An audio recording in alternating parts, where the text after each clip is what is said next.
Hi, what up? What up? Happy New Year! Happy New Year!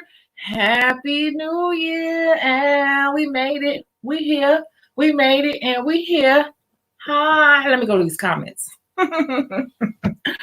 You see how I'm trying to pull all this? You see how we're trying to pull all this together? Yeah, wait. Hi, let me go up to the top here. Tina Tequila, hey. Hey, Tina Tequila. Hey, Marie Allen. You already know you're going to love it. You've been watching all day. Oh, my God. I can look like this 30 minutes ago. I said, you know what? Stop going on camera looking like you just get. Okay, so here's the thing. I have been binge watching Orange is the New Black. And so for some reason, I've been coming on here looking like I'm in prison lately. And I got to stop doing that. But I have been watching Orange is the New Black all the way from the beginning. Hold on. Let me open this window. It's a little hot in here.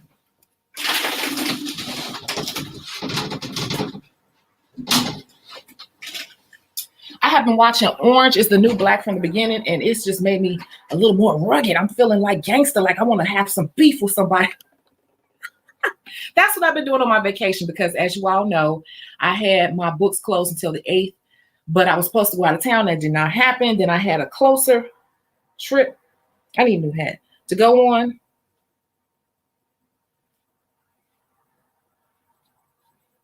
Okay, and that didn't happen either. So I'm really just here. So I'm like, I opened my books up a little bit early. So my books are going to be back open Friday. So Kika, Inez, hi. Maria, hi. Maria Rivera. And Tequila says she got her drink ready. Okay. Hi, Nadia. Hi. AFTH Designs Nails and DIY. Yes, let me tell you, I didn't even go out last night. I just went to visit some friends, but I didn't go out. I didn't even drink. I took one of my clients / new friends. I took her a pint of, what did she drink? Something expensive. And she wasn't expecting me to show up with that drink because it's not cheap. She was like, oh my God, you came with a drink. I sure did. And I came by and I visited with her for a minute. And I stopped by another friend's house and I came on in the house, but all I did was have like one. No, I had 2 little drinks with her, just a little bit. She's like, you didn't hardly drink anything. I'm like, even though you all see me, doing what I do, but I have to be in the mood for it. And for some reason last night I was so, oh my God, why you all didn't tell me my hands were rusty? I was so excited. I'm so excited for the new year. My mind is so focused on the new year. I feel like this year I put in the work. Last year I put in the work. And so this year, let's see if this makes a difference. Is that better? Less glare back. So I feel like in 2019, I put in the work, and I feel like 2020, I'm going to start to see the results of my work because, it doesn't happen overnight. So I wasn't in the mood. I was just like more excited. Like, let's get the year going. Let's get back to normal. I'm tired of this holiday stuff. Let's get back to normal. So yeah, that's my mood right now. And then this is XLSX Chandra X. She said she's at work, but she's going to catch the replay. Okay. Yeah. Now, last time we did this, we were on here can anyone on here tell me how long we were on here last time? Does anybody know how long we were going last time we were on here? I know, but do you know? Somebody tell me. Marie Allen said, oh, I spoke to you, but hey, Happy New Year. And Jessica said, hey, Jessica. Hey, Jason, so you finally caught me. You always giving me apples. Are you a nail tech, Jason? I just want to know. Did I miss you, Tiffany Randolph? Hi, Tiffany. Are you? I just want to know. Now, Nadia said this is let me pull up something on my phone because you all see me on YouTube, but actually I'm not technically on YouTube on here. I'm on another, I'm on something else that happens to stream to YouTube. So I may not be seeing things the same. So let me look on YouTube and See what I'm saying? And I got to turn this all the way down because you'll get a feedback if I don't do that. So you said, Nadia said, so we can send money now. This is a super chat. Yes, you can. I told you all YouTube finally stepped in after all this time because I could not figure out what was going on. And the problem was, I told you all I've been on YouTube for 10 years. I'm not new to this. So my old channel wasn't completely closed out in terms of money. I still had money sitting up there and everything, and I hadn't closed it out. You got to go through a whole process to close it out. And so even though I thought I closed it out, they were just like still denying me. And I thought all this time, you guys, it was because I was cursing and stuff on here, but I started doing research. I'm like, that can't be it. And I was just so frustrated. But luckily, I was able to get in touch with a live person at YouTube, and they fixed it right away. Like, shout outs to YouTube, because if you really know what to do, you can get in touch with them. And if they see you're putting out good content consistently, they will fix the problem for you because they make money from us. So yeah, so they fixed it. And so now this is a monetized channel, meaning that yes, that is true. You can send super chats. And that was part of the big ideal, because I have so many people that reach out and they're asking me all these in-depth questions, and a lot of it is a repeat. And my thing is, if I'm going to be answering questions that are repeats, we might as well do it live in front of everyone. And then too, it would be nice if people could, even donate or do super chat, just to show the channel some love, because there are things that I spend a lot of money on to be a content creator. And I don't think if you don't do it, you don't understand, but there are bills behind being a content creator. There really are. So like, this is, yes, that's true. Super chats and stickers are now available. That's true. So see, I'm looking at it on here, but I'm not really on YouTube like you all are. And Anthony said, oh, wow. A lot of people said it. I'm getting these comments late. I guess I'm on a lag. Happy New Year. Happy New Year. Happy New Year. 6 hours. That is so true. Can you believe we were on there for 6 dang hours? Hey, Muni. Hey, Sharia. Yes, we were on there for 6 hours. And I think if I would have kept talking, they would have kept going. And I couldn't believe that. I couldn't believe that when I got off, who's that? The main person that was on screen with me, who was that? She reached out to me and said, we didn't even go to sleep. The 2 people that were on the screen with me, they actually connected and stayed up talking till 7 a.m. We got off the phone. We got off of here at like 3:30. They stayed up talking till 7 something in the morning. And they connected through YouTube. So ain't that funny? Ain't that funny how that happened? So that's that.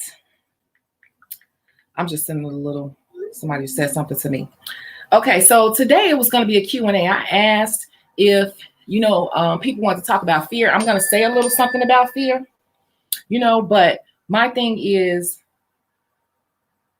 I wanted to tell you all a little story about me, actually 2 stories. And y'all kids go to sleep. My show on. And you know what you're supposed to be doing. Like a lady should. Jessica said she starts school next week. This is what I want to hear. Why are we're putting these big roadblocks up in our head? Yes, Jessica says she is starting school. Look at that. Next week. You're going to love it. You're going to love it. You're going to be so excited. However, I want to tell you that in the beginning, don't think you're just going to be jumping in and doing nails, because you're not, okay? You're going to be studying and learning about the skin, the dermis, the epidermis, different types of massage, learning about the different circulatory systems, the different types of bacteria, your bacilli and your spirulli, whatever, and all that. That's going to be the first couple weeks. But you want to know that stuff. It's what's going to make you great. So congratulations, Jessica. Somebody else started school too. Maria said, I'm starting my refresher course this month. Okay,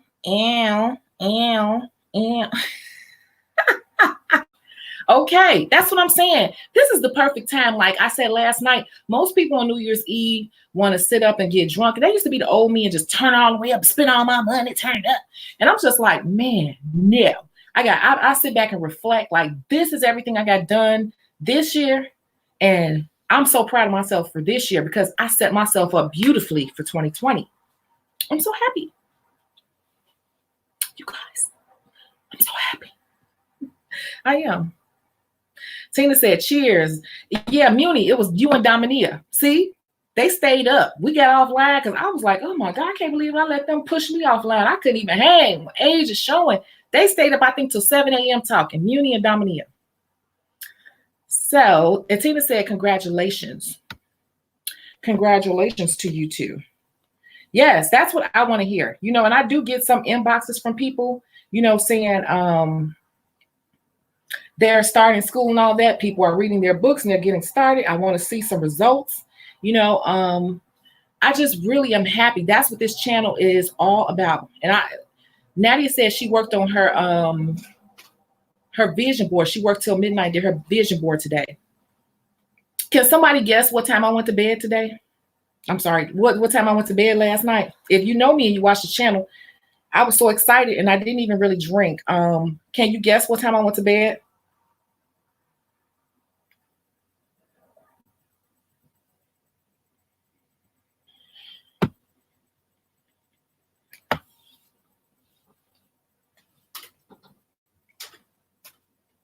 Jason said 3. Maria said 6. See, it's a lag, so that's why I gotta look at my phone too. Lexi said, not at all. I went to bed at 9:30 a.m. and I was back up at 1:15, 1:18. Went to bed at 9:30 and I was back up at 1:15. Now, don't get it twisted when I say I don't sleep. I think I might concern some people when I say that. I will not sleep when I'm in the middle of something, but I will crash and sleep for 15, 20 hours. But that's just the life of an entrepreneur. And most full-time entrepreneurs could tell you, like, yeah, when you're in the middle of something, you are on it. You are really on it. Like, if you don't sleep for days, you won't sleep for days. You do. When I used to work for the hair care company with the millionaires, sometimes they ever watch this video, they might be mad at me. But the truth is, they wouldn't sleep, and sometimes they wouldn't shower. How did I know? Because I used to be around them. You could tell that they were just so in their zone and in their grind. They didn't care. They were so, you got to be that freaking laser focused to become a millionaire. And they wouldn't shower. These men were not showering. Okay. Huh. Just saying. Oh, okay. Oh, wait a minute. What is happening here? What is this? What is this?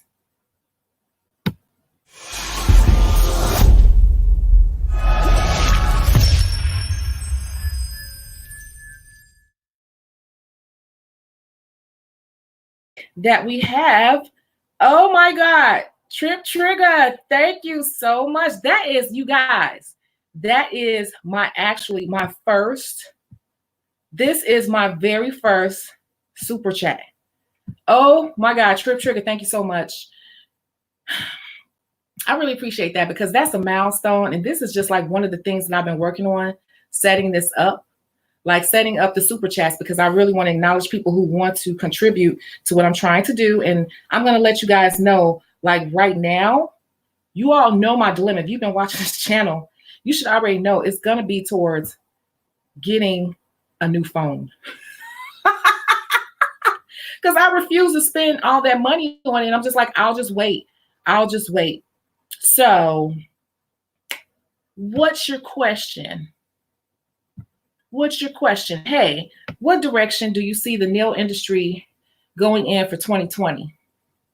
That's such a loaded question. That is a loaded question.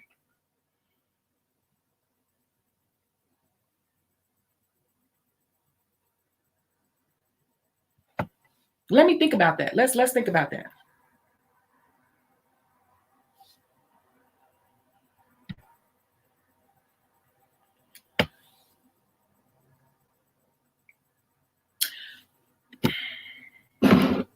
Everybody sip your drink, because when I'm probably about to go on one of my tangents.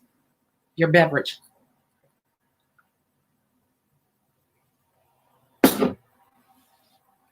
Trip Trigger, that's a you're new here. That is a great question. That's a loaded question. The nail industry, See, I look at the nail industry like the real estate industry, and everybody wants to jump on board when it's hot. I had bought a building back when the real estate industry was booming. It was easy to get a real estate loan. Anybody can get a real estate. They even had no document, low document. You could literally walk into a real estate office and say, "Hey, I work for myself and I make $100,000 a year, so I want to buy this six unit building." And you could falsify some documents, and they'll tell you what to do, and you could literally be closing in 30 days. And my friend and I, one day, we both had homes and everything, but we saw how easy it was. It was too easy, right? It was just so easy where everybody and their mom was jumping in the real estate market. We got our stuff up front and legit, you know, but everybody else, we saw a lot of fraud going on. Like, it was just like everybody was making money way too easily. This is back in like 2006. Okay, 2005, 2006. You all know, we all live, most of us live here in the United States. Everybody was getting real estate left and right. It was just so easy. You didn't even have to have a job, really. You just didn't have to know the right people to do the right paperwork for you. And when that happened, I said, and my friend and I, we set up one night. Now, we were drinking. I'm not gonna lie to you, but we all set up and we said to each other, we didn't trust our own instinct. We said, something is not right here. It was too many people getting everything, and everybody was pretending to rehab, because one of the gigs was to get a property and to pretend to rehab it. So not only would you get finance for the property, you will also get a rehab loan on top of that. So you were getting double money back at that that table, that closing table. But what was happening was, we were seeing a lot of people were coming in and grabbing up these abandoned properties in the bad neighborhoods, and they were starting it, but we noticed that they were stopping. And I noticed it, but I didn't say anything to it. But one day we had a deep conversation and we said, this stuff is going to crash. So my friend and I, we literally predicted the real estate crash before it happened, but we didn't trust our own instinct.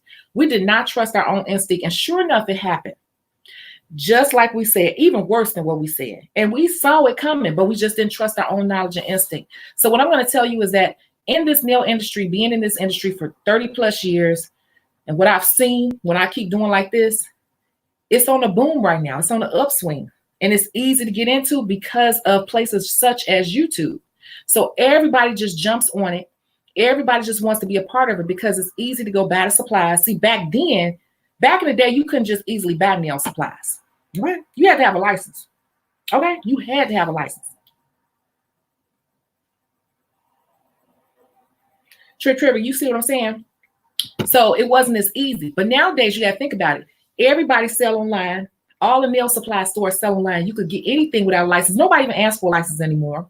Then you got places that'll teach you step by step anything you want to know, such as YouTube. YouTube will teach you anything you want to know. So that is why I said the entry to play is now easy. So it's on the upswing. And then you had Cardi B and reality TV shows and stuff that really put acrylic nails back on the map. So what do I see for 2020? 2020 is going to be a year of saturation. Not a good thing. 2020 is going to be a year of saturation for the nail industry. And that's why this channel needs to exist, because we still have a lot of channel. You know, I got to put that in every video.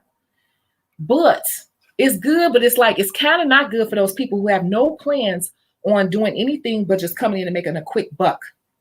And so we have a lot of people that just want to come in on this upswing, just like those real estate fake investors did, and swoop up all the money while it's hot because they like doing the designs. They quickly picked up on the acrylic part of it, but they have no real love.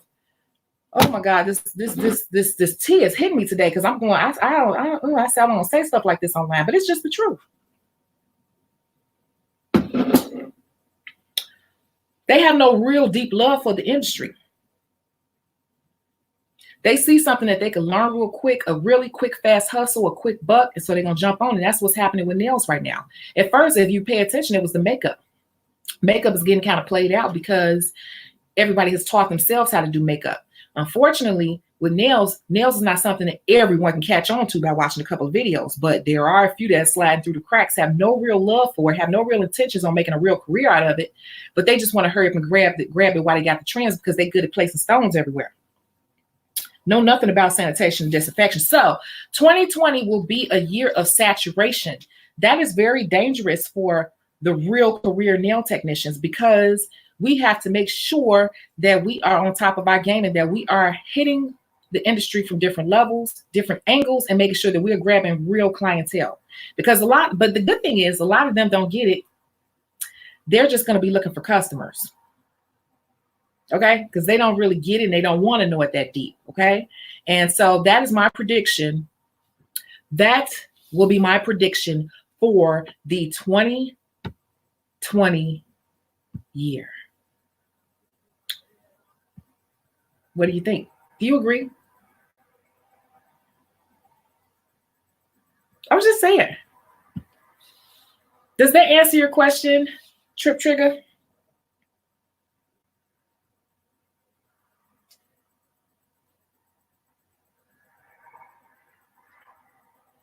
I was just wondering. That is my prediction. So I wonder if I hope that answers your question. And this is what I see happening.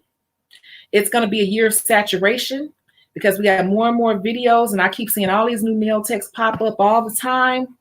And I just see a lot of designs popping up.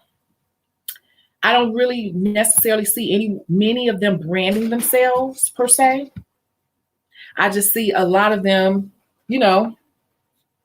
just popping up and doing the designs in acrylic, which is scary because I almost put you in the line of the discount salon, because have you taken time to learn about disinfection and all this stuff and how to brand properly, customer service, how to run a business properly, how to treat people, how to run a business to keep people respecting this side of the fence? Because that's important too, because the problem is you get too many people coming in doing business any type of way, not doing business really, and just doing designs and acrylic work.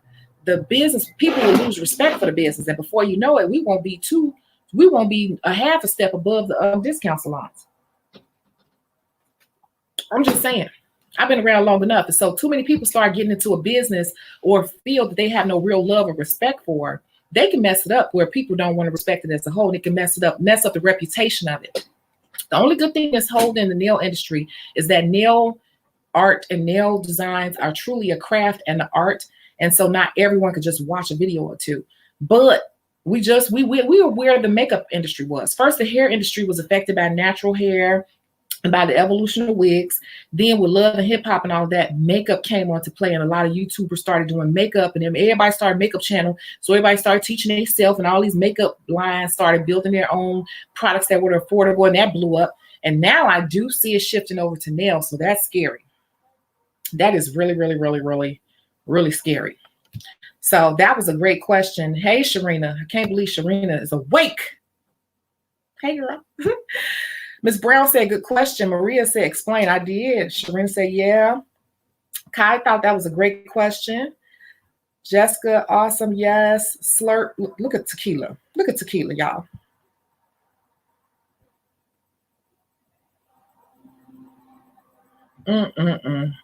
Sharina, she wants to talk about the fears that we talked about earlier. That is something we could definitely talk about. Do you all have fears? I just want to know, do you all have fears?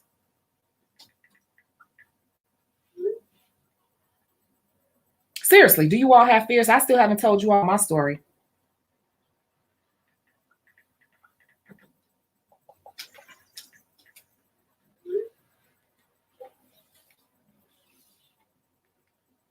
I'm just wondering. Oh, wait, I'm missing comments here. Yeah, I say, designs. Ah. The nail charmer said, not everyone is disciplined to be an entrepreneur in the nail industry. They may be one hit wonder and they'll fall off. Yeah, because it's not as easy as everybody think it is. It's not. It's really not. Jason gave a thumbs up. Exactly. Clients are very different from customers. I don't think people get when I say certain things. I think it goes over some people's heads. Does anyone have a question or want me to explain what the difference is between a client and a customer?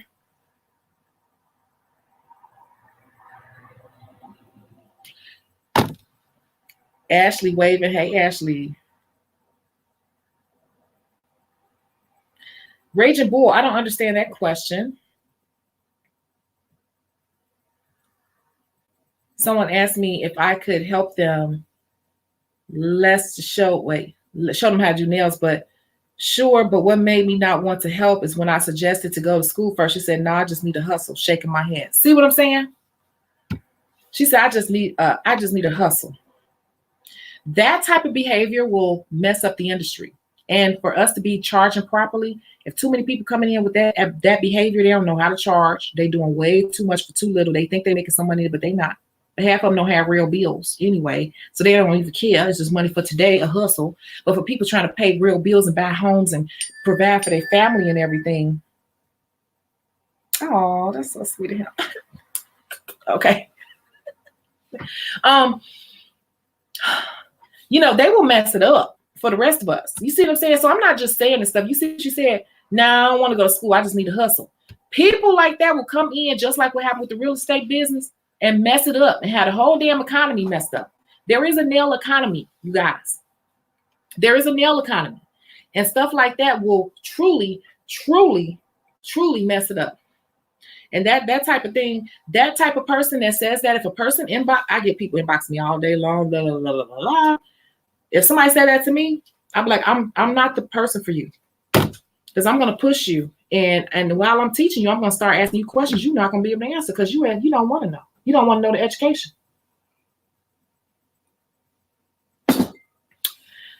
One of my very good friends, I asked her if she wanted to come today because I was going to go live anyway.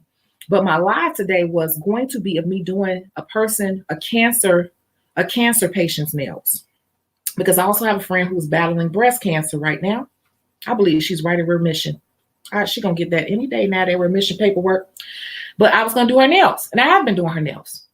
But a person who just wants to see her and do what? They don't know how to handle people like that. Because her nails are black and bruised and everything from the chemo and the radiation and everything. And some people will say, don't put no nails on her. She's been cleared to get her nails done. I've been doing them since the summertime. It's fine. It's fine. But a real professional who's not trained would not know when to ask questions, what to say, or how to handle it. They would probably get scared and turn that person away. I was going to bring her on camera tonight and do her nails. And guess what? I do a no chip. I do her feet and I do a no chip. It stays over a month, no problem. But these people that just want to need a hustle, they don't want to know that.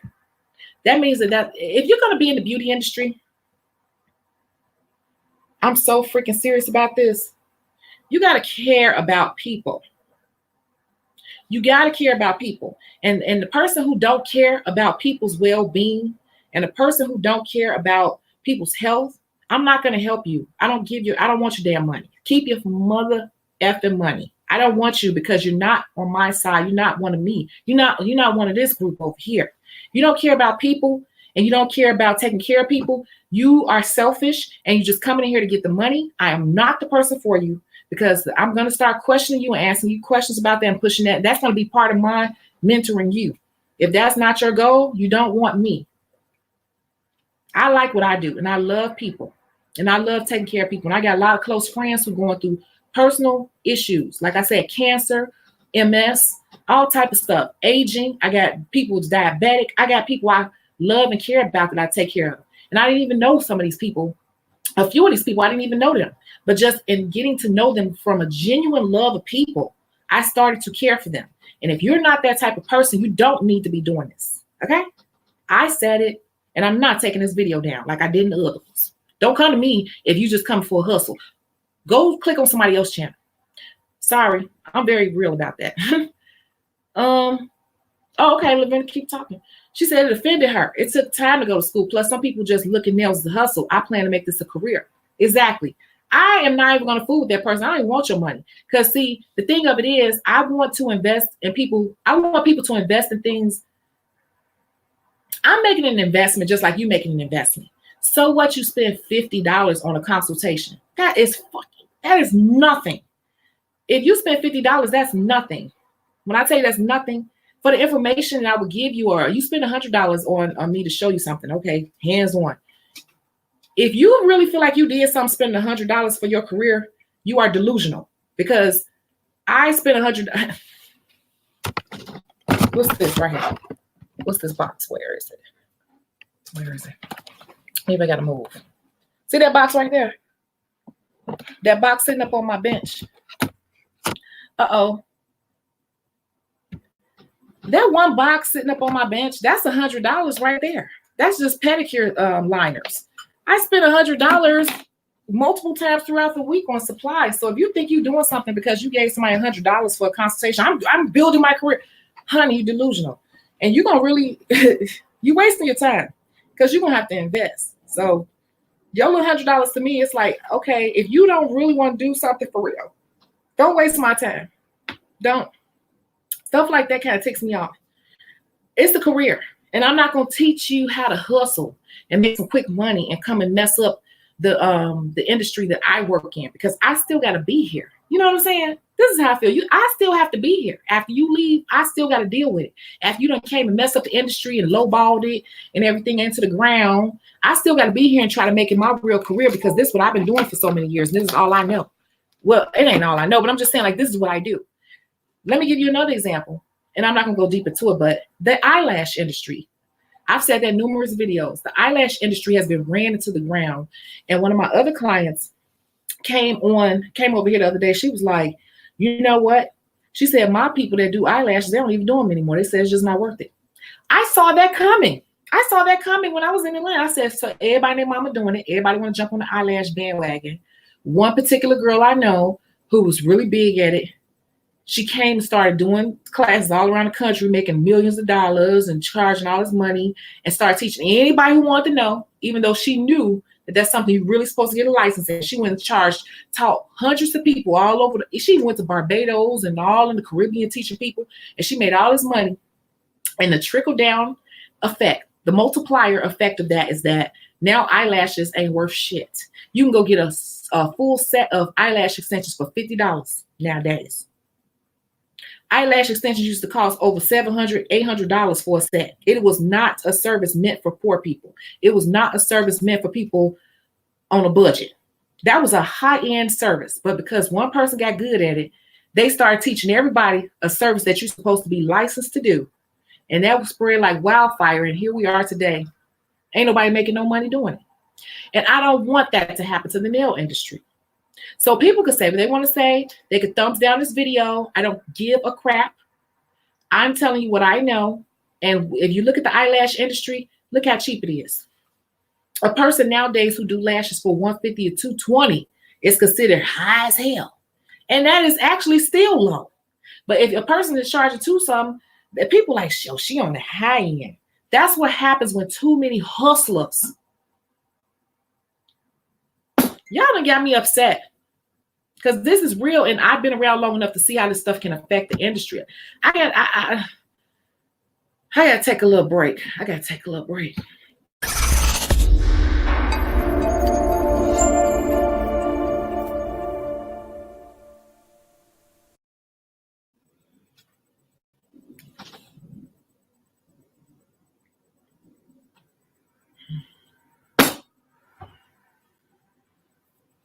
I'm serious. I know y'all like she being dramatic. I am being a little bit dramatic, but I'm very serious. If you watch the eyelash industry, my client she my friend. She was my client. You know, a lot of my friends started out as my clients. She was talking about that. She's like, I don't know who's gonna do my lashes anymore. I just started wearing strips because my eyelash girl says it's not worth it for her. No, more than half the people that do eyelashes now and took all these classes, everybody started out with that one girl. It's a trickle down effect. She was charging $1,000, made a killing, made millions. Became famous off of that. Then everybody else started learning, and then they started teaching classes for $800. And then they taught all them people, and then them people got a little bit good, not excellent, don't know nothing about the skin, don't know nothing about the different types of glues and the acrylics and stuff that are in the glues and how it could affect people, and none of that. Nobody has learned any of that because nobody's gone or taking the time to read the damn book up until this point. They just keep taking these little Instagram classes, right? Let's have a real conversation here. And so that person now selling their class, they took their class for $800. They studied for 3-4 months, did 12 people. Now they're going to offer a class for $500. They done taught 30, 40, 50 people at $500. Them people done did 5, 6, or 7 sets. And now they're going to go ahead and offer a class for $450 for the first 10. You see what I'm saying? But nobody has learned anything about the skin. And then now you got an overly saturated market of people. You got a market that's stupid, overly saturated with people who don't know hardly anything but how to make it look good. But the minute somebody sees somebody gonna get sued, somebody gonna hurt somebody gonna get something amputated, and and those things do happen. And I know from working in the hair industry, a lot of those things happen, but checks get. I've seen and walked checks to the secretary, to the main office to get signed off on. Checks get signed off on. Shut up, non-disclosure agreement. Y'all don't want to talk for real. Not for real, for real. Anybody got anything to say? Y'all don't want to talk for real.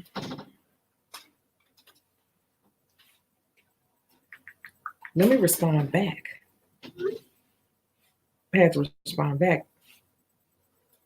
Ah! Ah!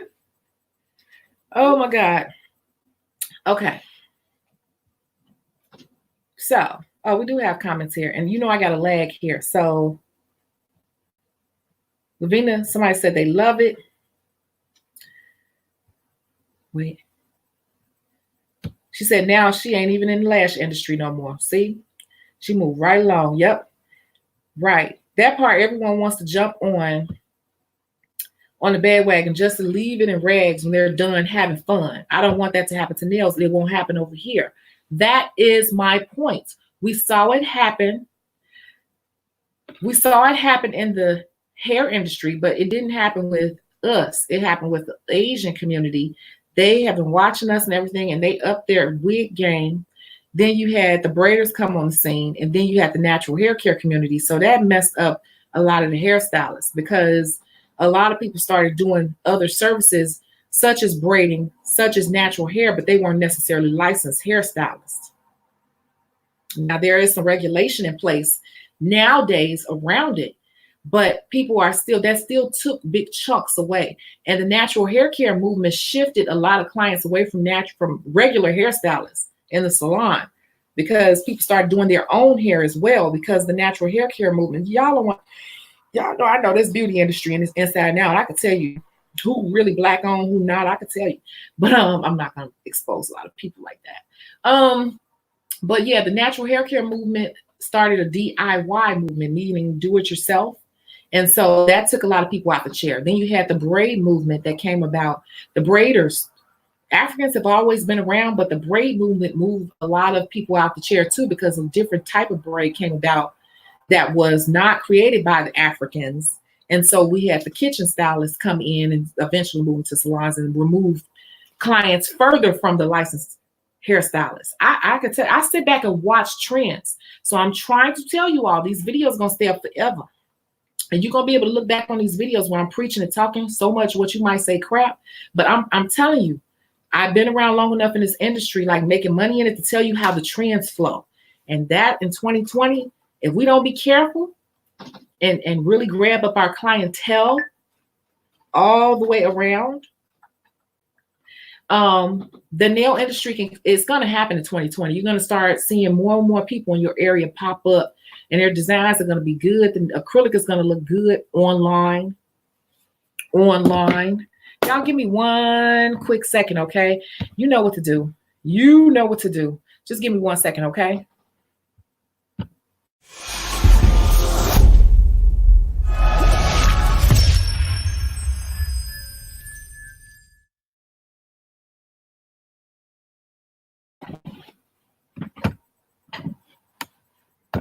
Uh-oh.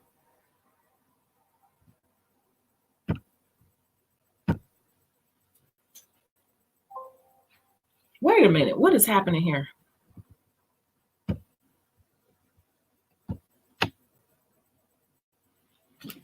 That's not right. You guys, I'm sorry. I'm just, I need to step away for 1 second. I got to go to the ladies' room. That's what it is. You all know I'm old. Oh, that's what I was looking for.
Okay, I'm back. Thank you. Thank you so much for your patience.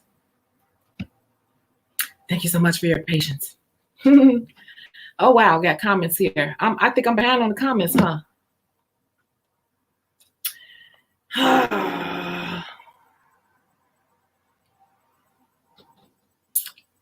Okay. Oh my God. Oh my God. I'm so freaking behind. I'm behind. I'm behind. The passion, love this life. Sorry, late. Yeah, Sharina. Sharina always late.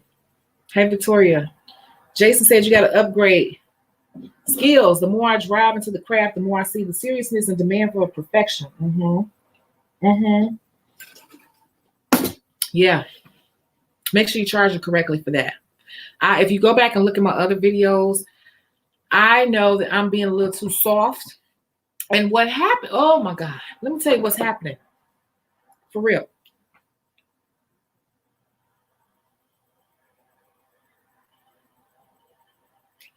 The softer I'm being with people, the more entitled I notice that people are becoming.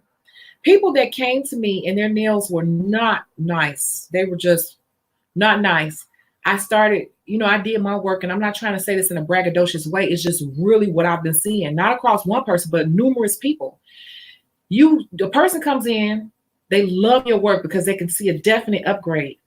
But then after a while, you might give them a little extra stone one time, or a little extra sparkle, or a little something that you didn't charge them for. But over time, you tell them that it's complimentary. I'm just trying something out on you. But over time, they start to expect it. And then when you want to charge them, they start pulling back. And then they start to get a little nitpicky. And it's almost like they forgot. I hate to say it like this, but it's the truth. They almost forgot where they came from. Look. I'm such a lady about this, but this is the truth. It's like, do you remember? It makes me almost want to take a picture of a person's nails when they first come into me. Like, do you remember you were here when you first came here? And now you're over here with your nails, and you're trying to act like you came through the door with the best nails in the world. It's like then at that point, they become spoiled. You got to be careful, because I think at this point, I've created a few people that are a bit spoiled. And they don't realize that I've not charged them for so many things because they are regular. And I'm really at this point, to some degree, undercutting myself to a point where I started looking at it, especially when I started looking at other people's nail prices and stuff that are printed out, and I need to do that. I get on myself too. I realized that me undercutting people, and then and I wouldn't have probably noticed it if people would have started complaining, because then it started making me think like, you're being ungrateful, and I don't even charge you what I should be charging you, and now you're trying to be picky. So in 2020, I've already started pointing some things out to some people, but now they're about to really feel it, because some of these people are being like really petty with me on stuff. So I'm about to get real petty with them. You don't understand. You owe me about $300. Excuse me. I'm such a lady. You owe me about $300 at the end of the year on stuff I didn't charge you for, that I could have been charging you for. So now I'm about to get real technical with people in 2020. Not to say I won't be giving discounts or not charging for every little thing, but I'm about to point it out more. And they're going to get charged a little bit more, because I just noticed that after time, people become entitled. And that bothers me, that people after so long feel like the stuff I give to them complimentary, that I owe it to them. I do not. You technically owe me money. And so, yeah, it's serious, and it's a business. And if we don't sit down and look at our numbers and understand our numbers, like I said in the other video, I said my 3 things I want to say to nail techs leaving 2019, myself included. We got to make sure that we charge them properly, because I'm sitting up here charging one price across the board. And if a person got long nails like this, they shouldn't be getting $5 full. Well, not $5, but I think I'm undercutting a little bit too much. And these people, some of them, a few of them are becoming, they forget. They forget. You know what I'm saying? So I'm just like, we'll see. We'll see. Lavina says she's all in for the self-taught, but it's more than a hustle. I'm trying to build something for your children and nails. Now that's true. That's true. Oh, wait a minute. We got a lag here, I guess. Oh. Oh. What do I see here? Oh, wow.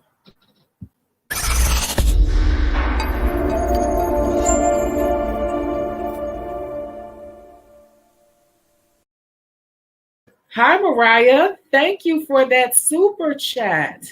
How are you? How are you today? It's blank up here. Are you just showing me some love? See, I'm looking on my phone too.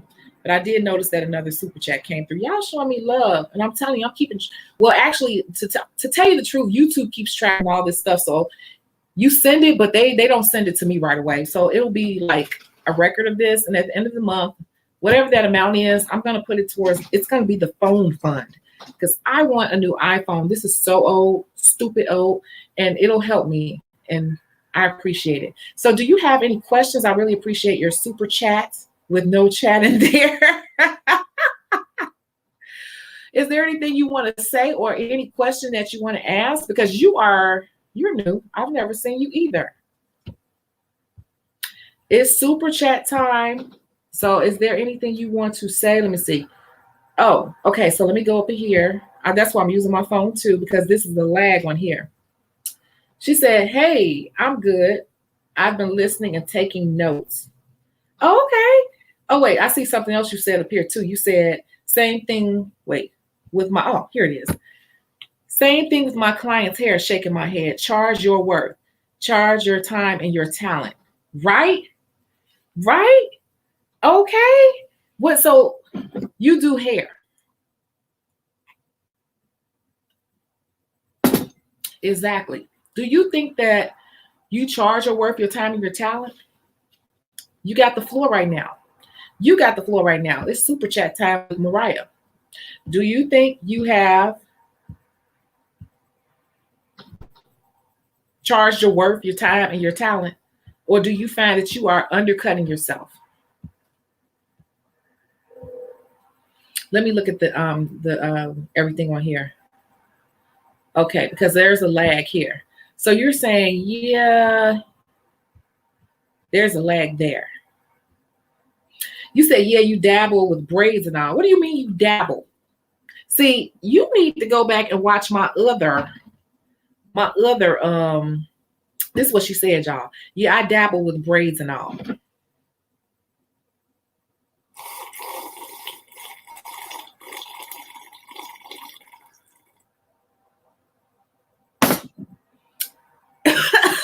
Such a lady. I'm a lady. Mariah Walls, do you feel like you are good at what you do? Seriously? Do you find people want to come to you often?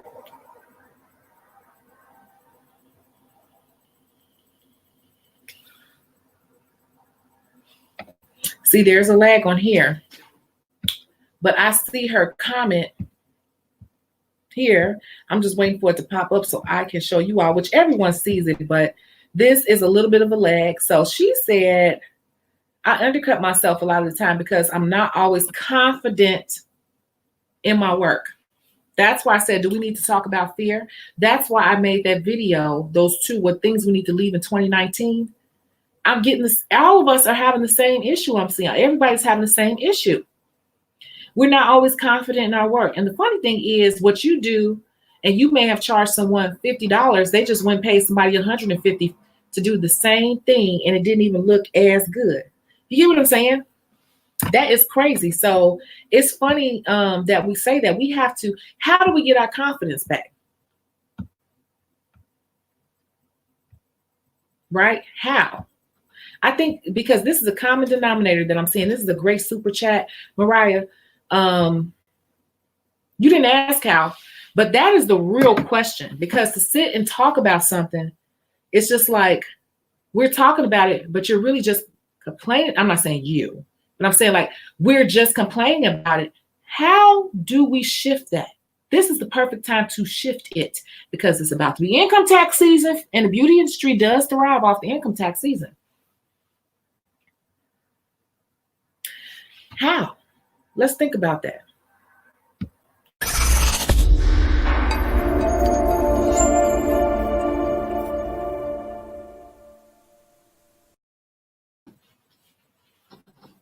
You just charge what you want to charge. Just charge it. Just charge it, because if you're not charging enough, if you increase your prices, I know 99.9% of y'all are not going to charge it. Like, you're not going to go from 5,300. You're not going to do that, because if you don't even feel confident in charging $50, you definitely not about to jump up to $300. So if you jump up $20 from $50 to 65 or 70, do you really think that less, that low of yourself, that you don't think you can go from 50 to 75? You already know you're charging a low price. You already know you're charging low price. At some point, you just have to do it. Like in the Tyler Perry movie, where they up there and they somebody did a Instagram video, and they had the 30-day nail. They had a 30-day nail challenge, and they tagged me in the video. And she's like, I got my 30-day nail challenge. It was in the package, and she got the package. She was like, rip it. It's trying to open the package to get to the book. And I said, wait a minute, is that from Tyler Perry movie? That's what I said. She said, it sure is. And in that movie, that's why I like Madea. Madea was just like, you just got to do it. If you wait for the world to be fair to you and all that, nobody's going to be fair to you. The world is not fair. That's something I just came to grips with in the past couple of years. The world is not fair and it does not care. Okay? You're going to have to take it. Because while you sit up there I don't know.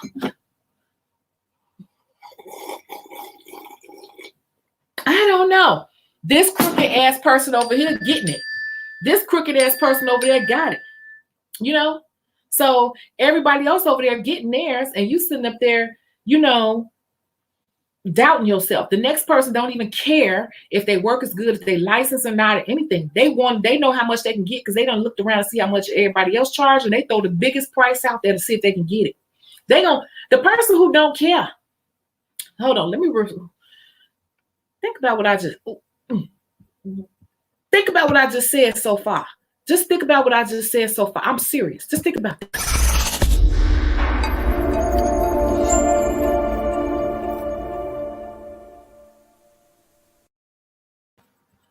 Think about what I just said so far. Grab your tea. Because this, for real, this is gonna be the meat of the text. This is gonna be the meat of it. You see how I put a message on the front and the back? I always wear this when I'm going to the mall. I'm advertising from the front and the back. And my next hat, because this one is dirty, I'm putting advertising on the front, the back, and the sides. I don't play. That's the attitude you got to get. That's how you get your confidence in order. You got to stop caring so much. Because while you sitting here doubting yourself, the person who ain't even licensed, the person who don't even want to go to school, like she said earlier, that person is looking online and seeing who getting it, and that's what made them want to get it, because they see that's what's making them want to get it, because they see that somebody else getting it, or this person getting it, they're like, shoot, I do it like them. I'm charging what they charge. I'm gonna do exactly what they do, and I'm gonna charge what they charge. They don't care as much as you do. As long as you keep caring and being all in your feelings in this business, because there are no feelings in business, you will be hurting yourself. I'm not just talking to you. I think that was an excellent question. I'm glad you said that, because I said, do we need to talk about fear? Do we need to talk about fear today? Because what you just said is what a lot of people say. You get what I'm saying? A lot of people say that. And it's just like, if you don't get over that hurdle, you will watch people that's not as good as you, not licensed, don't care, no sanitation, no disinfection, got an apartment full of people sitting up in their house smoking weed, doing everything else, no type of business, and they'll be making more money than you in a day. And you done did everything the right way. Yet they making $600, $700, $1,100 a day. You sitting up here making $300 a week because you did everything right, but you don't believe in yourself enough to just go ahead and charge. and do things, how they should be done. The problem is self-confidence. They went for it and didn't think that much of it. They like, I'm gonna throw it up there and see what sticks. You already know what's the right way, and that's definitely gonna stick for the long run, and you won't even implement it. That is the difference between the person that's getting it and the person that's not. That's why a lot of times you see, I used to always wonder why a lot of people that was doing crooked stuff, I'd be like, how do they have this perfect life? Why are they getting it? Why? That's not fair. Like, they got the furs, they got the cars, they got the phones. Back then, it was a big thing to have a cell phone. I'm old, you guys, right? Why they got it? And I'm, because I was the good girl. You know why? Because they didn't care. They went for it. They saw the opportunity. They went for it. So I guess thank you so much for your super chat today. But my answer to you, you do hair. See, my advice applies to everybody. You do hair. You good at what you do. And I'm sure people sitting in your chair, charge what you want to charge. As long as you get everything set up the right way, your work is good, charge a little bit more. I know you're not about to jump from 50 to 300. Charge from 50 to 75. Say, those are my introductory prices. I've upgraded this, and and my skill level has changed. And so therefore, these will be the prices effective this date. You might lose a couple of people, but those are cheap people who you probably didn't want anyway. Go ahead and run you an Instagram ad or whatever and keep it moving. You know what I'm saying? Keep it moving. So I hope that answers your question, Miss Mariah Walls. I hope that answers your question. Thank you so much. Okay. So, wow. Oh my gosh. Oh my gosh. We have another super chat up here. Wait a minute. One Viamasis. Thank you so much for your super chat. You all are giving me blank super chat. So I'm just going to take that as love. Do you just want me to take that as some love in my heart, in my soul? What can I do? Oh, let me read down. Okay. See, I'm working off comments here. Well, you can't see. I'm working off comments both ways because there's a lag on my software here. Thank you so much. But I see a comment down here. It says, hello, I just wanted to ask, how do you overcome nervousness? I am from Chicago. I got my nail tech license. I know I need to practice on my speed, but what can you recommend?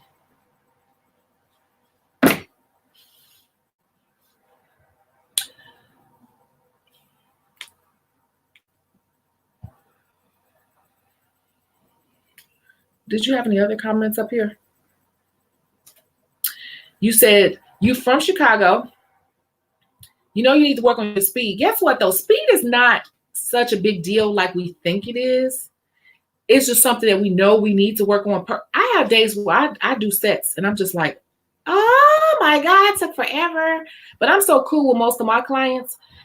I'll talk to them. I'm like a talker, as you can see. And I will tell them like, oh my God, I'm so sorry, I'm moving slow. But I rarely, ever, 99.8% of the time have a person ever complain about my speed. And it's not because I'm necessarily fast, because even when I know I'm being slower than normal, I bring it up. They don't bring it up. I bring it up because I know me. So speed will come with time and speed will come with knowledge. But nervousness is just about being, oh my God, I got an idea. Let's bring you on camera. Let's get you past this nervousness right now. Yes. We're going to bring you on camera right now to get you past your nervousness, because part of this live, well, part of this industry is about being a people person.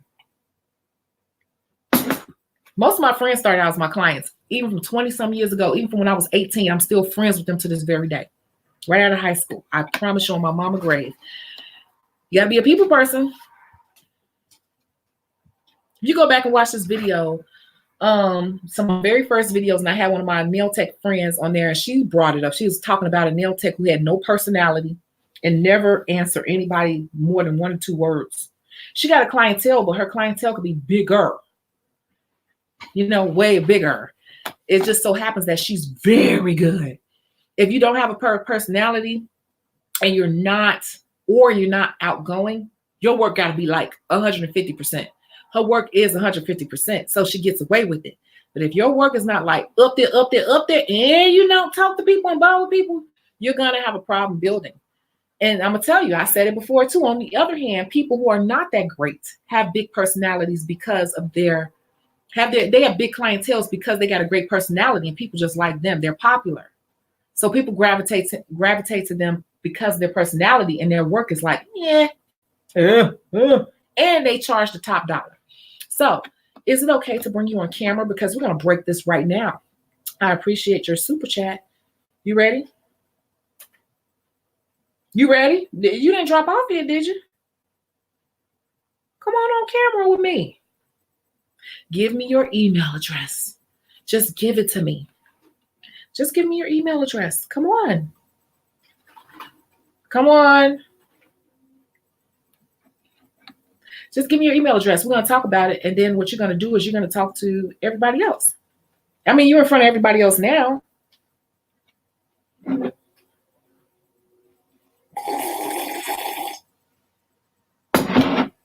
You don't want, if you say you decline, then I don't see it here on these comments. I don't see it here.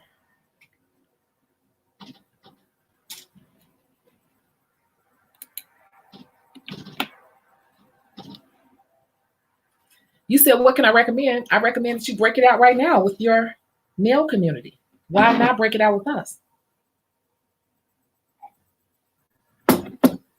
I'm telling you, if you come on camera with me, it's going to help because I'm going to pretend to be your client. Come on.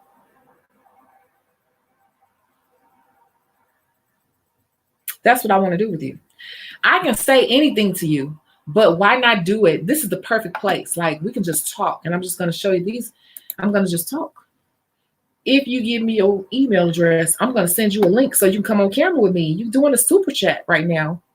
I think it's the best time to take advantage of your super chat. Take advantage of your super chat. Did she disappear on me?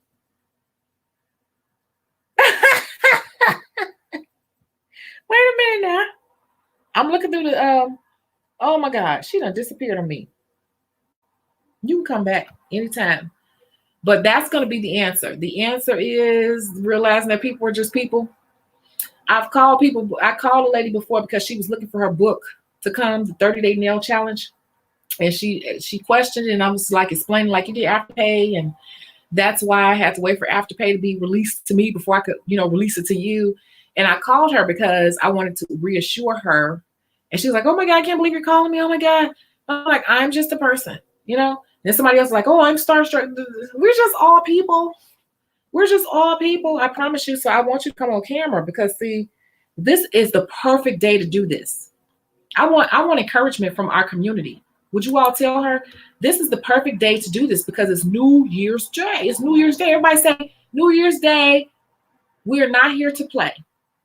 You know what? You ain't got to type all that. Let her know we are not here to play. We are not here to play. It's New Year's Day. You can say either or. It's New Year's Day or we are not here to play. This is the perfect community. We're going to do a little role play.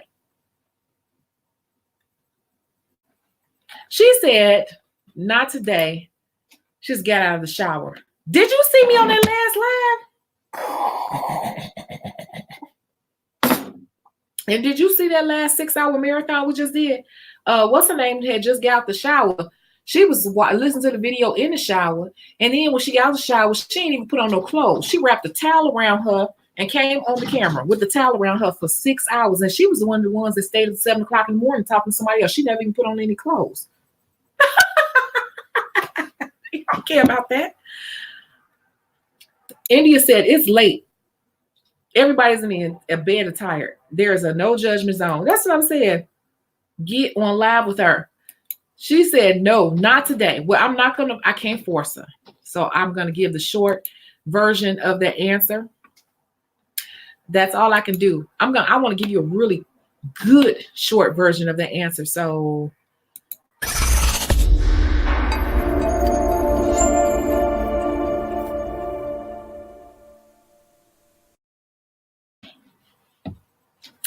give me 1 second. Refill your drinks. Share with a friend if you need to. Give me 1 second.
Okay.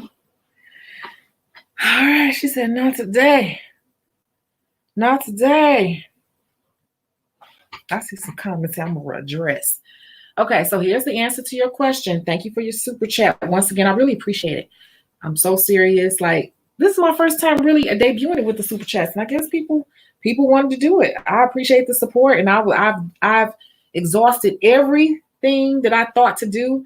And you know, when, like I said, like I tell everybody, I'm living it myself. You got to keep pushing forward with things. Just because you get a roadblock, you got to keep pushing forward and eventually fall through, and it did. So that's good. I closed my old channel. It's done.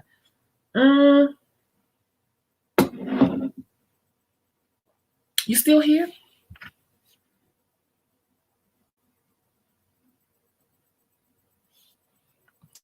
Let's go put up this because we're still on the super chat with her.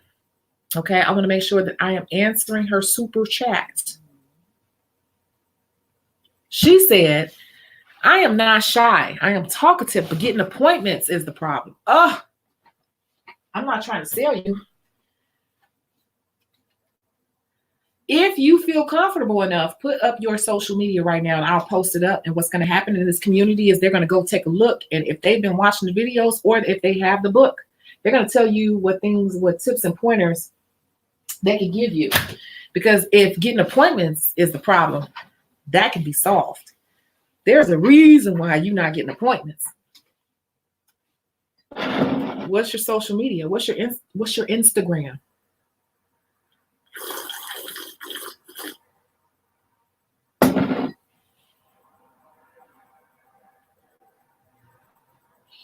What's your Instagram? That's what I want to know. What's your Instagram? I'm going back over all the comments that you had. Where do you live? What's your Instagram and where do you live?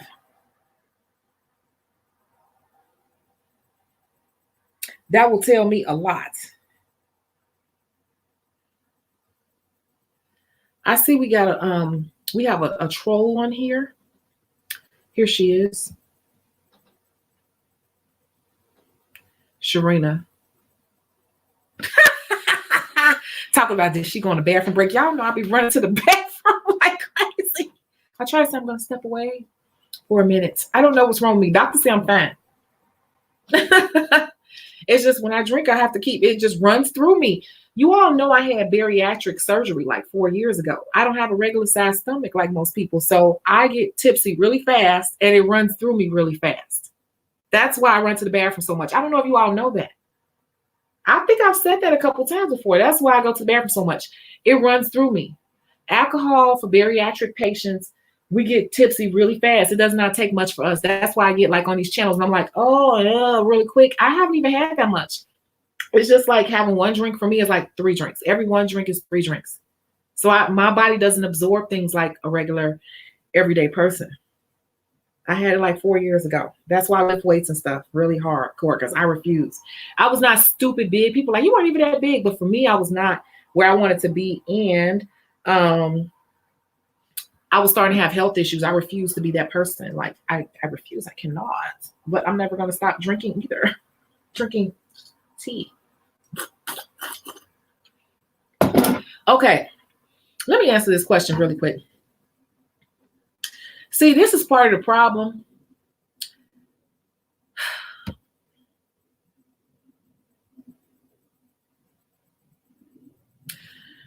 I want everybody to come a little closer with Air Extra Dry.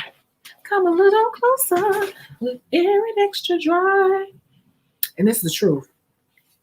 You know, I always use Cardi B as an example because it tells you the pros of social media. People will buy anything you are selling them if they like you. They're not necessarily buying the product, they're buying you. So this right here, this is real talk. And if you come on my super chat and you want the real answer because you really want to do something about it, it'll be worth your time, your money. The problem is what you just did just now. You see how you wouldn't come on camera because you say you just got to shower. I just told somebody else, she basically took over my She came back and apologized, like, oh my God, I was talking all over you. I don't care. She was comfortable enough to come on camera right out the shower. Like you said, you just got out the shower. When she took over, she was on there the whole 6 hours almost. Basically like 5.5 hours of the 6 hours. She was on the camera. Right out the shower with a towel wrapped around her. I'm not telling you it's not so much about the towel at all. What I'm saying is that people want to buy the real you nowadays. Social media is a curse and a blessing at the same time because people, y'all got to get into this. If you don't watch nothing else, rewind and watch what I'm about to say right now. You got to get into the psyche of things. I say this every fucking video. It's the same thing. People are overly bombarded with information all day. You got your kids, you got your husband, you got your friends, you got your family. Then you go to work, you got your boss, you got your coworkers. And then on top of that, we added social media. So now with social media, we got Facebook friends. We got people from high school that we went with, arch enemies, frenemies, exes. Everybody. We're watching that all day. Then we're watching people that we aspire to be like, that we want to be like, people that we listen to. It's a digital information overload. Overload. You like, Tanisha, where is she going with this? If you don't get into this, you'll never get the money. For real, for long. Some of us are focusing too hard. Some of us are focusing too hard on the people that are creating this facade of their life.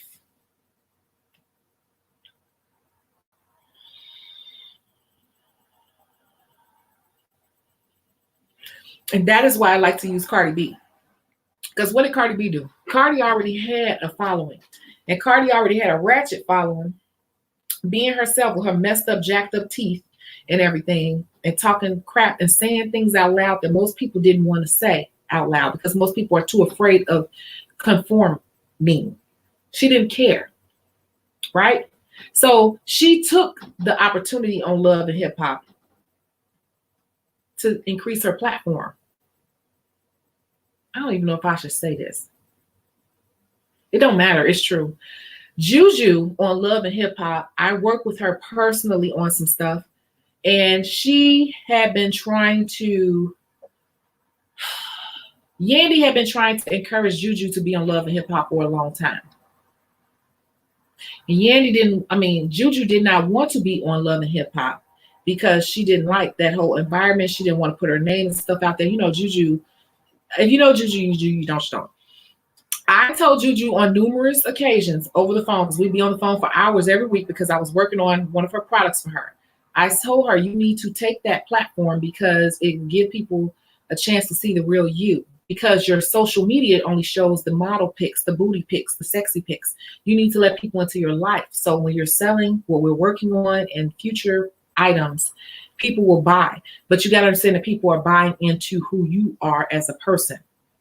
And she still was adamant not to do it. And I stood firm with what I had to say to her on that. But I saw she ended up on the show. She did the right thing. And so what I'm telling you is, I wanted you to come today because you did a super chat, right? So you asked me, it's like, I'm not shy. I'm very talkative, but I can't get people. Just from what you just told me, people, okay, let me tie this all together on your super chat. People are overly, your work can be good, but so many people's work is good. Back in the day, only certain people spent enough time to advertise themselves, but because of social media, everybody can advertise themselves left and right. It ain't no big deal. Advertising is not a big deal. Everybody can advertise themselves for free. So what would make people come to you versus them? You ain't the only one who's good. I haven't even looked at your work because I don't know if you told me your social media yet. I haven't looked at it, but I'm saying everybody good nowadays. So you have to do, this is the beef. From when the time I said watch to now, this is the real coup de grace. You have to differentiate yourself because everybody's good.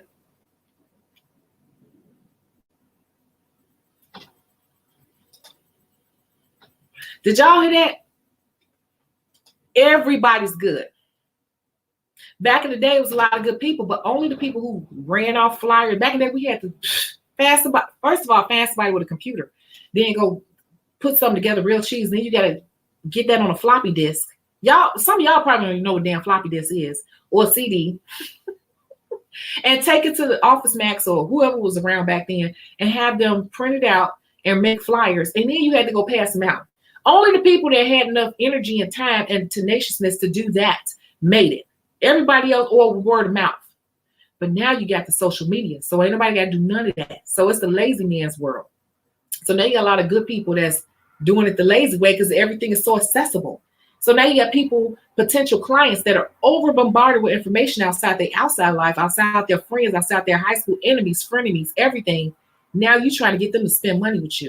They already overly bombarded with digital information from so many different levels, plus their regular life on a day-to-day basis. How are you sticking out to them? To conservative, you know that we are not in the world of being conservative. Think about that. We are. Everything is sensationalized on YouTube. Just think about that.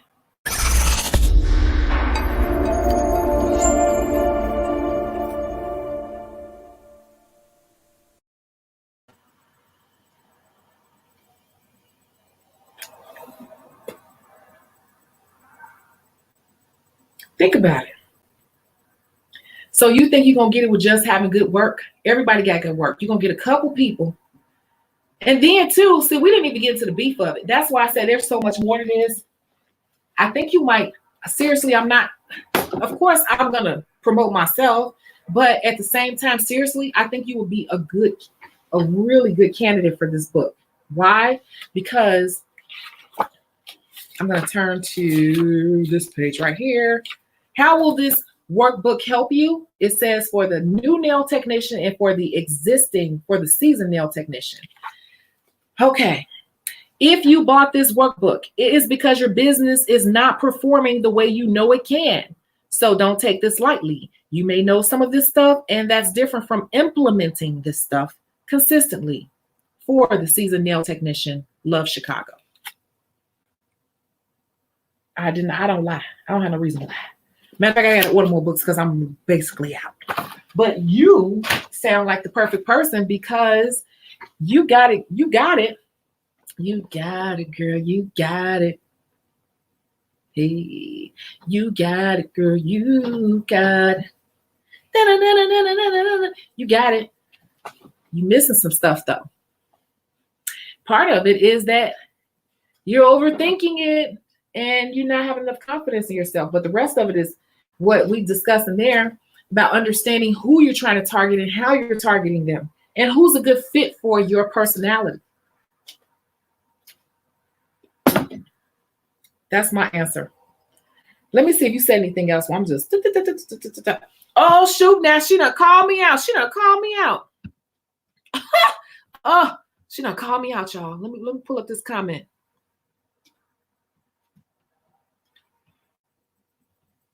Wait a minute. Wait a minute. I'm just talking. Y'all, wait. I'm sorry. Wait. Hold on.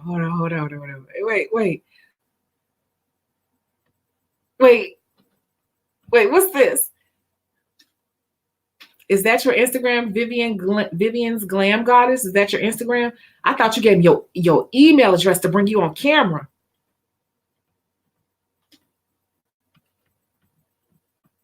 No?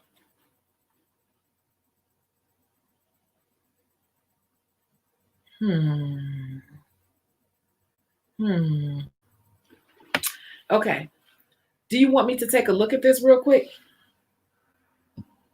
Because I can always see, I've been in this industry enough, I could pinpoint what's really going on and where you need to focus. It may not be 100%, but is that if that's your name, I could try to look it up real quick. Come out these messages. Like I told you all, I'm always in the messages. People are always inboxing me all day. Vivian. Nah, here it is. It popped right up.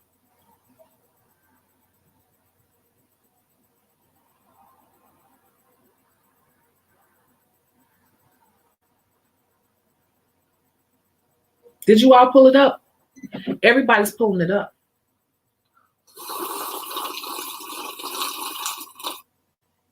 You got it, girl. You got it. Mhm. You got it, girl. You got it. You need to look at chapter 3 of the book and you will see exactly what you should do.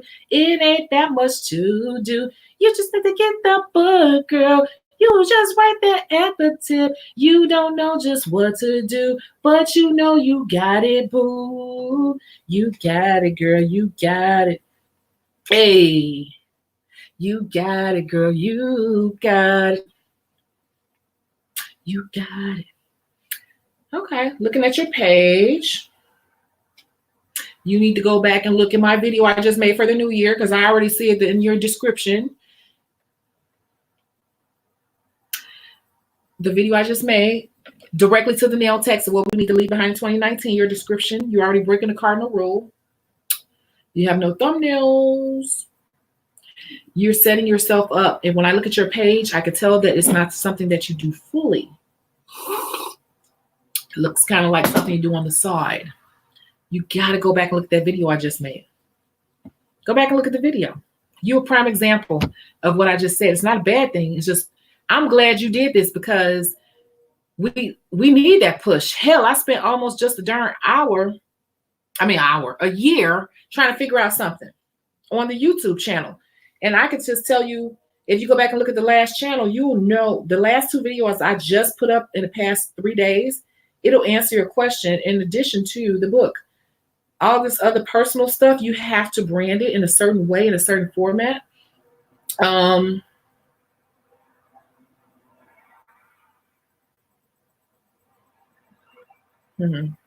Your hashtags are off as hell. Sorry, but they are. I'm just going to give you one hashtag and this is for everyone. Y'all want to know truth? Trust me. I wish I had somebody to be on me like this. I'm sorry. I'm not hurting your feelings. I'm not trying to. I want you to come back in a couple months and be like, girl, I did what you said. Oh, let me tip you. Yes. I'm telling you. One of your hashtags is some call me Lulu.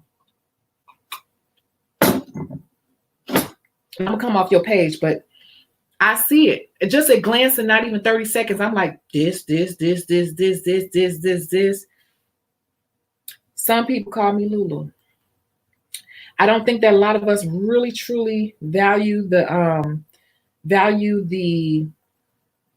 hashtag. If I'm looking for somebody to do my nails, I'm never gonna type in, I want to get my nails done in my area. Let me see if I can find a nail tech.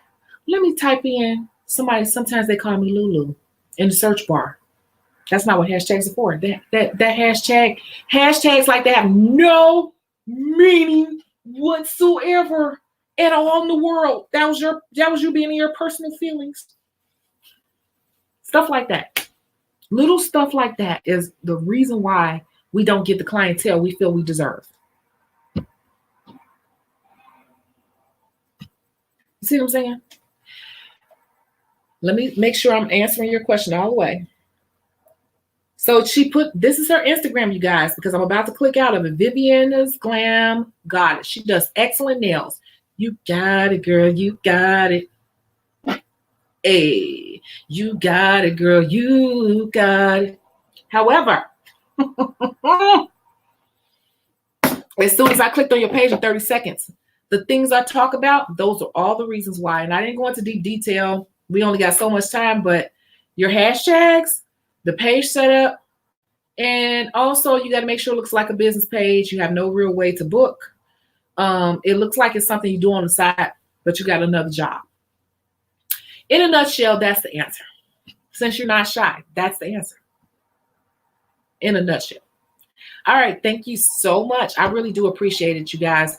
When YouTube releases this to me, I will take a look at that money. And I'm going to put that I'm getting a new phone because I want it to be better and better and better and better. And the young lady that we did the marathon with, you guys, we've been talking, and she's going to come over my house, and we're going to do her nails live. She wants to do me in person. So she's going to come here and do my nails live. It may not be me because I told her I don't really wear nails these days. I'm lazy with wearing nails, and I be trying to push through the people and be done. And I'm lazy with nails. So I'm going to try to find her a model. If one of you all want to be a model, maybe we can work that out too. You know? But anyway, we're setting that up. So don't think that we were just talking in that video. I just talked to her about 2 weeks ago. Somebody said I have pretty teeth.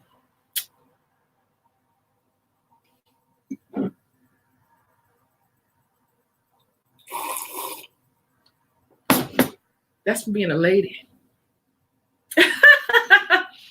Thank you. But for real, one of my clients she works at a dental office, and she is the financial administrator at the office. So she works out a plan for me, and they've been working on my teeth. They've already cleaned my teeth, and I got a deep cleaning, a scaling. They scaled one half of my mouth and then the other half, meaning it was like a 2-part process. I was drooling, had to wear a mask, and still doing nails. And now I'm going back. I haven't even had these teeth cleaned yet. That's just them scaling my teeth. And I floss them all the time. And now I have some fillings that need to be repaired. And then we're going to go in and clean them. My teeth haven't even been cleaned yet. And let me tell you another secret.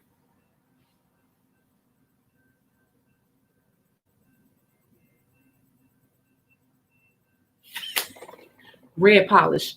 Red polish. Red lipstick always makes your teeth look. Color theory. Color theory. See, that's nothing you learn in school. See, I've been to makeup and nail school. Color theory. Red is going to make your teeth look brighter.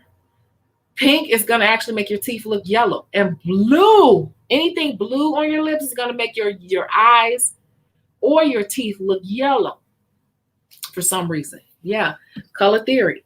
Red makes your teeth look brighter than they are. That's another reason why I always wear red. Red matte. I can't stand glossy red lipstick. It looks sloppy. That's just me and how I feel. I always wear red matte. It's going to always, you guys, if you got some red matte, or if you go to your local beauty supply, buy some red matte lip gloss. And when you smile, you're going to look like you just came from the dentist. It's a trick. It's trickery. I haven't even had my teeth cleaned yet. They've only scaled my gums. That's all. I've had my gums lasered and scaled for bacteria. That's it. But my teeth have not been cleaned. So wait until they get clean. We're going to have to turn down these lights all the way for them teeth. Yeah. Oh my God, that's too bright. Okay. So we had another super chat. I could have sworn I saw another super chat somewhere. We answered that question. I got to take care of my super chat people. I'm scrolling through messages. Here we go. Here we go. Forever Sky.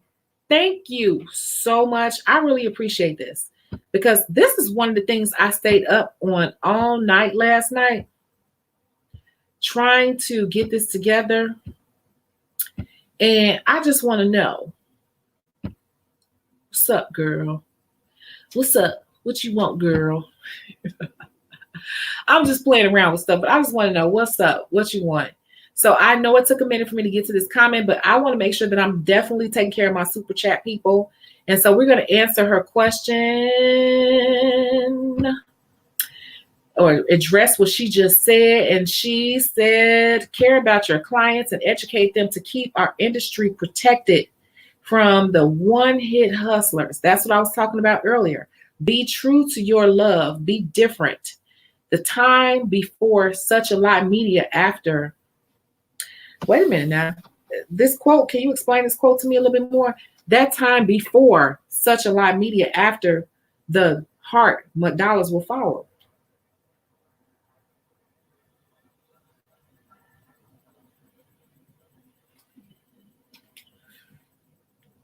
If we don't be careful and really get on top of our brand, think about this. If you are running a halfway business, a half-ass brand, yeah, I cursed again. I done got better. If you're doing that, imagine what happens if somebody who's actually better than you, who's cheaper than you, because they're not really fully invested. They just come in and get what they can get and snatch and run. Imagine what they can do to your year. They can crush you in what you're trying to do. How do you combat that? How? Like, seriously, how do you combat that?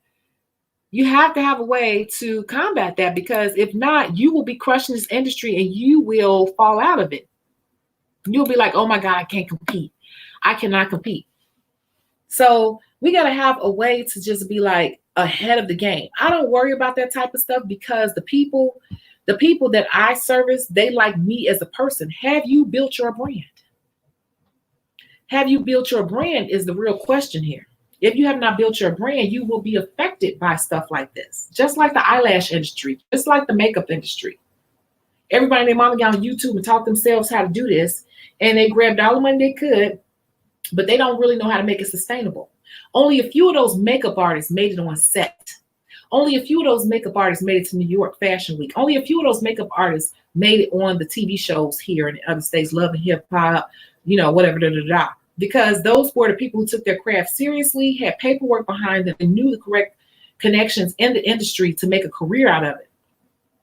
But a lot of them were knocked out the box by the whole wave of it all, the whole popularity of it all. And for 2020, that first super chat, that's what I see coming for 2020. Do you all have any plans for how you're going to get on top of this? I'm just saying.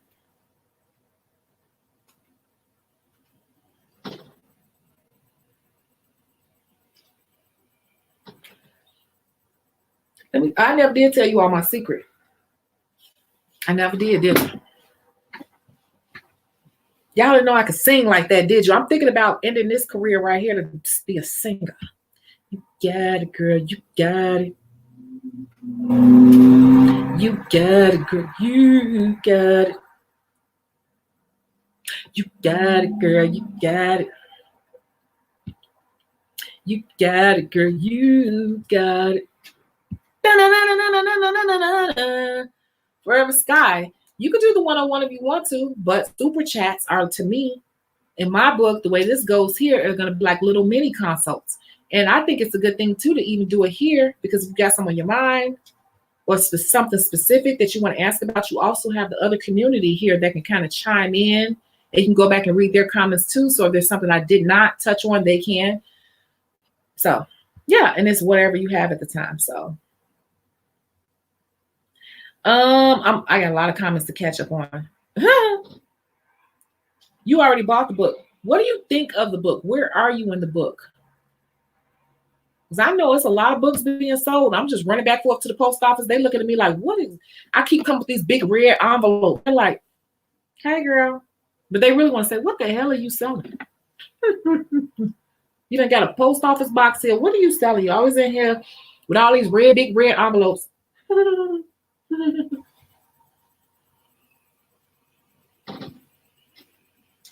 If you already bought the book, she did the super chat, right? If you already bought the book, you already got the answers, because I looked at your channel on Instagram and your work is good. You need to build a business, and you need to look at these last two videos of things we're living in 2019. That's your answer. And if you do that consistently, you will see a 30% increase within 30 days. I guarantee it. And if you do, if you do it, come back and let us know so people will know I'm not just talking. Because I already know, but just let everybody else know. Okay? Because I already know it's going to probably be more than that. You do what I said consistently for 30 days, you're going to see a boop, boop, boop. Let me give you an example. Remember I told you all my books were closed until the 8th because I wanted to give myself a long vacation because I thought I was going to be gone to Atlanta, but I didn't go. Then I said I was going to Milwaukee, didn't go there. So now I'm just sitting at home chilling, singing shit like, you got it, girl, you got it. Okay, I know I need to do things. I got to make more scrub. I got to make more butters. Y'all know my clients been getting on me about baking butters. Like they've been like scolding me like, you still ain't made no butters?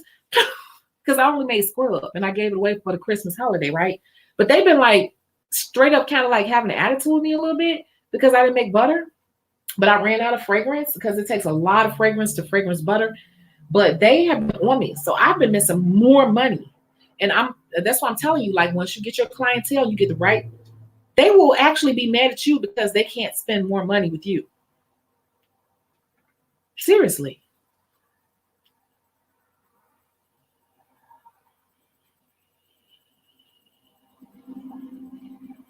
Seriously. So I could be using all these days until the 8th, but I open my books back up on the 3rd.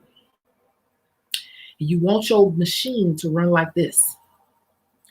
I just said, let me go post up 2 times. I'm going to show you so you don't know I'm lying, but I'm trying to cover up people's names. I went and posted up 2 times online since I opened up my book a little bit earlier than I thought.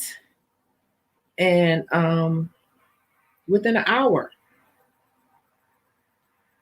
hold on. Within the hour, hold on. Try to put it all together. Anyway, within the hour, I had 2 new appointments. One person is a regular and one person is a person I've never done before. I don't know this person, HM, and they are getting a gel manicure. You can't see it. A gel manicure on the 11th, but this is after I posted 2 times. 2 appointments came through right away. And then if I scroll up just a couple of more messages, that Friday. I don't want to show the information. I don't want to show her name because this is her full name. But here's another person on the 11th. This is within me just going on and posting. You want your system running to that point where you can be like, oh, I want to make some more money. Let me let these people know that I opened up my books and post. And then boom, boom, boom, boom. That's $100+ just within an hour. Boom, boom.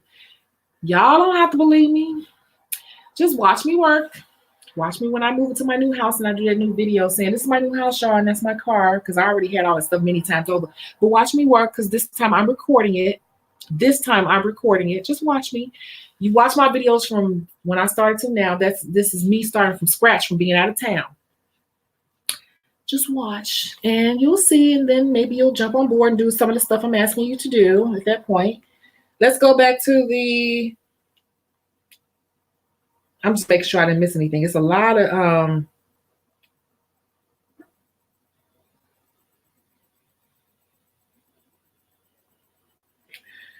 go back and read these comments, because people are looking at your Instagram, and we can't be emotional in business. Take this as constructive criticism, as people on the outside looking in. And plus, if you have the book, you said you already got the book. If you do these things, that's why nobody yet has come to me and said, oh, this book is garbage or anything like that. What I am getting is crickets. I'm getting silence, because my book calls you out, and it calls you to do action. And it's supposed to be done in 30 days. And what I do, most people are not ready to do, because I am a grinder. Even after I get off the phone with you all, I'm going to go work on my second book. I don't sleep sometimes. It's the beginning of the year. I'm that. You got to be thirsty. You got to be hungry. You got to be like, ugh. You want to be on Diddy level. You want to be on, everybody want to be Beyonce, Cardi B. Them people didn't sleep some days. People talking about making music and all that. They be in the studio like for days. If you ever been to a music studio, because me and my friends, we all used to mess with the music guys and stuff back in the day. They be at the studio kicking it, but they sleep there. They actually, if you go in the bathroom at a music studio, you'll see soap, toothpaste. If you ever been to a music studio, and if she not on here no more, but people will tell you who've been in that industry. People who work in the music industry grind less hard. They stay at the studio for days at a time. And if they got women, they always sweat up and down. They just up in there having sex with everybody all day long. And that is not it. When you are if you're an artist and you're in your creative mind, you can't break away from it. You got to stay in it. As long as that stuff is flowing through, you got to be in it. You got to be in it. So let's keep going. Forever Sky said something else. She said, let's go a little deeper into what she had to say, because she did a super chat, and she said that she struggles with expansion, clients nor customers. How will the book help with that? You struggle with expansion. Expansion. What do your clients look like now?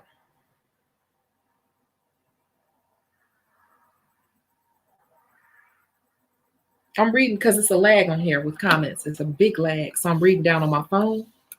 What does your clientele honestly look like now? Because they do have different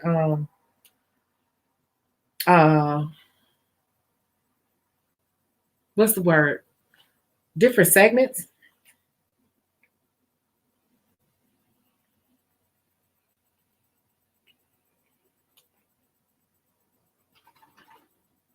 I'll read your comments.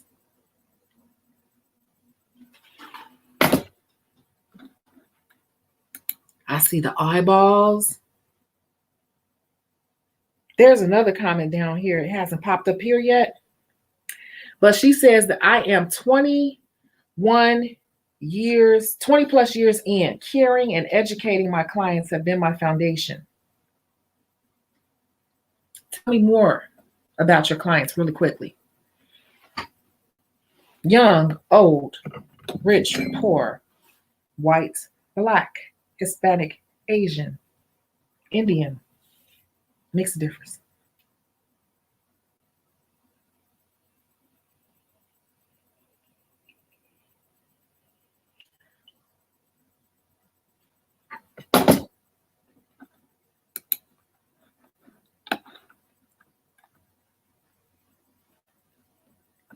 I'm waiting on her answer.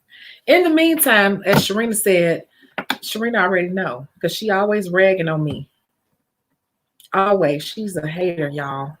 She's a hater. Y'all take y'all break and refill y'all drinks and share if you with your tea and share.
Hmm?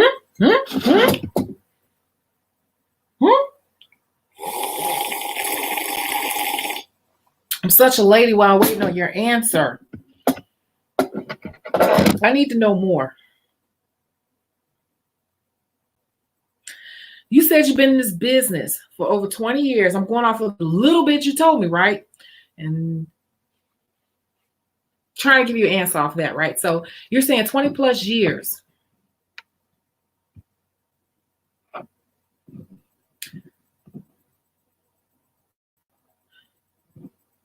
I need to know more.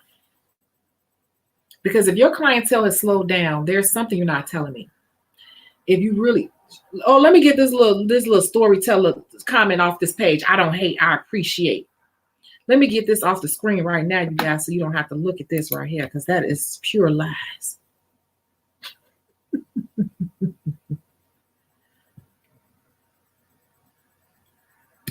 Team Tequila wants somebody to look at her page. But let's go back. Let's go back to what I was saying.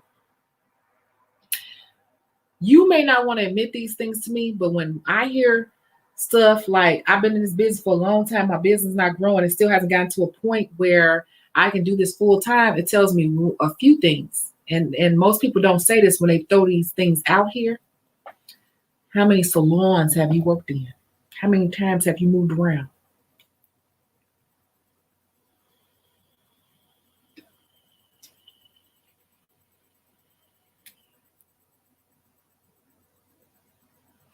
How many times have you moved around? You've been in the same salon all the time. Are you one of those people that move around a lot? Are you one of those people that do nails for a couple of months, hardcore, days on end all day long, then you get burnt the hell out and you just stop doing them all together? You ain't answer nobody call, you're not returning nobody text or nothing, because I looked at your page and you don't have an official booking system. So then you just stop responding to everyone. See, these are the things. We got to be honest with ourselves. I've been in this business enough to know my clientele will never just drop off the face of the earth like that, because it just ain't gonna happen. It ain't. It just ain't. Unless I'm doing these things, bouncing around like now I'm buying a house. Like I told you all, in trying to aspiring to buy a house, I'm being realistic with myself. It's harder doing it as an entrepreneur versus working at a job. I've been already testing everybody. What if I move here? If I see a house I like and it's kind of off the grid, I'm like, what if I move there? How would you feel? Would you come there? I've been testing and asking people there for the last 6 months. I've already been gauging, because that's what a business does, a BFI, basis for interest. Making sure that what I'm trying to do is worth investing my time, dollars into. I talked about the SWOT analysis, and also another one is a BFI. I do a BFI with my clients. See, a lot of us are not really, truly running our business like a business. We just assume because we're good. And I keep telling y'all, a lot of us are good. I know I'm not the best. I ain't nowhere near the best. We assume because we're good, our people gonna stay with us forever. But they really buy into you. And if you as a person is not consistent, you're not business-like and all of that, somebody else will easily grab their attention. It's like any other relationship, like your man, your woman, whatever it is you date, me and a woman. If you refuse to do the things that you did in the beginning to get them, don't expect that you're going to keep them because your body was good or your conversation was good in the beginning. We got to continue to do things to keep them. The things we did to get them are the things we're going to have to do to keep them. It is a relationship like any other relationship. See, when I hear these type of things, we got to dig a little deeper. I'm not trying to front you off, because this is actually great. This is actually a more inexpensive, direct, on-the-spot way to get what you want to get. And also it'll help other people, and plus you'll get feedback from other people. So she said, a mix of young and old, mix of all races. A lot have been with me since I started. However, I'm looking for new clients to continue to grow with as trends change. We're going to dig. We're going to dig. We're going to dig. We're going to dig. We're going to dig, because that ain't it, honey. That ain't it. How many places have you worked in the past 5 years?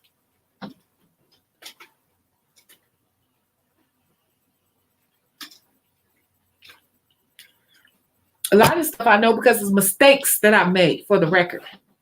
Okay? Let's be real. Because of mistakes that I made. Okay? But we're going to stop this in 2020. If you want to do a super chat, if you want to be up next, let me know. Super chat started $2, by the way. I think. Yeah, I've done super chats from $2 on up with other people, because I super chat all the time on my favorite channels. But I want to dig a little deeper into this, because people throw stuff like this out to me all the time, and it's very general. And when you start digging into it, and that's why you say, well, how will this book help me? Because it will help you to break stuff down to a general level, to see who you got as your clients now and what it is you're trying to do now. Do those two match? Are you moving around a lot? Are your hours inconsistent? What does your brand say? Do you have a brand? Is it set up correctly? Is it set up as a business? We already looked at the page. We already pointed out a few things, but I just wanted to go a little bit deeper to see, So if you don't want to answer anymore, I just think that right now, if you want to replay this message, you have it. My bowling team, Happy New Year. Oh, we got to go back to bowling next week. I'm not ready. I got to practice. If you're not ready, that's fine. We can come back to it. You can rewind this video, and I think you have enough that you need to work on, because first of all, your social media has to be cleaned up a lot. It's good because your work is good, but it needs to be cleaned up, because I look at it as like a hobby when I look at your page. I got to try to reach out to you, and then I got to try to Cash App you, then I got to find out where you live, where you working. It's not, you don't even say if you work in a salon or at home, from what I remember seeing. It's, first of all, I'm looking at your page. Y'all need, that's why you need to get the book. Oh my God, they talking about it's back to business. My bowling team starting back up. Do you even have a business page? I don't think it is a business page. That's why you need the book. You said, how will this book help me? I think that some people want to spend one amount and have their whole life change off of one little amount. But they will go out and buy glitter, rhinestones, and 50 million polishes and have no qualms about that. But they want to spend one amount on this little book and expect it to change their life. It's a process. But I promise you that this process is very worth it. And it's a very integral part of your growth. My bowling team. Of your success. It's the part that no one talks about. It's filling in the holes. When I talked about the psychology of the industry, it's filling in the holes. So we are done with that super chat. Let me go look through the rest of these comments here. Bowling team. Oh my God, I gotta mute them again. Let me mute them because I usually have them on mute because they'll start texting back and forth for like 20 minutes straight. Hide alerts. Boom. They won't be dinging anymore. They won't be dinging anymore. Jason said, another apple for the teacher. Keep her healthy.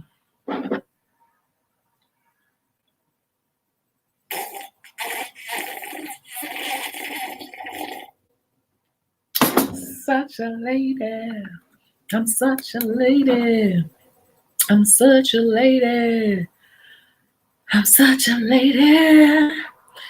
What should we talk about? Did I ever tell you all my secret? Not my secret, my fear. While I talk so much stuff.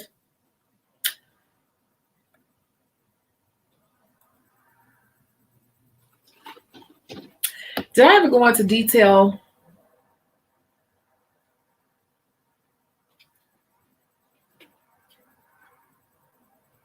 Nope. Y'all want to hear the story about when I opened my big salon, the one that was up north by Oprah? About the fear behind that? If not, if you got a question, I'll skip forward. It'll come in another video.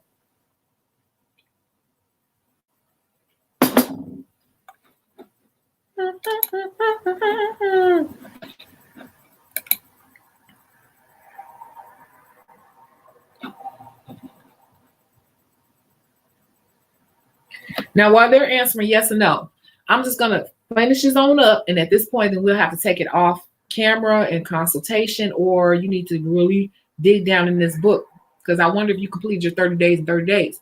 But your answer is never in a salon, except for when I first completed school. I already know the answer. Only from my own place of business or home. You don't have to answer me. Oh, no, you did. You said schedule is consistent.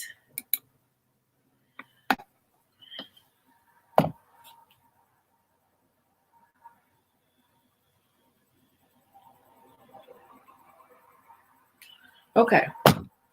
If you say your schedule is consistent, you've been in the same place pretty much in the same area for the past couple of years, and you've been working from home, then I'm looking at your social media. It tells me that you do it as a hobby, and then you haven't done any advertisements because that is another component of it. How much advertisement are you doing? I spent money every week, every damn week. Both times I opened up a space until my books got to a certain point, and even to this day, I will still run a $10 ad, and I've ran up to $75 ads for a week of 10 days. But you can make that money back off of one person. See, we got to get our mind out of this thing of we want to make all this money, we want to spend no money. Only thing we want to spend money on is glitter and designs. We don't mind going to the store spending $100, $200, $300, $400 on that, but we don't want to spend money on stuff like advertisement. So yet have I heard a person come on my page to say, I spent all this money on advertising. I ran Facebook, I ran Instagram ads, I ran all this stuff and nothing happened. Okay, so this is a person that says she did all these things. She's been in the same spot. Her schedule is consistent and all that, but she hasn't spent any money on advertising. She says she has clientele of all ages and races and all that. See, what happens is, and this goes back to what I originally said. This goes back to what I originally said. Nails go in waves. If you watch my videos the way I watch some of my Holy Grail videos, meaning videos that I watch every day when I'm driving down the street and everything, because I want them to get in my psyche because they have really changed my life. Everything I say to you will come together and start to make sense. It all ties in together. Nails go in waves. So that original clientele that you think you may have built, you got to understand how the psychology of people go and what's happening in social media. Those people, that's why I said with the acrylic people, those people may be doing well today with acrylic, but those people, because I was that person, I used to wear long acrylic. I used to do nails with long acrylic. And that's when I was doing 30-minute sets. 30-minute sets. That was before the discount salons came. I was doing nails before then, okay? Before, I promise you, on everything. Before they came in Chicago, I was on the map in the hot part of the South Side. And with long nails, doing nails. You can't get me to wear a long set of nails. And I haven't worn a long set of nails like that in a long time. So what I'm saying is you build this clientele, you cannot put 100% of your eggs in that basket. That's why I said in my video, my last 2 videos that I just made, you need to be a well-rounded nail tech. Because in your business, this is a great example of what I said in my last video. Sometimes you may have to step off into working to a spa or something like that, or in a hotel for some agency hotel to kind of supplement your personal clientele, because it will do like your personal clientele will do like this as the trends change. Y'all got to get into the site. Look, I'm going to be back. I need you all to wrap your mind around this before we come back and I say what I got to say. You need to understand psychology when we're talking. Think on the psychological level. I'll be right back.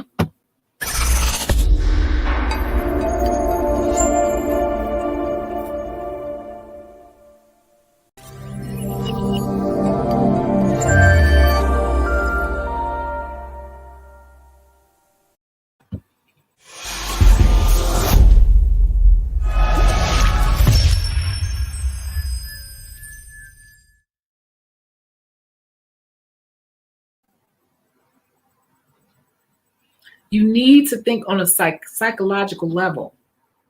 Think about your clientele.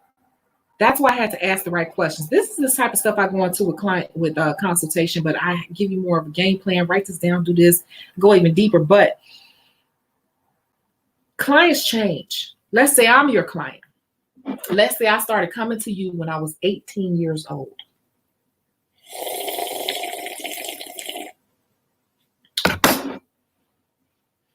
Hey, I'm 18. Yeah, I'm coming to you. I'm getting them long nails. I'm getting the glitter. I'm getting the rhinestones. Yes, I'm going out tonight with my friends. Yes, I'm going shopping when I leave you. And then I'm talking to you about the different guys that I met and who giving me money and da da da. Yeah, I'm 18. I meet this guy, fall in love with him. I'm 19. I'm really coming to you because he giving me money. He paying for it. At 19, he paying for it. I'm in love. That's my baby. That's my boo. 19. 21. We done moved in together. We've been together for almost 2-3 years. He done started cheating on me. I done got pregnant. Life done got real. Life has gotten real on me. Life has gotten real. I've been your client for years at this point, but life done got real on me.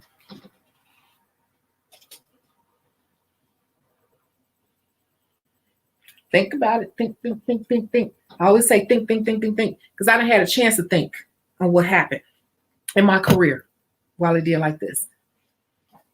And social media wasn't around. Y'all got it way easier. Way easier.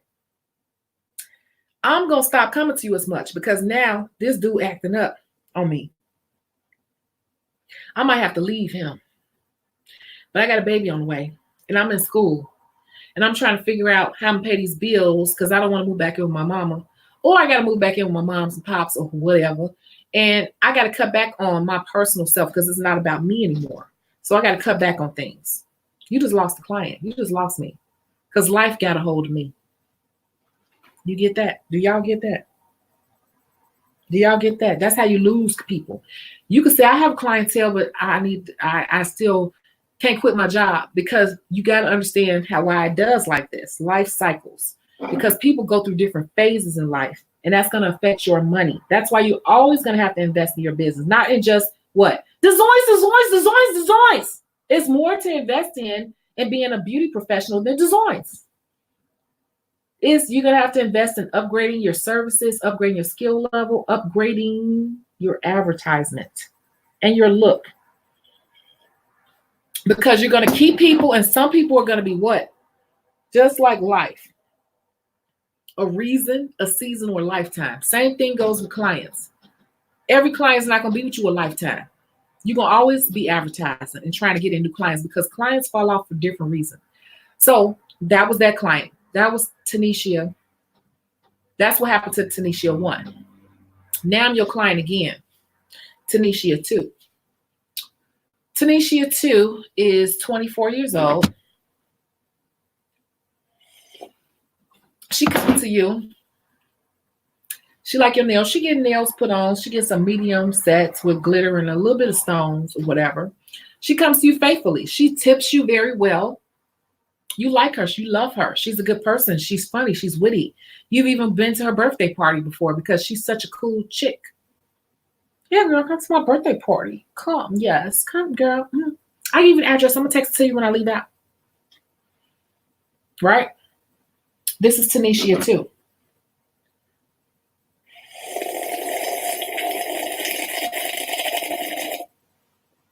You being such a lady, you all haven't had any problems. However,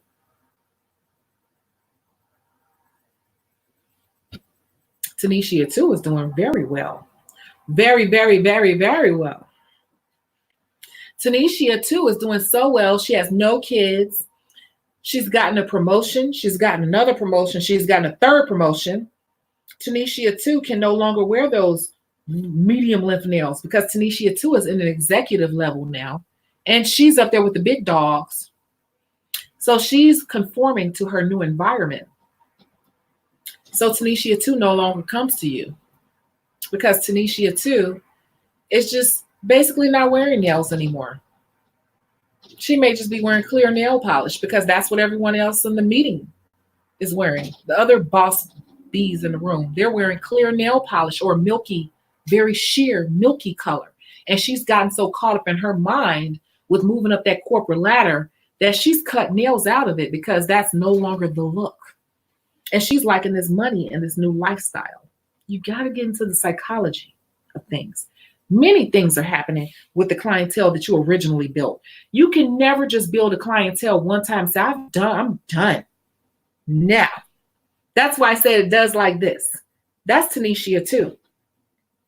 If you've been in this business long enough, you all can relate to what I'm saying.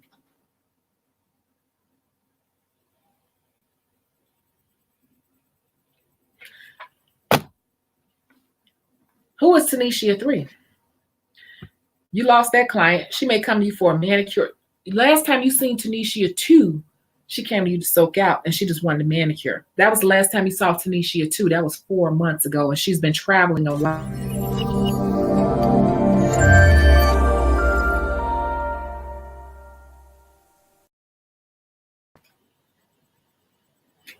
Tanisha 2 is gone. It's no hard feelings. No hard feelings. Life just got a hold of her. Life is well. And the work that you used to provide, the product that you used to provide, the service that used to provide, it no longer fits her current lifestyle.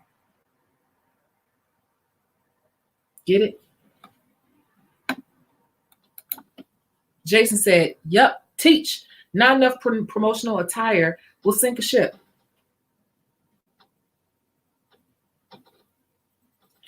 Then you have Tanisha 3.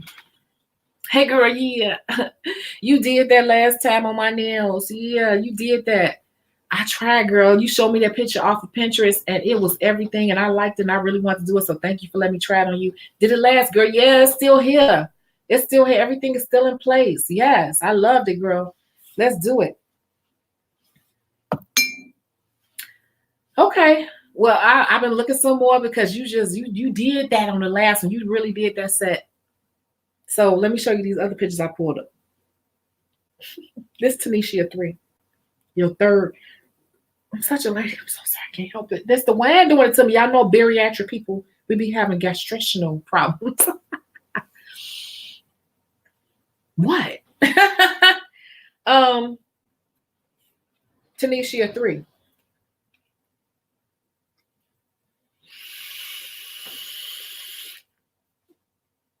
So she pulls up these pictures that they always pulling up pictures off Pinterest. Pinterest is the devil one, and I love Pinterest, but I hate it too because people come expecting in hands look just like the darn picture, and it's like, be realistic. So she comes show you another set. It's an outrage. It's not outrageous, but it's very time consuming. Like most of those Pinterest pictures are. Those I'm bored on a Tuesday afternoon or Monday afternoon. Let's play on each other and put pictures up. Even though that's not how I make money in real life, but let's put these pictures up. They come showing you those type of pictures, right? And you start quoting prices. Okay, well, let's just do. Well, wait. Okay, how much you said it is again? How much? Okay, so if I do the whole set, it's this much. Okay, make sure y'all got y'all tea now. Make sure you got your tea. So, because this is real tea right here. This is real. I've been through it all, baby. Down to my place almost catching on fire. But okay, so how much you say it is again? Okay, well, what if we just do it on 2 fingers? Y'all heard that. What if we just do it on 2 fingers? Okay, we'll do that. I'm about to tie all this in, y'all. I'm about to tie it all together because I've been there. Y'all better get into it. You best to get into it.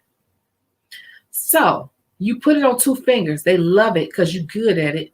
You did it just like the picture because you put all your hard-earned money and time and sweat and tears into practicing, right? I'm talking to you. I'm still talking to you, Forever Sky. I'm still on this super chat from last time. Who's next? You did it. Then, when you almost about to lay that top layer of clear acrylic, they like it so much, or you might be finished. They're like, well, how much you say it was for 4 fingers? Because they liked it so much.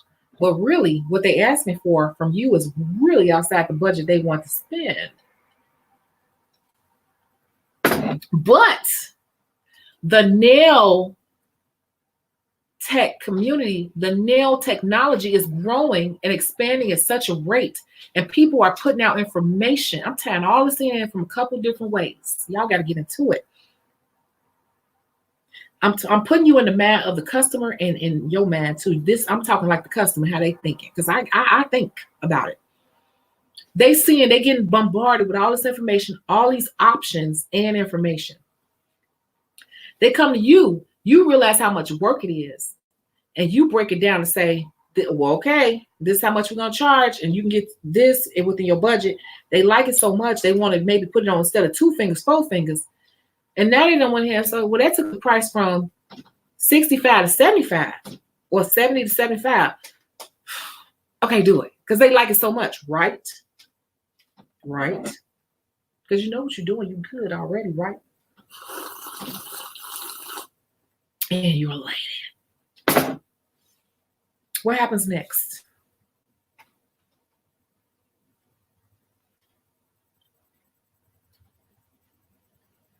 I'll tell you what happens next. You did their nails, they loved it, but they did not plan on spending $75. As the industry evolves, that's more product that you keep having to buy, more things you have to spend more time, more expertise, more product. It's increasing the price. So while they like you, they did not anticipate their price and their budget to keep going up. So what happens? I'm tying this all the way back to the beginning. You guys, you listening to me? I'm tying this all the way back to the beginning of this video. This is where the people who refuse to get a license and just want to hustle come in and get us. This is exactly where they come in and get us, because they are already on the trends and they're willing to do it at whatever price, because they're just trying to get a quick buck. So that is another place you lose a lot of your regular clients. Think about what I just said. That is another place you lose your regular clients. This one is a big one. Think about that.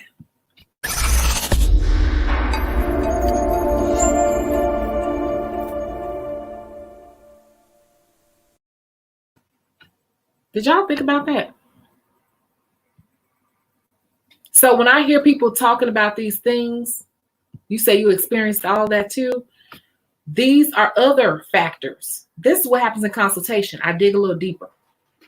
And I'm not going to always dig this deep into people's stuff on live. I'm not going to lie to you. But that's what's happening. And that's why I will not sit there and help a person who has no intentions on going to school or no. See, the first thing I'm going to do is find out what's going on with your license. What's your license number? Because that's public information. Public information. You ain't got no license. Why you ain't going to school? Where you going to school? Have you looked that up? We're going to work on that first. I'm about building this industry up and keeping it in a viable place. It will not end up like the makeup or the lash industry. Not if I can help it. Okay? Let the church say, amen. Just saying. So, I think I've given you enough information. That was a lot of information, which I appreciate your super chat. But I think that was damn well worth your $9.99, girl. If you go back and rewind this video, you got more than enough information to revamp your business and be fine. But if you can't just settle with your original clientele as you go. Those three things will happen with your clientele. Tanisha, 1, 2, and 3.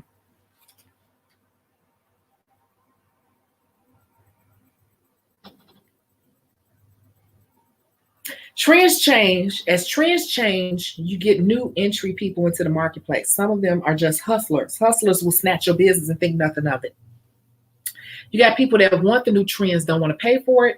And then you got people that life happens to them in the form of kids, friends or family, or career. And that will move them as well, or not necessarily towards the trends, but actually away from the trends. So it depends. And that rhymed. But that's the truth. Designs. No, whatever. That's like 10%. I'm sorry. Design's like 30%.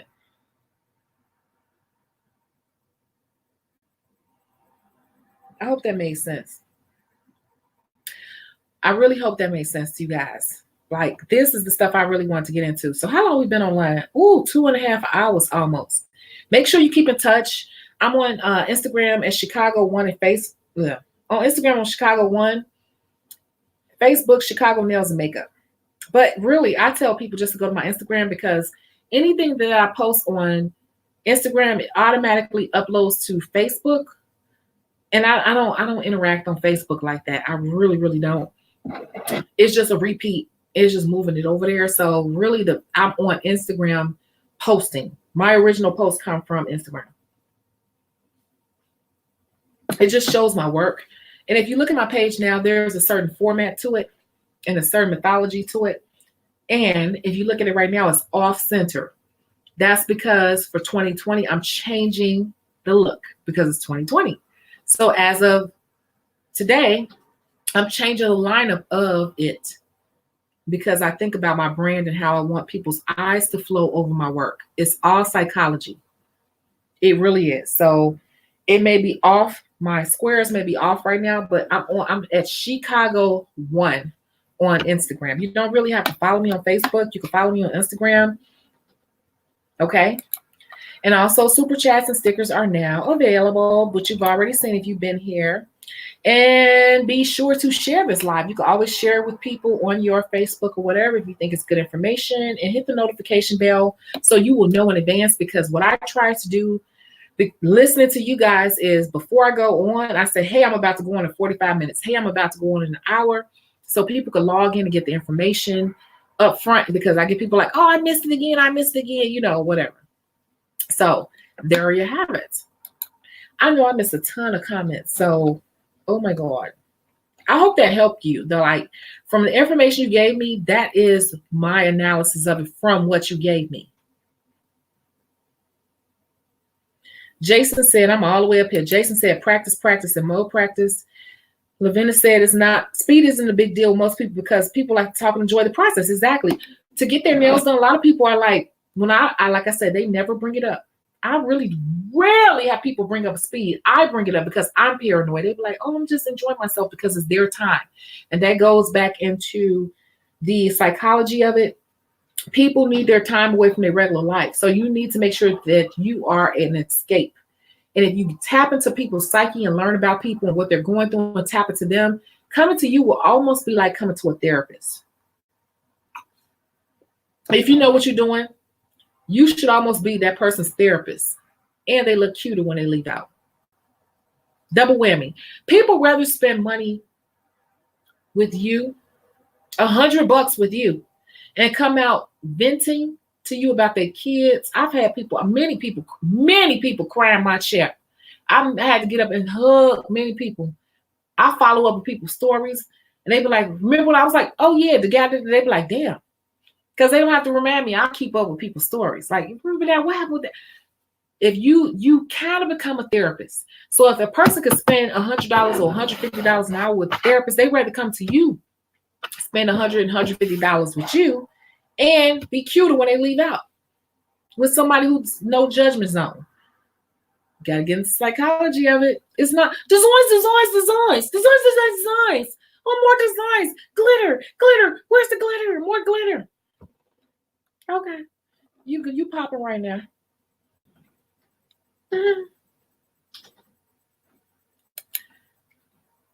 Lavina said it. Personality will keep people with you for years. Yep. Years.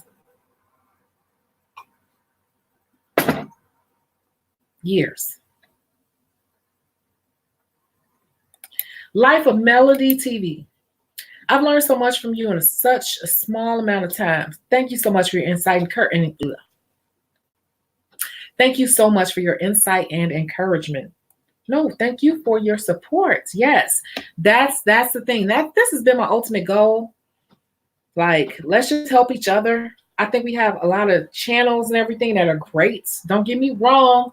For the record, I have nothing against design channels. I just felt like the nail community needs something else. We're missing it. And if we don't be careful, we teaching too much. We telling too much.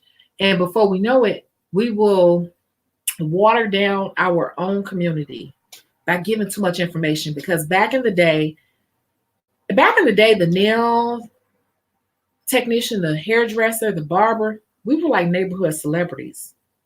There was no social media. People didn't even have freaking. Listen, Linda. Listen, Linda.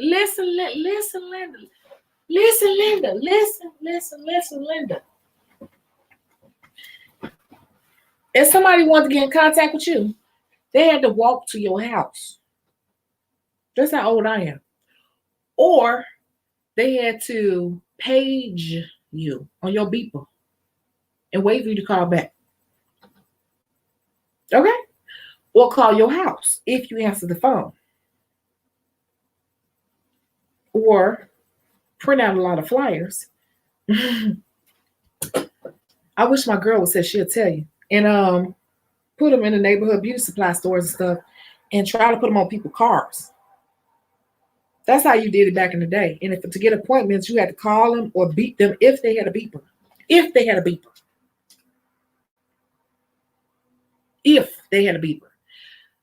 So I don't really have a lot of I try to have compassion for you new generation people, but I really don't.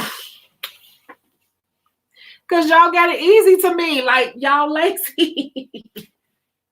I'm so... Maybe I should click out. Because y'all wouldn't have made it in my time trying to make money doing this. Because y'all can sit right up on y'all phone and make money, and y'all don't even want to do it. Y'all half-ass doing it. And back in my day, you had to get in your... Listen, Linda, I had to get in my car and go to all the neighborhood beauty supplies, print out flyers, find somebody to design a flyer. If you had to find somebody who had a computer. I know I said this earlier, but seriously, y'all don't get it. Y'all got it so easy. And I would drive all over the city, putting my flyers. And first you got to walk in there and kiss up to the Asian. I'm going to be honest with you, the Asian beauty supply store owner. You had to kiss up to him. Hello, how are you? Who the owner? Who the manager? Hi. I do manicure. I buy shop here all the time. I like you so much. I thank you so much. You have all the good stuff. Thank you so much. You have all the good stuff. Thank you. Can you get this for me? I like this glue. Can you please get that to me? I love you. I send all of my customer to you. You can? Okay, thank you so much. Can I put some flyers in there in the front door? They're like, yes, you can. And you have to go, thank you. Thank you so much. Thank you so much. I fucking kid you not. This is what we had to do. And y'all got social media sitting in your lap. We had to kiss ass to put our flyers and our cards in the Asian nail supply stores. And y'all complaining. I'm just like, I'm giving you information, but I'm like, y'all don't even know what it took back in the day to build a clientele. Like you can get some people in the word of mouth will spread, but you had to get that first initial clientele. So I don't feel that sorry. I'm sorry, I just don't. Because y'all think y'all grinding, the grind we had to get was on our feet and with our hands. Like, man, y'all got it so easy to me. Like, yo, you got it way easier. And you got Uber and stuff. So even if you ain't making enough, you got all these apps and stuff. You can make money. You could deliver groceries. You could drop people off places. It's no reason. It's no freaking reason. Oh, what Lavina said. Y'all not about to roast me. I'm going to come on put together. Lavina, what's your email address?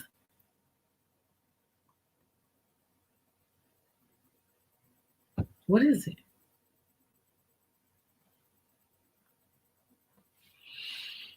Lou Lori said, my state will not allow nail techs to do nails at home unless they have a permit by the city and a business license. Also, a detached little spot with a sink next to your home.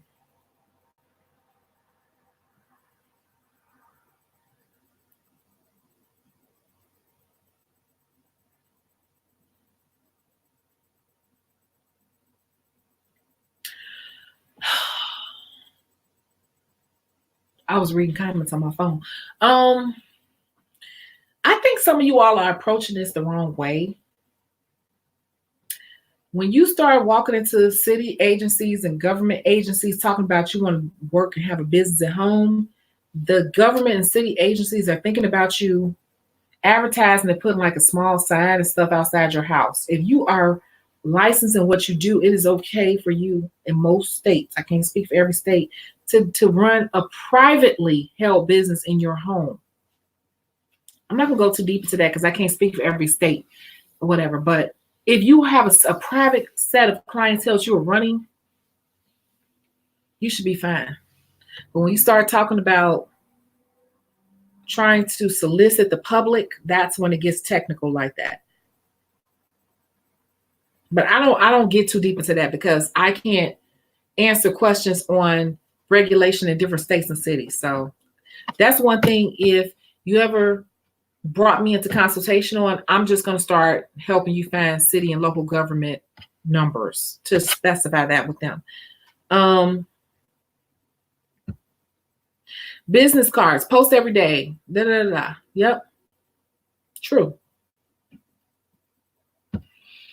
What do you think about nail techs wearing their work for advertising? Really though?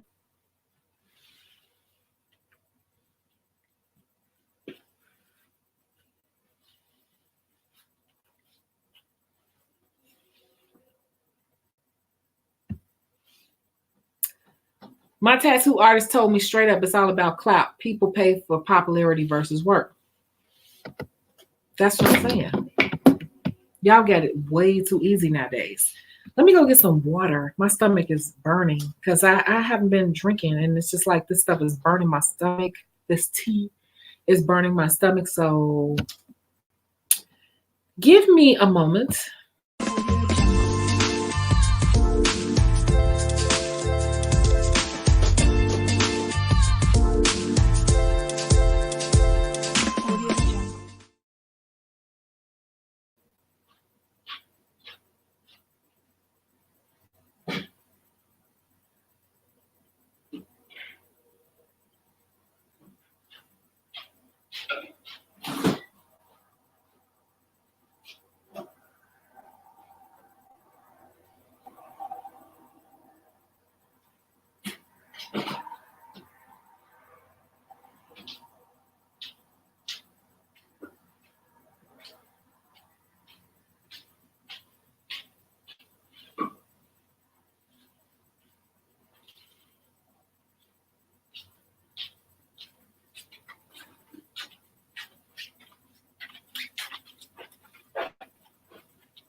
Oh, I thought I had the other screen on, but I did not. I needed some water. Sometimes this stuff burns my stomach. I don't know. And that's the other thing. It's like social media. That's my point. People who are not even that good can get a lot of people based off of clout. It's a different ball game you playing. So you're talking about that clientele, you got to constantly be on it. Constantly. It's kind of sad. It's kind of sad how things are going nowadays.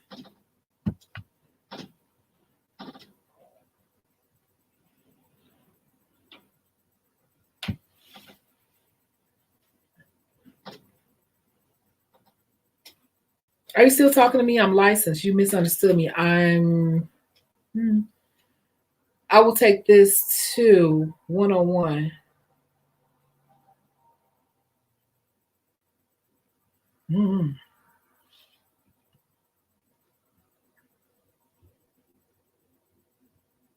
A lot of the stuff when I say it, it's more like general when I'm saying it live.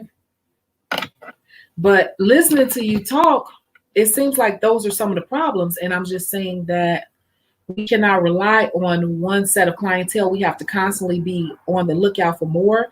Even now, I have a book. Last time I looked, and it's been months.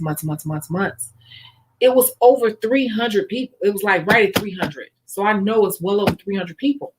But yeah, my books are 300 people. Probably a year ago. I haven't looked at it recently because I know that people come and go. That's my point. But I know how to keep my books at a level where I can tell when my books are dropping, and I'll just go advertise a little bit. Or I know how much to post to keep them at a level that I'm used to. So I know that every week or every other week, I have to deal with some type of new person. And I anticipate that, and I kind of try to buffer my books to accommodate new people because new people can be iffy and tricky. That's all. So a lot of the advice I'm giving is to you towards what you're saying, but it's kind of general for everyone. So unless I'm like, you came up on the screen and you're telling me and answering everything I'm saying, like, no, yes. I'm kind of just going off on a tangent and kind of saying based on what I'm hearing, what I think, you know what I'm saying? So yeah. But it's something because right now nails is popping.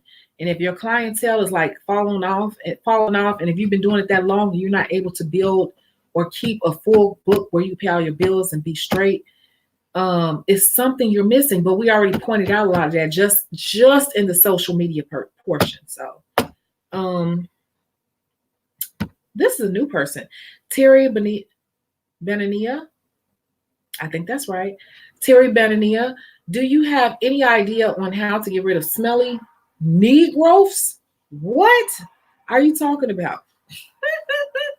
Smelly knee growths?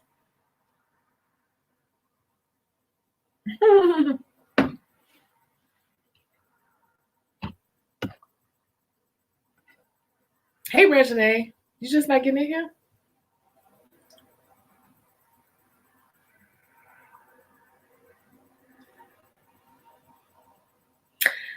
What is a smelly Negro?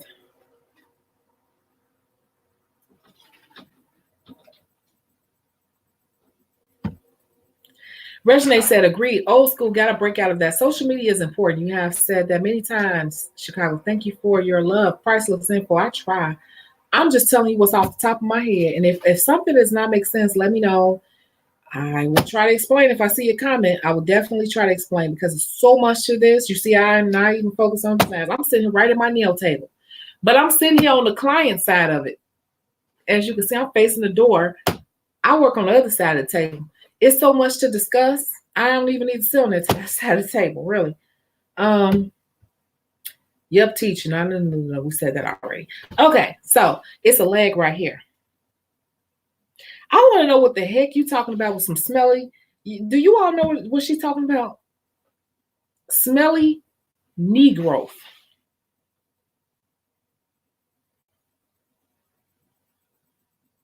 Am I frozen?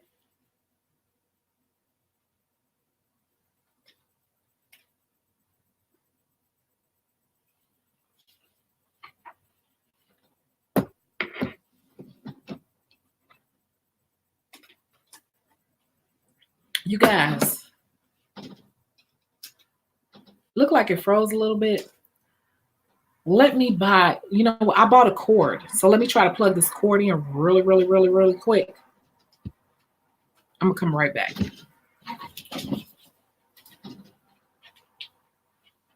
Why is that not working? Wait a minute. Oh, I know why.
Y'all, y'all don't even know. This is what I'm saying.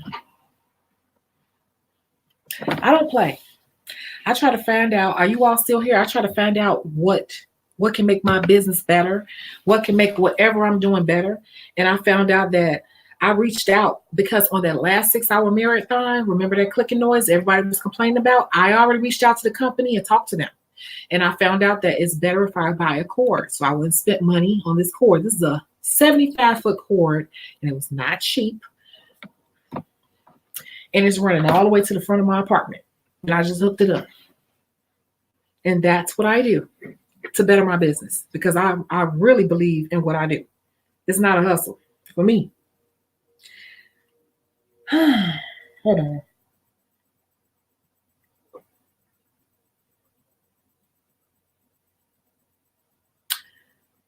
What are you talking about, Terry, with this knee growth?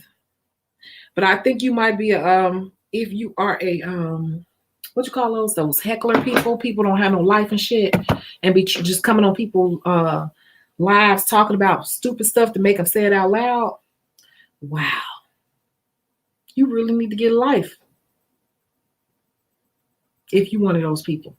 If you got a legitimate concern, that's fine. But if not, I feel sorry for you that this is what you do for a living. You come on people's lives and say silly stuff. Like if that's what it is, man, I feel bad for you. So let's keep it moving.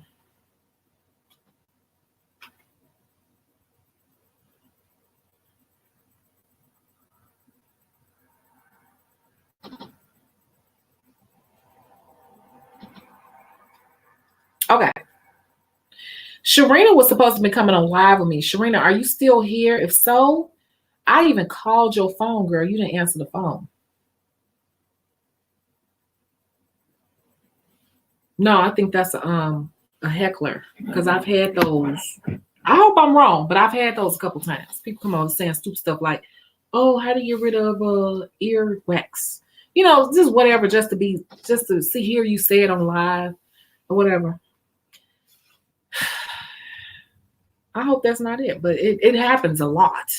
And that's why as this channel grows, I'm going to have to bring in moderators, and moderators are people who would get ahead of silly comments. Wait, I'm looking at this on my channel, trying to fast forward it. Wait, oh, dang, it's way far behind. That's been paused all this time. Wow.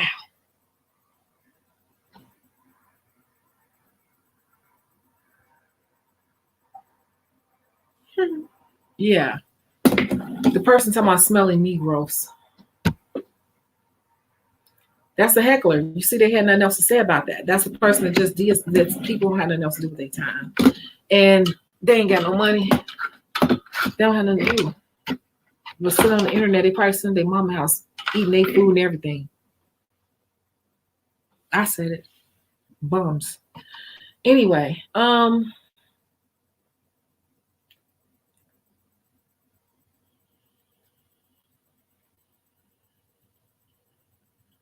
fear. I have had fear. I remember when I was looking for Nail Fetish, which was the big place. I was looking for it, and I want somebody to come on live with me, by the way. Put your email address below and come on here and talk to me. I used to drive around at night. My friends and stuff, this is how committed I was. My friends and stuff be going out to parties. And I go, no. I catch you out later. They stop inviting me out because I would always say no. Because I enjoyed I used to smoke cigarettes back then. I enjoyed smoking my cigarettes, driving around to different areas because I was in this class with the Small Business Administration, and they had me doing my homework, and I was really into it because I was so serious. I didn't even have the money at the time, but I was so serious, and I used to enjoy driving around to different neighborhoods, scouting areas. And then when I would see places with a for rent sign up, I would be calling them. And that's how I ended up at Oprah. And I called the landlord and everything on this one particular space. I got out my car, I parked. And if you're here, can you just say here? Because it seemed like it's frozen to me. I don't know why. But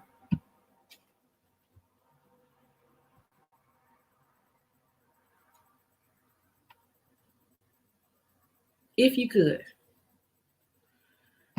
But I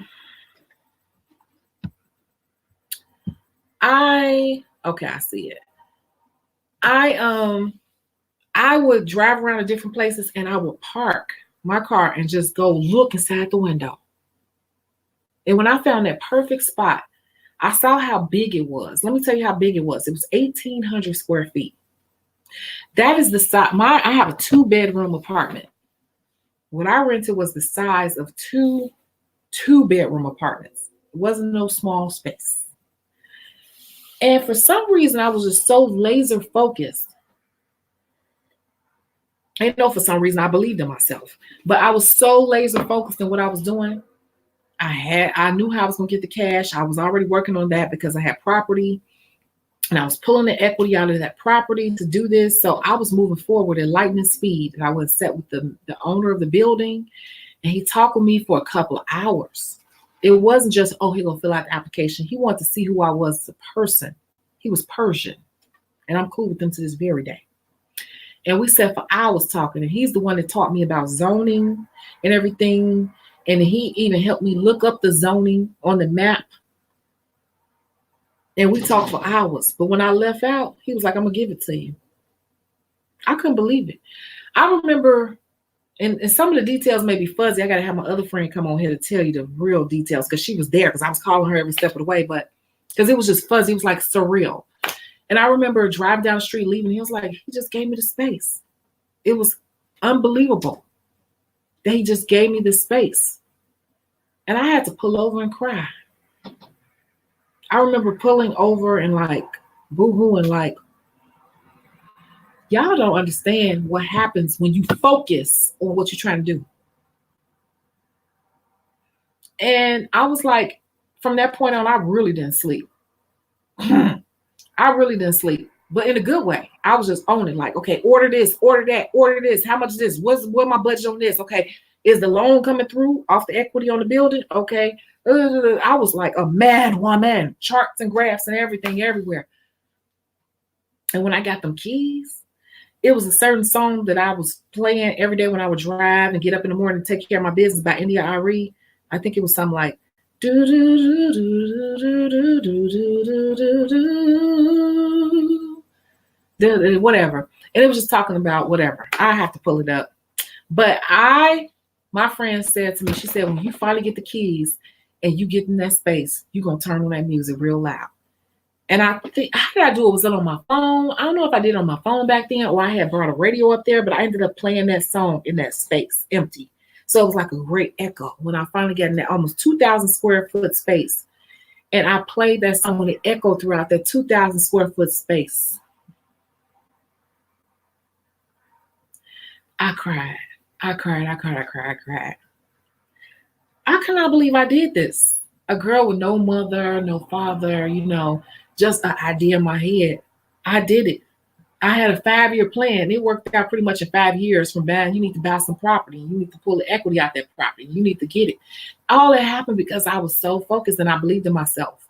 So when I hear you all talk about clientele, it's like, I don't even think you all realize I was opening a whole freaking salon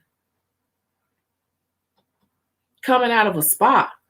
And what you don't realize is that I was working for Elizabeth Arden and I was working for them full time. So my spa, my clientele was sitting on the back burner. I believed in myself so damn hard that I knew that once I opened up this space and what I was going to do with it, they were going to come plus some, plus I was going to employ other people.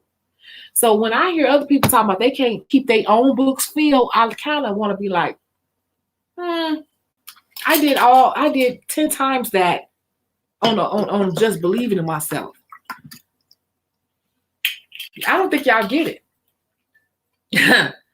I didn't have a full clientele at the time when I opened a whole damn salon.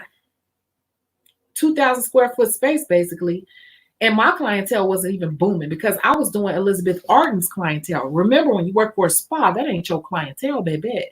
That's their clientele.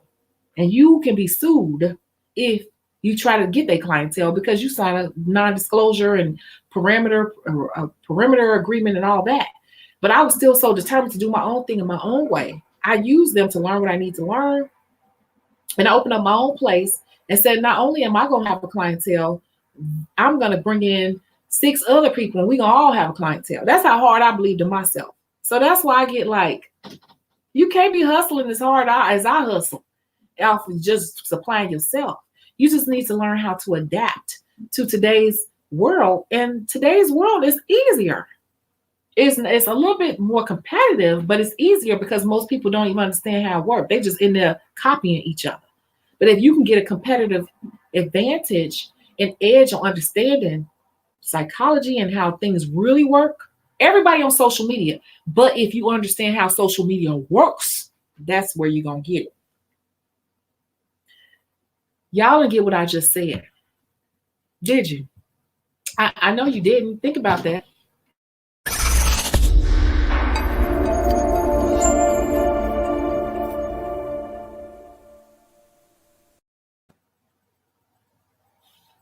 That was my fear. One of my fearful moments. I have them all the time. Don't think I'm just like, oh, I'm so no, I still have fearful moments. Everybody on social media, but not everybody understand how social media work. I'm not trying to be funny, but the person whose page we just looked at, they on social media, but they don't fully understand how social media works as it relates to a business. I don't even think it's set up as a business social media page. Social media is a whole nother beast. It's so much easier. You can just sit up on a phone, an old phone like mine, and build an empire. These young kids are getting it. They, because that's all they know. It was harder for me because I came from a different era and I had to make myself adapt to this new era. So if I can do it, I know y'all can do it. You know what I'm saying? If I can do it, I know you could do it. I'm older than y'all. Like I'm in my 40s. Y'all, come on now. Come on now. Jason said, I still do the same thing. I just take pictures and log them just in case. Mm-hmm.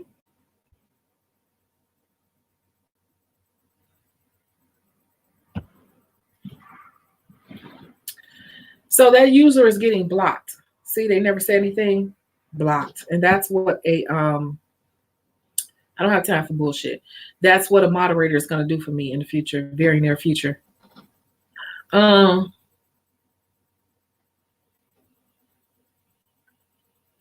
missed a ton of comments earlier. Does anyone have any questions?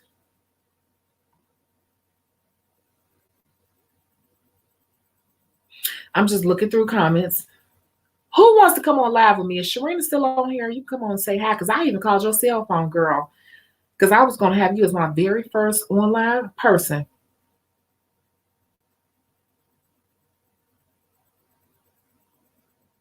Did y'all follow Tina Tequila? X Phoenix Nails Z. Oh, X Phoenix Nails X on Instagram.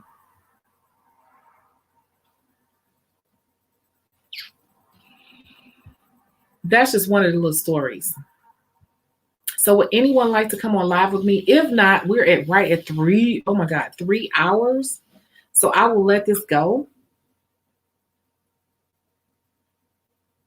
Anyone want to come on live? Precious me. Yeah, wow, you are extra late. Would you like to come on live? Would anyone like to come on live?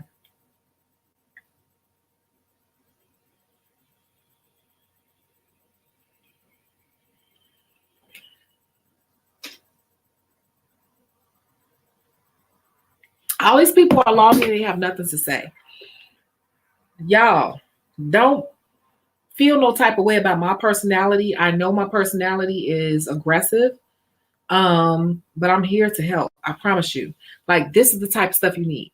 Like, everybody needs this person. I have this person. I always keep this type of person in my life. The person's going to keep it 100% with me, because if you are humble enough to listen, you will grow. But if you want a whole bunch of people that's like fluffing you or up and telling you what you want to hear, you will not grow. And you will be constantly frustrated. I have these people in my life too that check me like, Tanisha, do da da da. I'm like, you're right. Everybody needs that person. If you're not humble enough, you won't grow. I'm not gonna waste your time. Like, that's the thing. She said she got to pass this time. She's an extra mess. Y'all have me online being an extra mess. Sharia says she's here. I think Sharia says she want to come online.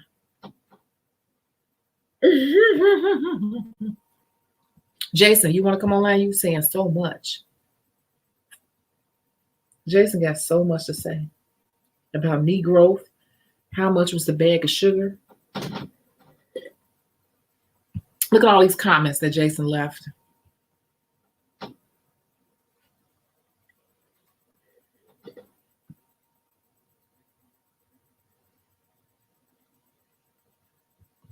Hmm?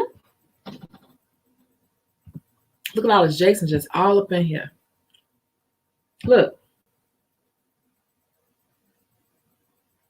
Look. Now he quiet. I hear the birds chirping outside for tomorrow. Look. Jason was all up in here. Sharina show up late and be talking stuff.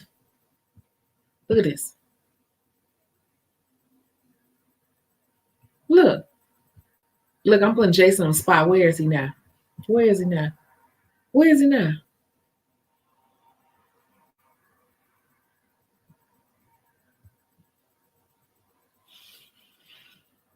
Where is he?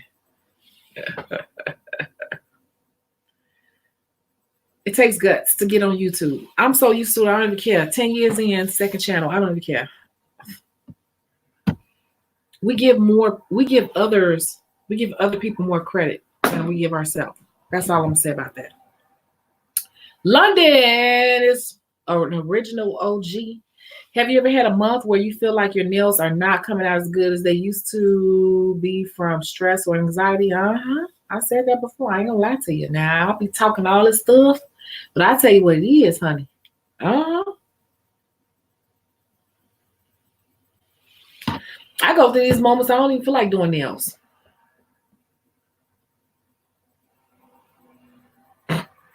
More so now than ever because I'm getting older. That's why I'm rebranding myself.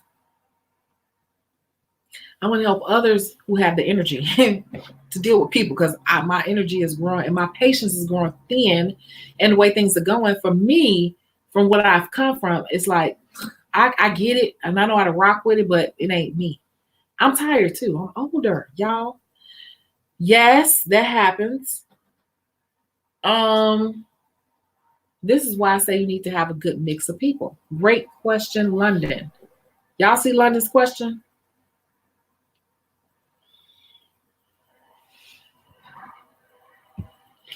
This is a great question. Let's focus on this because I got something to say about this for real.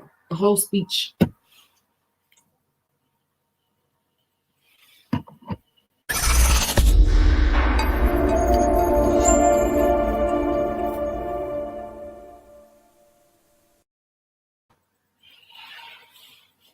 What happens is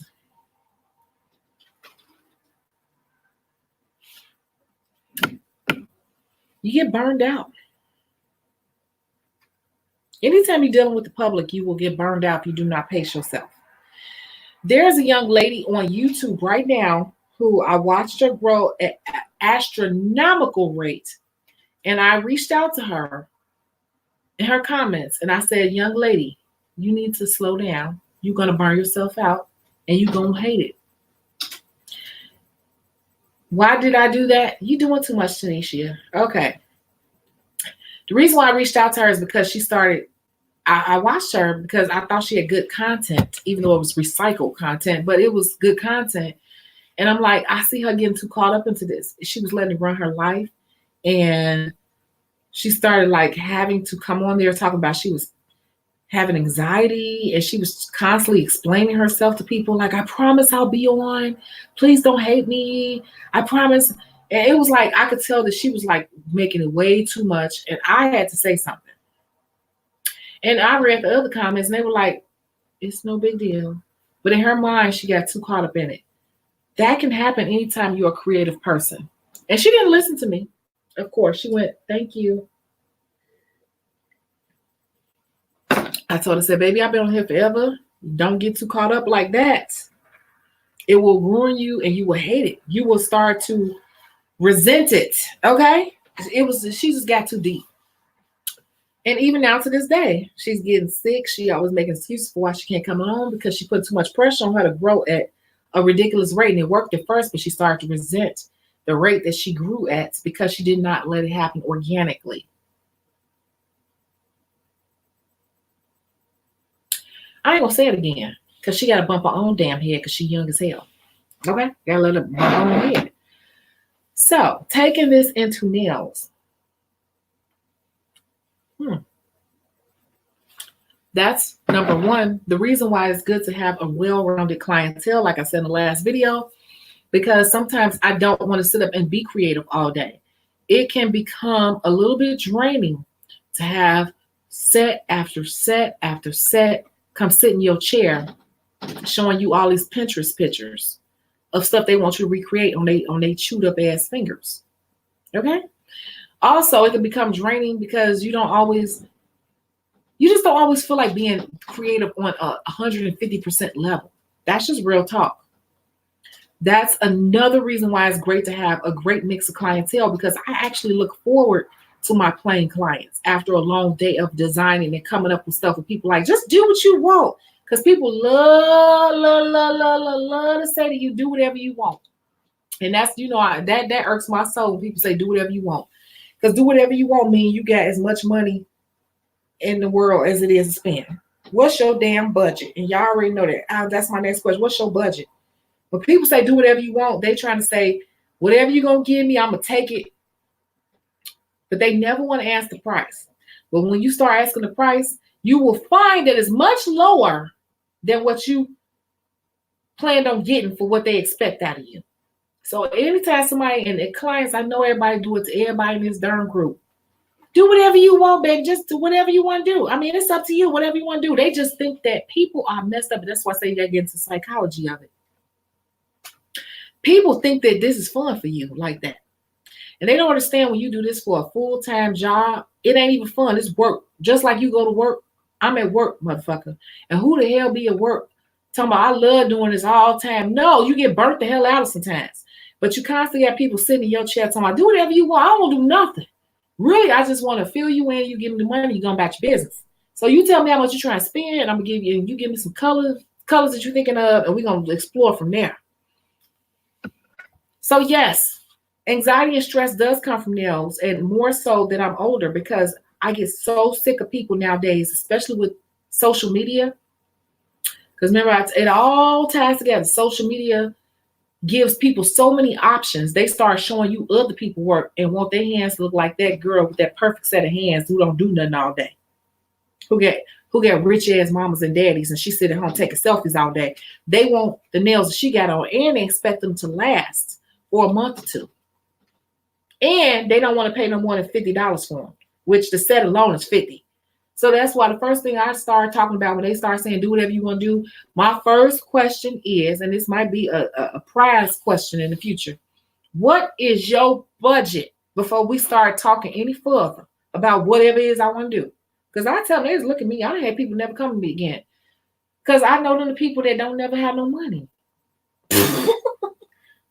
I had people love to brag in my chair, sit in my chair and brag about their life.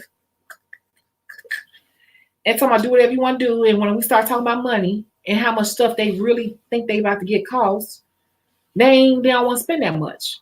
So now you insulting me because you think you about to work me to death for pennies. And that tells that you don't think that much of what I do. You about to get exactly what you pay for. So yes, it does bring on anxiety and stress because I get tired of the same scenario. And it happens so much these days because of social media.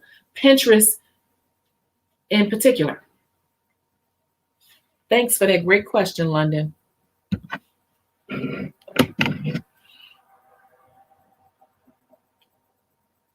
That's how you shut it down, though. What's your budget?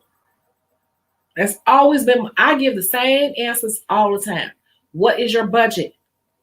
How much you want to spend and what color you looking at? And then I start exploring with them. Well, for around $50, you know what, a set itself is $50. So you're going to have to raise that budget a little bit. You try to do some design work. Well, these are $1 a piece. These are 2 for $5. These are 5 each finger. These are 10 each finger. Put them a little more into perspective. So how do I take control of my stress and anxiety? By putting a reality check on the damn clients. Put a reality check on the clients. Because if you let them, they will pimp you. Okay? If you let the client, they will pimp you. Working yourself to death for nothing.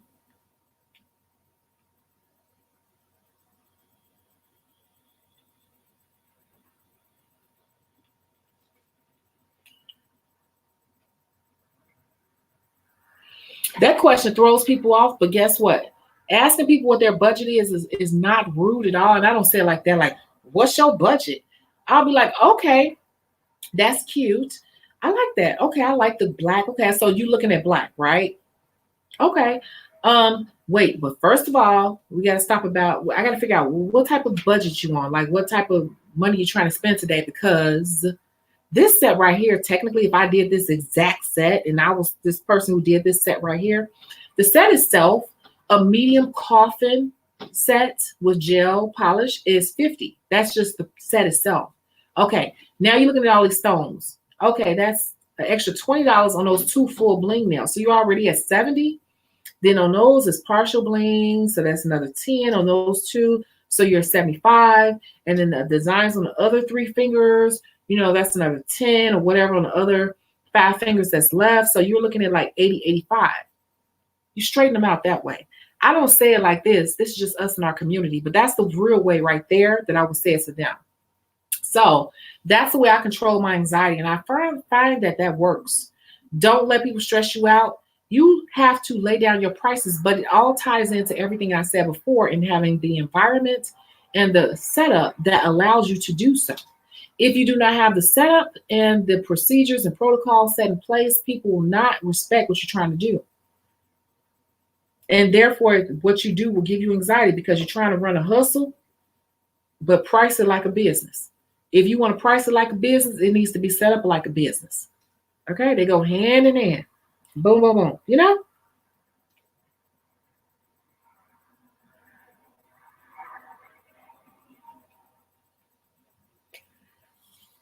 Sharia has a good question. Can you recommend any type of bookkeeping? Can you recommend any type of bookkeeping or accounting software to keep records of your end of year taxes? If you have an answer to that, go ahead and answer that question, because I am going to take a quick little step away. Give me a second.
Okay, thank you so much for waiting. I'm looking at this cord that I bought. This is way too long, but it's too late to take it back. It's whatever, because it'll come in handy. I'll just keep it. I bought a 75-foot cord to plug this directly in. Does anyone want to come online? Because I learned that the feedback that I was getting on the last one, I did reach out and they said it's because I'm not plugged directly into my internet. So I went and bought a cord to do that. Tina Tequila says she has some resources. Okay. I do not use the software. Tina Tequila says she has some, right? But for me, it's very simple because I keep using the same tax person year after year. And a lot of my expenses are the same year after year. The only thing that really changes are my supplies. And because I'm a licensed professional who can go into the store and purchase things, at the end of the year, I can walk into that store and they pull up my phone number, my license, and they can give me a report of how much I've spent. And that's it. That's really the only thing that changes. All my other overhead pretty much stays the same. And I might adjust the other numbers outside of what I spend at those supply stores, but all my other numbers pretty much stay the same. So I know QuickBooks is one. And Tina Tequila, if you want to throw it out there, what you know, you don't really, my tax person does all of that. So I don't have to worry about that. It's just pretty much she pulling my file up and plugging in, adjusting numbers, because my numbers don't change because I do the same thing, because this is what I do for a living as a career. So we're just adjusting those numbers literally by a few $100 up or down. And I could pull that report. And then also every time I go shopping, I keep those receipts in a bin over here every time I go shopping for supplies and everything else. And I can pretty much, if the IRS reached out to me and said, hey, we need to see some proof of what you're claiming, I can pull that anytime. So I haven't had any problems thus far, but my tax person takes care of that. And because I'm consistent, I'm pretty consistent in the numbers that I do, because I run it. This is what I'm teaching. Consistency is key. Consistency over the years, it's just easier. It's more simplistic. I don't use the software. My tax girl, I just tell her numbers and she's like, okay. And in a couple of days, she hands me back a finished report. This is what you owe, this is what you get back, whatever. And that's it.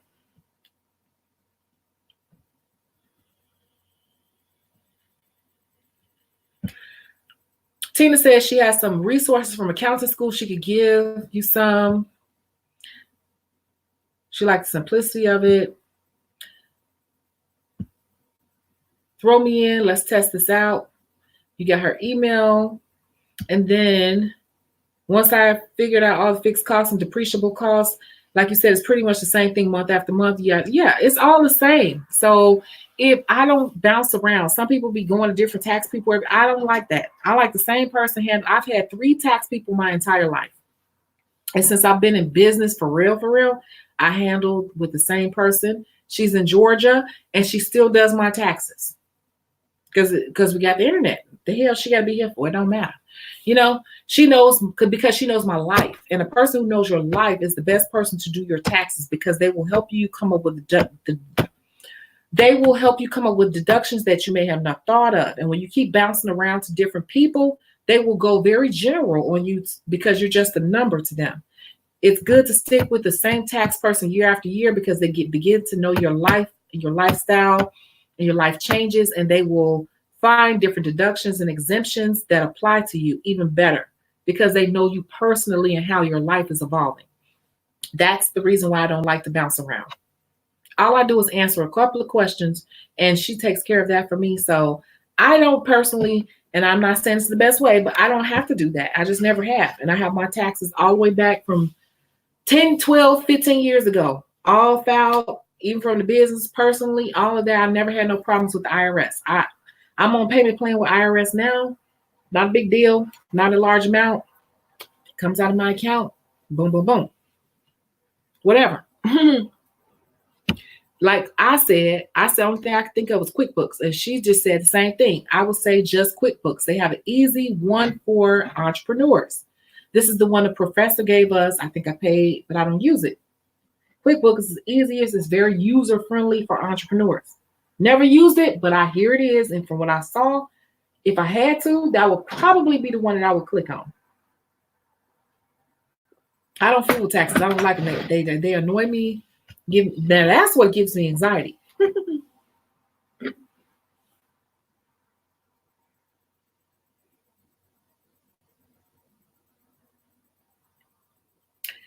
And Tina said the good thing about QuickBooks is that if they give you, if you use QuickBooks, that's Intuit, so they'll do your taxes too for you.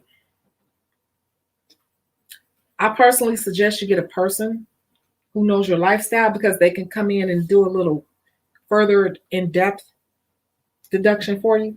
But hey, excuse me. And if you want someone, when I go to Atlanta, I already had somebody come online who runs a bank from Chase Bank. She actually works for Chase Bank, the woman I had online. She runs an entire Chase Bank.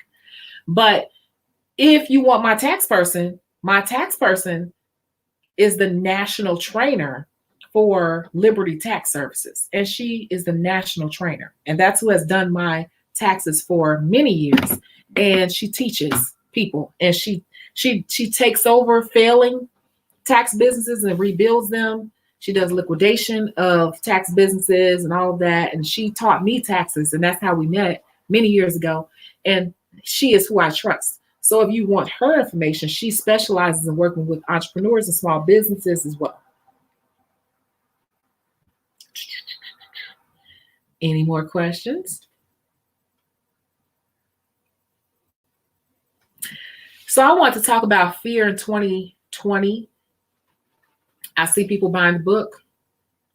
I see people, coming on here saying, thank you for the information. I want to make sure that we're coming out of fear, though, because one thing, I think the most important thing that I said, somebody did a live post on their Facebook page about this one thing I said, and it was called, the one point, I think it was number 3 or number 4. It was called buying. What did I say? Buying and what? Now what?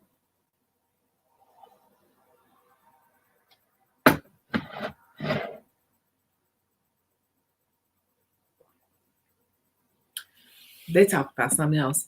I think I said buying and not using, or buying and not purchasing. Like, it's just talking about people don't be in the habit of like buying all this stuff and spending money on stuff, but you're not spending any time on your business.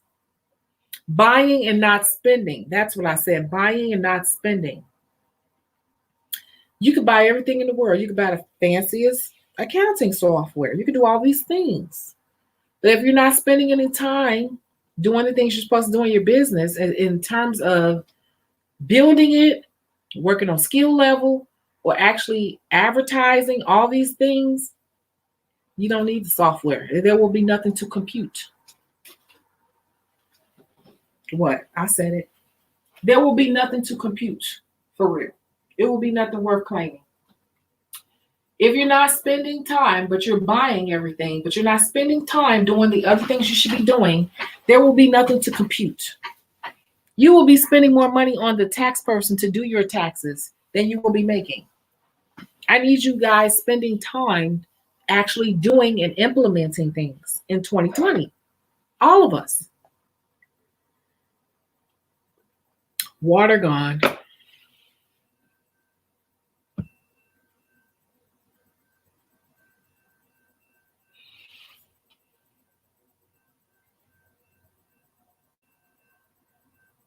Don't spend time organizing your receipts.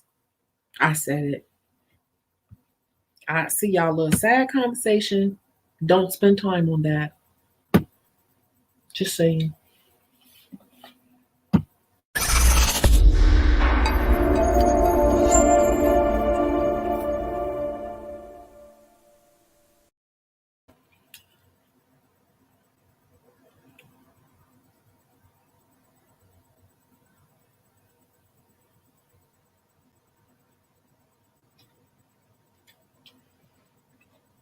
Why? Why? Why?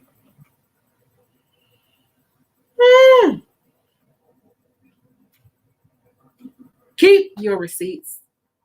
Don't waste your time organizing your receipts unless the IRS asks for them. Just keep them. Throw them in a bag. If the IRS asks for them, you have them. I have receipts I got to throw away that I've kept from like 2003. It's 2020, from 17 years ago. Why are you spending time doing all that?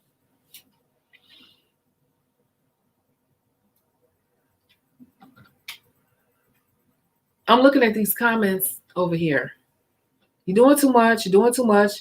That's why I say buying and not spending. You're spending time on the wrong things. Don't spend no time organizing receipts. Keep them, and when you need them, if they're asked for, then pull them out and organize them. For the most part, if you are a licensed nail tech, you should be able to go to the stores that you purchase from, and you should be able to pull a report. They will tell you spent $69, $12, $13 in 2020.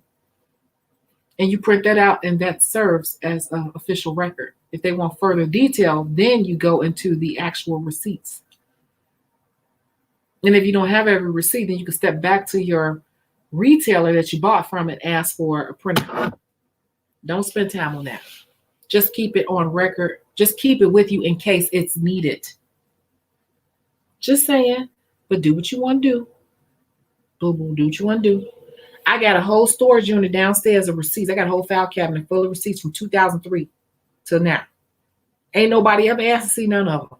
None of them. So I'm about to start shredding them. None of them. And I got receipts right now. Let me show you how easily I can show you receipts. This is one bin. Receipts. You think I be spending time organizing receipts, but I keep every last one of them. See, they just sitting on top now. How much is this one?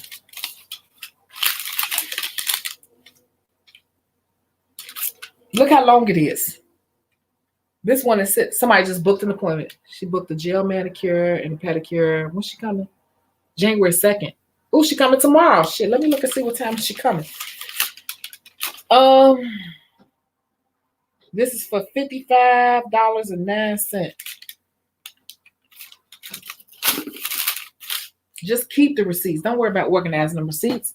If you're a licensed nail tech and you purchasing from people, you're purchasing under your number, you should be able to reach back out to that retailer and ask for a total. And you ask for their report for the year because they are reporting you as well. So if they're reporting you, they should be giving you a report as well. And that's the only document you need to get to your tax person. Do not waste your time and energy on that.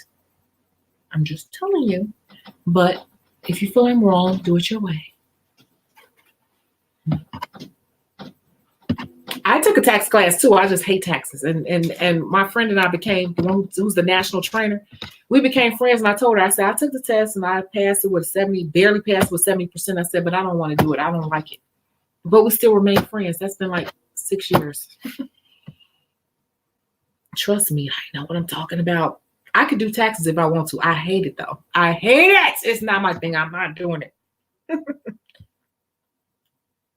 Just keep them in case they're asked for it. It's just that simple. Y'all license whoever y'all buying from. And then let me tell you something else. Some of that stuff you can kind of guesstimate. If you spent, and I'm gonna throw these numbers out, if you spent $2,600 on supplies last year, okay, I'm being real lenient with that number. 2610. Okay. You can say I spent another $346 at other people because you just bought a little bit here, a little bit there. It's fine, but just save the receipts in case they ask for it. But I have yet to see a person that said we need to see proof of that $346. No, you're small potatoes, okay? They're not, but just keep it. You can listen to me if you want to, or you can waste your time doing that. It's up to y'all.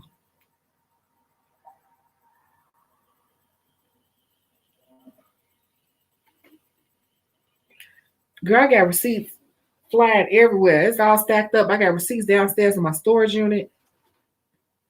I got to throw them away now because I still have receipts from my salon. Remember, I still have every person that was done in my salon. I still have them. Every receipt that came out that register, I still got it. I got everything down in the storage unit. But at this point, statute of limitations has passed pretty much. So I can get rid of it. Nobody's ever asked for it though. But trust me, I kept very good records and I had a whole system.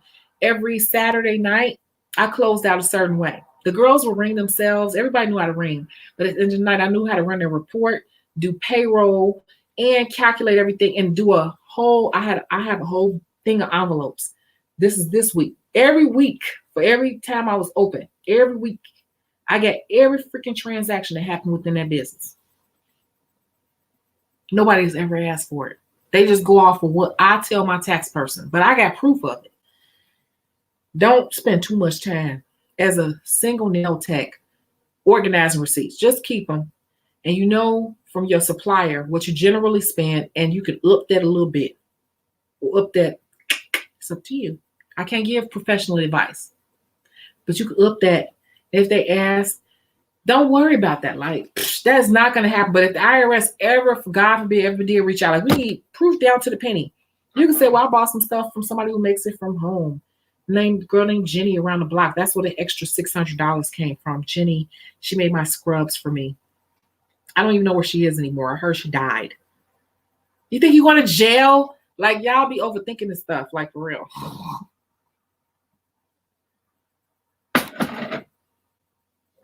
Just saying.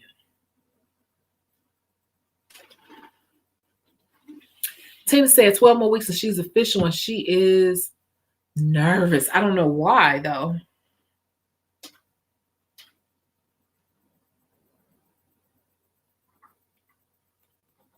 Why? Tina, you want to come on with me? Give me your email address. Y'all some damn chickens. Come on now. You want to come on live? Talk to everybody. Give me your email address.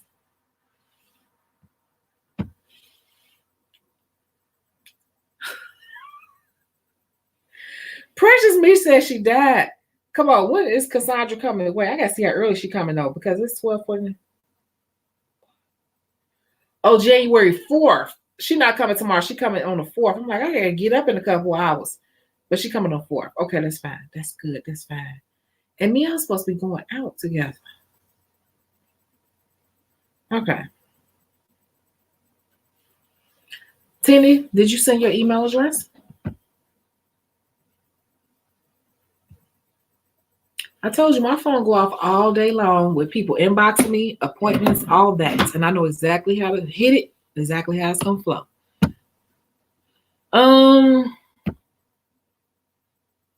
Precious said you died. What you nervous about? What's your email address? Who's bold enough to come on here?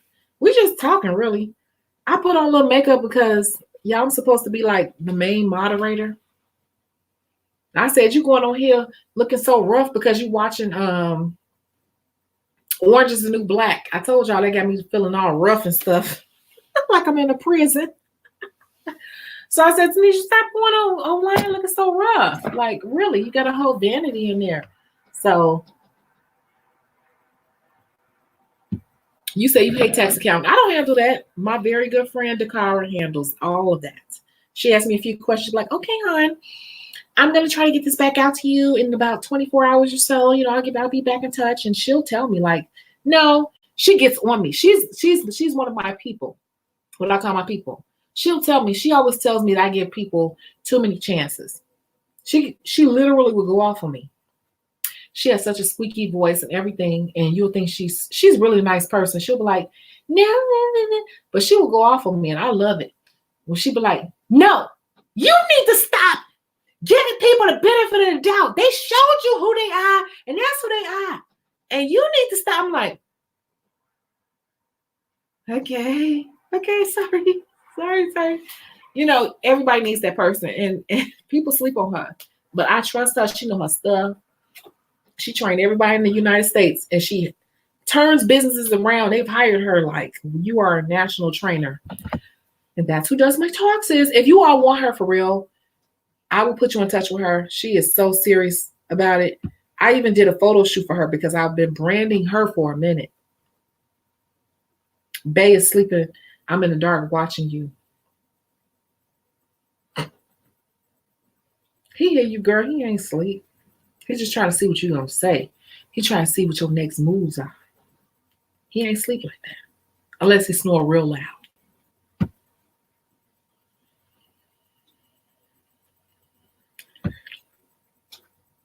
Precious Me said, I came for the upliftingness I get from these. I needed something good to heat and read today. The read. Mm-hmm.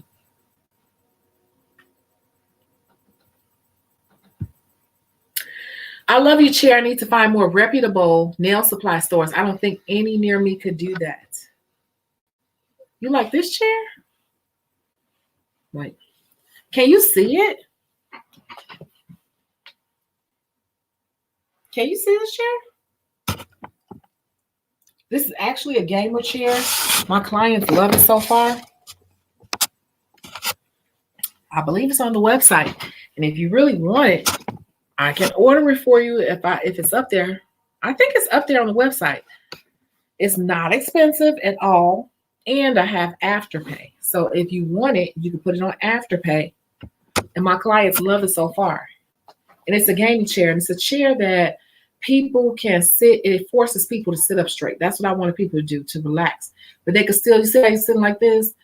I like that people can get their nails done and just relax their neck and their back and their head. They can fall asleep if they want to. They can literally be like this. And I got the hands working because it has the head rest and the neck rest. So that's why I bought this one. So if you want this chair, Tin Tequila, I think it's on the website, but if not, I will put it on the website and you can purchase it. And I know for a fact you can put this on Afterpay. So I want to say for like $25 down, you can get this chair shipped to you in the next 5 days. Yep.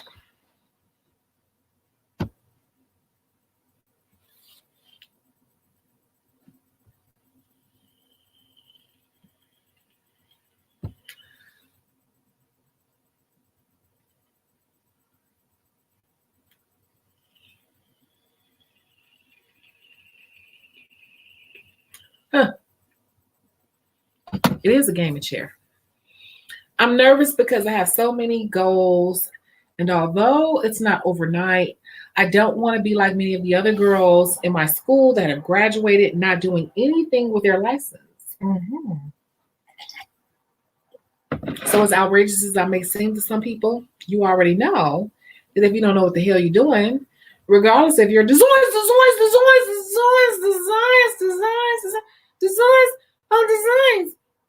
but I do designs. I'm good at designs. I can do designs. I know how to put rest. Designs. I'm the designer. I design though. I design. A designer.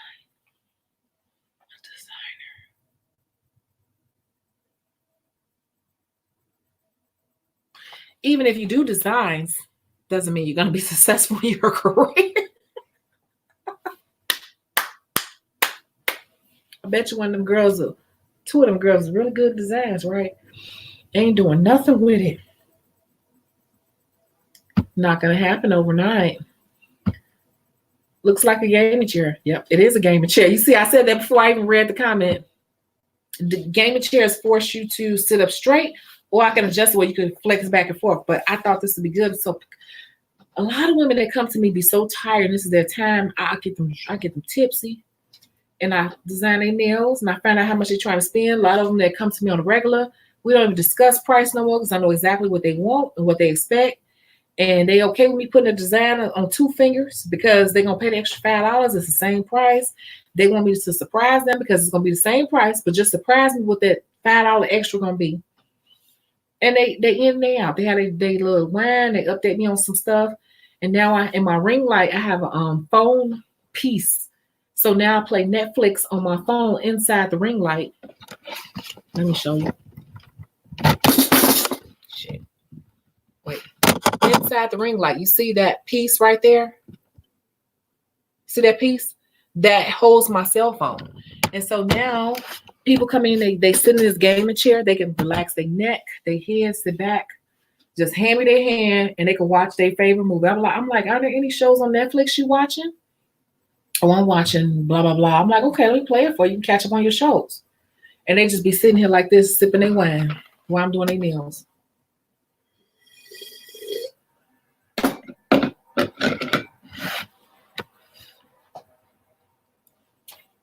Oh, you want another glass of wine? Okay, just a little bit because I'm leaving soon. Okay, go get another glass of wine. They ain't going nowhere. This is their time. I adapt to each person. Each person is different, but I want those people. You'll find in the book how I was chasing everything and ended up with the wrong people. And that's how I have a burn in that nice little bench that my ex-boyfriend bought me because we're really still cool with each other. He bought me that bench because he know what a hustler I am. He helps me out. He bought me that bench, and some random client and her friend that I allowed in my spot wasn't even spending no money Burnt my darn couch up.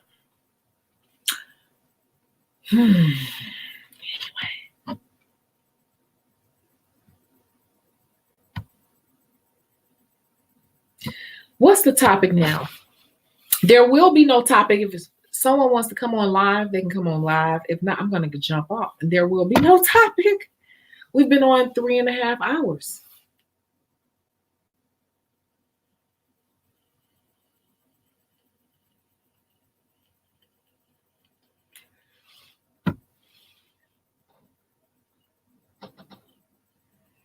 Tequila said, I'm not cool with the designs for real, for real. They're cool for the moment. Bubble nails and bling. Bubble nails, the hardest new thing. They're cool for a moment. Bubble nails and bling come and go. Meanwhile, many still can't do a single simple polish. I just said that in my last video for 2020. Get back to your basics, because this shit comes and goes. And just like the young lady said earlier, she can't build her clientele up to what she wanted. It's because she's probably relying too much on her original clientele. And those original clients probably came to you because you did something really well that was trendy. And those people will no longer be as faithful to you once that's no longer trendy. So you need to always have your basics. If you can't wrap your man, y'all don't even understand. The videos I watch on YouTube, I watch them over and over and over and over and over and over again till I get it. Because I know there is no magical moment where you just automatically, your life is perfect. You have to train your mind certain ways. And if people don't get this, they ain't gonna get it. You can be good. So everybody good. A lot of people good. You ain't the only one good. Everybody good. There's a lot of good people around you. You don't get the whole picture. Only the people who get the whole picture get the whole pie. If you don't get the whole picture or try to get most of the picture, you will be struggling and go get a regular job and eventually put this on the back burner. Most people are not going to get it. I don't care how many people watch this video. Most people are not going to get it because they're expecting something totally easy, and it's not totally easy at all. Somebody can, like you, we're going to use the bubble nails. The bubble nails are hot right now, right? Somebody could do the bomb-ass bubble set. They could do pink. Well, it's a yellow fading into pink underneath in the acrylic, and then lay bubble on top.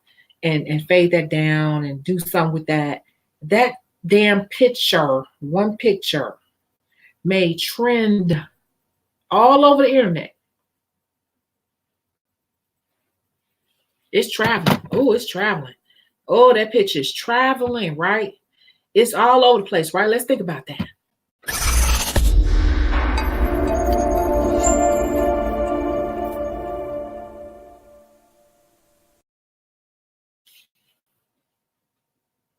So they get a whole bunch of people talking about they want the bubble nail. So now this girl doing different variations of the bubble nail. She's doing green into turquoise, purple into blue, yellow into purple, pink into blue, with the bubble. Yeah, you making all this money doing a damn bubble trend. Now what? It's a new trend that you ain't mastered. So somebody else done jumped ahead of you on social media, and they done put their pictures out and did a little fancy spin on the editing and all that. So now them people, same people, those chair hopping ass people, because they're chair hopping ass people out here, will hop into her chair. Or bubble nails stay out a long time, but the next person is doing just as good as you, $5 cheaper. If you go following trends like them hustling people from the beginning of this video that said, I ain't trying to go school, I'm just trying to hustle. Hustlers always hustling each other. If you always want to be a hustler and that's exciting to you, by all means, click the hell off. If you want a career and you want to know how your money is flowing, you can pretty much put your finger on when people are going to book in your books and it happens within 48 hours, you need to strategize. That's what I'm about. French is forever. Bubble nails will not be forever. French is forever. Acrylic will be forever. French acrylic will be forever. Natural nails will be forever. Pedicures will forever be around, stronger than any of this. And for those of you all who do not do pedicures, such a lady, sorry, you're shorting yourself. I don't care what nobody say. You shorten yourself. You don't do pedicures. Yeah. I know people need to get over that. You touching hands, you touching nasty stuff with touching the hands and you out of feet. I don't care what nobody say. People just can't get over the smell of feet. Soak the feet in barbicide. Soak the feet in antiseptic first. That neutralizes scent. Get over that. You go to work. I bet you if the local prison want to hire you $25 an hour, you take that and you're gonna smell shit, piss, sex, everything else. You're gonna smell all of that. And you will still take that job because it's paying $25 an hour, which ain't really no money. But you would take it. But you don't want to smell a foot. Neutralize it in some antiseptic. Y'all don't want to have no real talk with me. People be sabotaging their own careers over silly shit. So anyway, y'all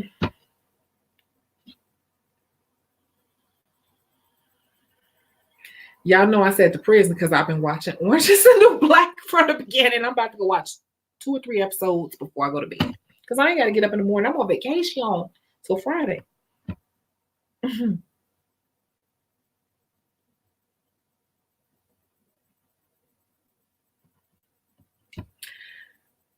Precious Me said, since August 19, I've only had 3 trendy customers, just 3.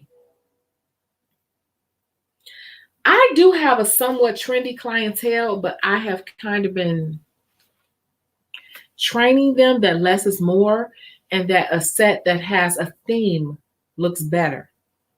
And I tell them, like, if you look on my page, you look at my social media, the numbers don't lie. And if you look at my pages that from the Naked Alex Planer, those are the ones that get $200, $300, $400, $500, $200, $300, $400, $500 likes because they are not as busy as your nails, but they have a theme that is simple and specific. So I've been kind of training my clients, and it's been a process. But one of my clients that I went to for New Year's Eve, like, we started out and she wanted to be all over the place and telling me what other nail techs doing. We was bumping head real hard. So I'm like, oh, I ain't gonna be able to do her. And she felt the same way about me. But it's so funny because I just went to her house for New Year's Eve and she gave me a hug and I brought her drink. And she was on the phone with somebody. She's like, my nail tech, my friend is over here. We have become friends. We got to understand it. I had to break down for her. She had to break down for me. I had to teach her, like, you don't have to put 15 sets on one set. And over time, she realizes that the less she puts on her set and have more of a theme to her set versus every set you done seen in the last month, you got to try to put it on one set.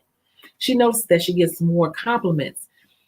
And since she's kind of calmed down and realized that, let me show that and let the public tell her what I'm saying is true, we've come into a more better understanding.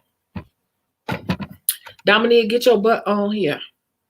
What is your email so I can send you the link? Because you're about to become a moderator. Little do you know.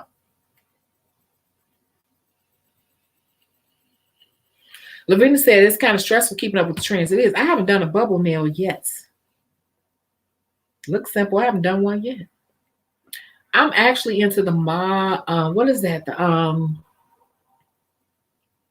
The moderate, not moderate, not moderate, but like simplistic designs. I'm feeling that. Hold on, you guys.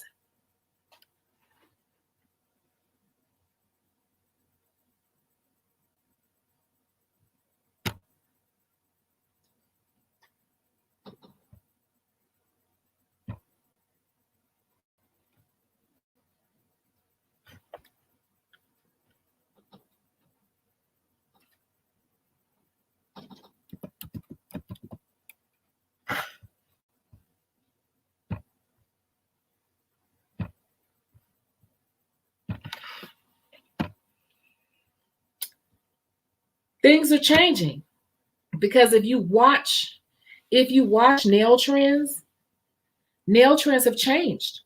Nail trends went out really gaudy with a ton of freaking designs and a ton of freaking rhinestones when Cardi B first came out. But now Cardi B is still putting her nail tech on. But if you notice, like I've been saying from the freaking beginning, psychology, and watch social media as it impacts psychology on people. Watch social media and psychology, the psychology people. Everybody want rhinestones. But it's Cardi B still putting her nail tech on, but Cardi B is not focusing much on her nails. She's trying to become a little bit classier. Just a little bit. My clientele has backed off as much on that. I gotta have bling on every finger. You gotta watch it. And that's why I said you gotta be ready for anything. Even going back to all the way to natural, where you're just doing manicures, pedicures, and no chip, because I've done that before, and it's been periods where I haven't done acrylic nails in months. I know a lot of nail techs can slay a set of nails can't polish red for nothing. It's gonna be everywhere. They're gonna be cleaning up. Can't polish a natural nail to save their life. It's different. I sent the email, Dominia, so Ebony, because it was already programmed in. Can anyone answer a question, please, real quick?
Thanks for waiting. What are some of the good networking events to go to? I was thinking of going to Bronner Brothers. Oh, in February, is that a good place to go? You already know. Y'all gonna think I'm so country, but one of my clients turned me on to this. Pickled okra. It sounds so disgusting, right? And it looks disgusting, right? If you're ever in the store and you see some pickled okra, it's so good. What does it taste like? Just like regular pickles. But the texture of the okra is crunchy, but the little seeds inside, it's like, I thought I would hate it. And she was like, no, just try it. This is a young girl. She's like 23 years old. She's like, just try it. Now I'm addicted. I can't stop buying these bottles of these jars of pickled okra. And I'm like, what you doing eating this? This is for old people. She's like, I love it and I'm in love with it too. Pickled okra. Just saying. But anyway. Mm-hmm.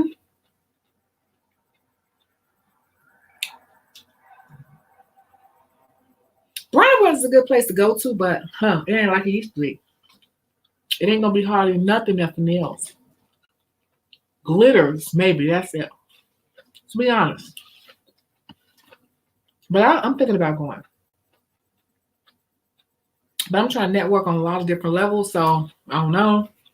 Plus, I lived in Atlanta for some years, so I was like, I might go wait and go.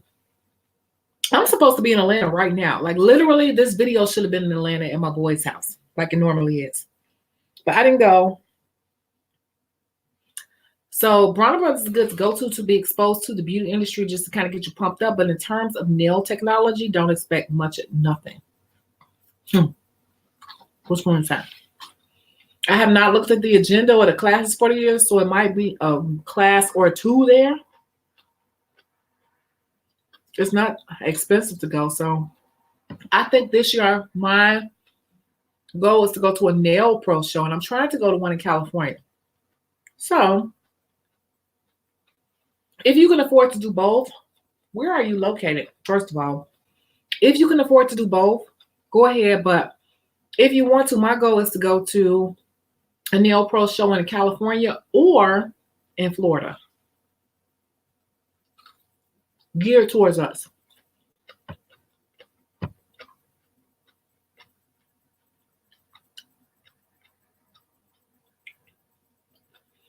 You said you had a customer school me on some nails I thought were just a trend, but she wore them the 70s and called them Cuban style nails. Interesting.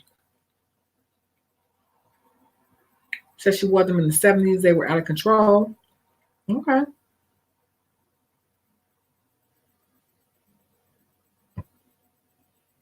Who said they want to try it? Tina Tequila said you want to try what? I'm telling y'all, these are good. For real. I'm serious. You'll fall in love. Everybody I let taste one, they end up eating the whole darn jar. They frown at because it says okra. Something about the texture. Pickle is so relaxing.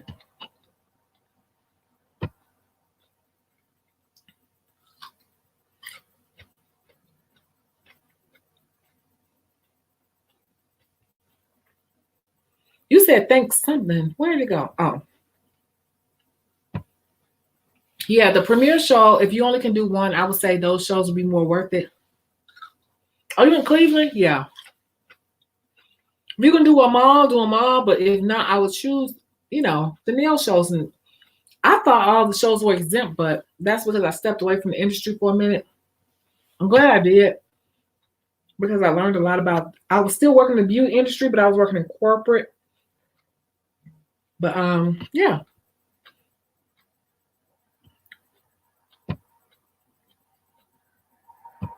Look at this. Jack said, can you feed me some of your food? Okay, hold on. Hold on. Jack, open your mouth. Hold on. Open. Open. Open your mouth. Open. Look at you. Ungrateful. Told y'all they start coming in.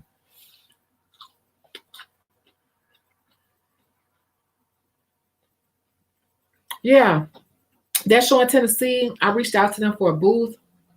I forgot the name of it, but I wouldn't mind going to that either. I would probably drive.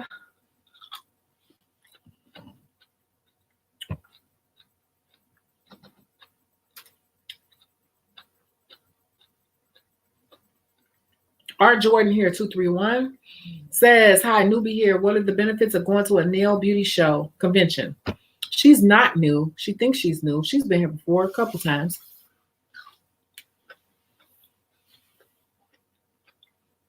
Anybody want to answer?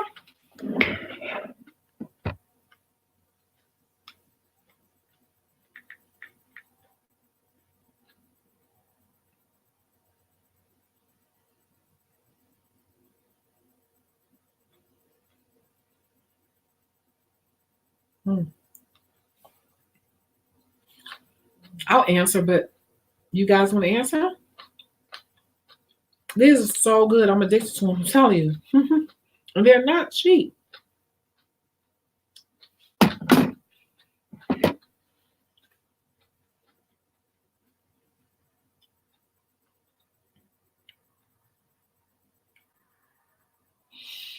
The number one benefit of going to a beauty nail convention is, like Lavina said, networking.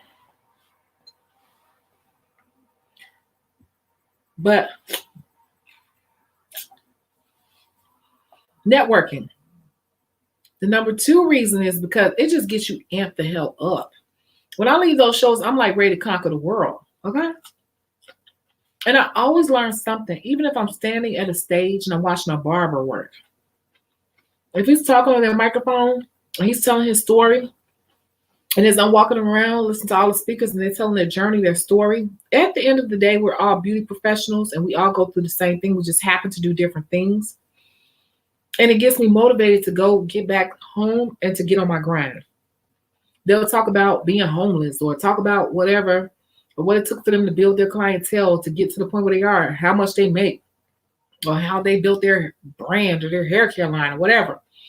And it just gets me recharged. So for me, that's at the top of my list because I'm not really big on, I buy stuff all the time. Every week I spend money on my business. I'm used to that. That's just that's the cost of doing business.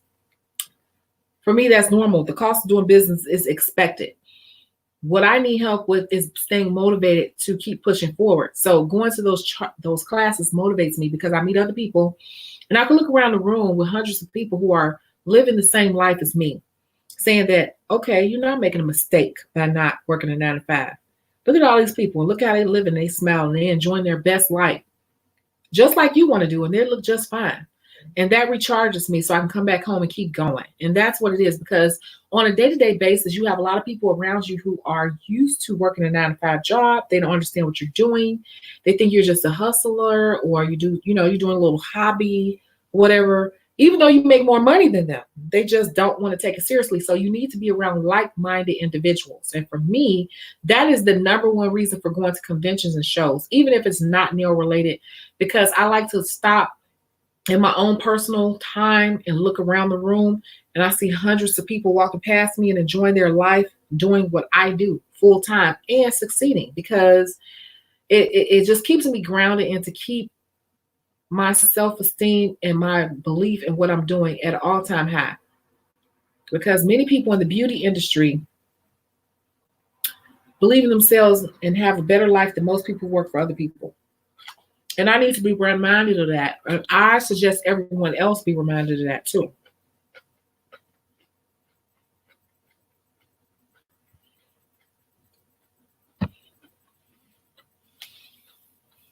So Tina said, learning, shopping, and networking. London said the discounted prices. Then Jordan said she considered herself a newbie because the pickles gonna get me going, you guys. They're really just pickles with a different texture. They taste just like pickles, but it's just a different texture. Dominique, you never received the invite? But we've been on here 4 hours, so. But Jordan considers herself to be a newbie because for lack of experience.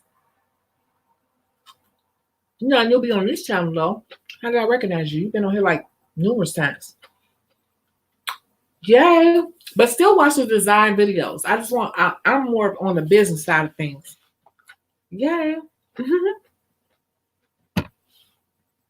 Are you going to save this live? I'm unable to listen. I have to do some work now. Yeah, I'm going to save it. Only way I'll save it regardless. Even if YouTube says it can't be monetized, there's no reason why. It'll be up there.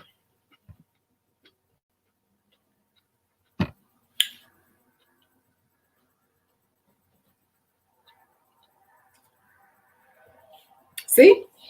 Lavina said she quit her job and started doing nails in October. She said, I make my weekly check in a day. Step out on faith. Boom. Some of y'all scratching and surviving like JJ Mama and Auntie and them on Good Times. If you just believe in yourself and get focused, you can make your whole damn check in a week. I'm sorry, in a day. You can make your whole weekly check in a day. Like she just said, I make my weekly check in a day. Step out on faith. I think y'all think I'm lying. On a regular schmegular day, you should be making about $220 on up. And you claim taxes on however you feel see fit. You can claim a loss and don't have to pay taxes. I don't say too much about that online, but talk to your tax person. $220 a day times 5 days. That's well over $1,200 a week. $1,100 a week times 2 weeks, you get $2,300 every dollar, $2,300 every 2 weeks, something like that. I'm just throwing numbers out there, but yeah, most people don't make that every 2 weeks. 2,300. Yeah, that's a $200 day. Once you really start getting good and learn how to run a damn business, it's more than that. See?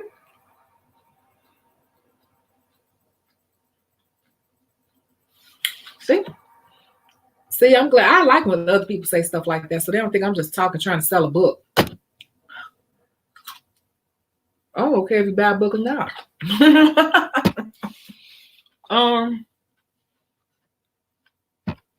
Y'all better get some pickled okra.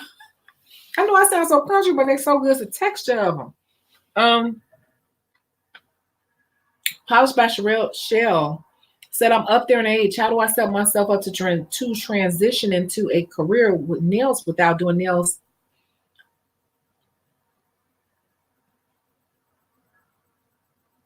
Can you retype that? How do I transition up to a transition? Wait, how do I set myself up to transition into a career in nails without doing nails? For example, teaching, product line, what's next? I don't quite understand that, but it's up to you. And it don't happen overnight. And you might have to do some things you don't want to do until it gets to where you need to be.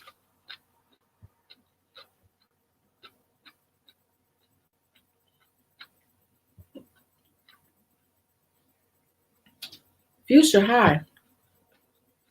Networking, new trends, classes. Then it said, have faith.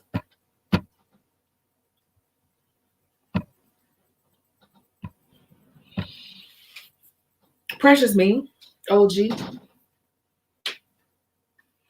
said, Polished by Shell, wouldn't it be best to first get a feel and see the needs in the industry to do product lines and teach? Oh, is that what she was saying?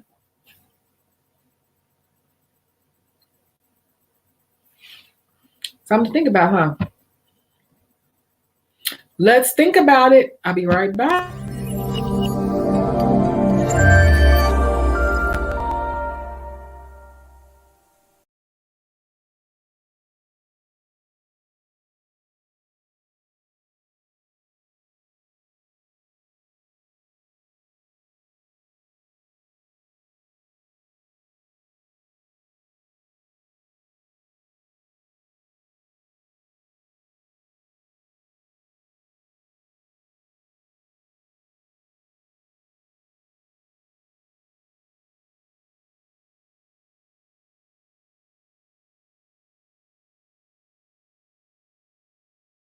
Truth. What she just said. I need some more water. I just been dehydrated. I haven't wanted to, sip on teas like that. You got to get a feel for this industry, and teachers don't make that much. And most teachers don't even teach a full day, if I'm not mistaken. They might get part-time hours. You got to get a feel for the industry first. See, like I said, a lot of people see the industry from the outside and they just, I want to do this, I want to do that. And if I can't do that, then I don't know. You got to either be in or out, because it's one of those industries like you have to grow. You got to pay your dues. You got to pay your dues. These are so good, like for real. Wait. I know it looks nasty, but they are not nasty. I promise you, they are so good. Okra, but pickled okra. I'm addicted to them. I would get up out of my bed at 3 o'clock in the morning and go eat like 3 of them while I'm watching Orange is the New Black. That's my guilty pleasure these days.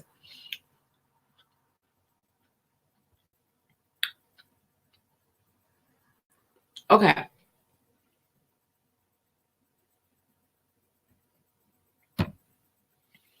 London. On a regular day in a commission salon, I make $50 a day. That's a regular day. Setting new goals this year. Oh, there you have it. I know it's because my work isn't where I want it to be. Lumpy is my constant complaint. Oops. I knew something. Because I ain't working nowhere for no damn $50 a day. But like I said, you gotta pay your dues. London, aren't you here in Chicago?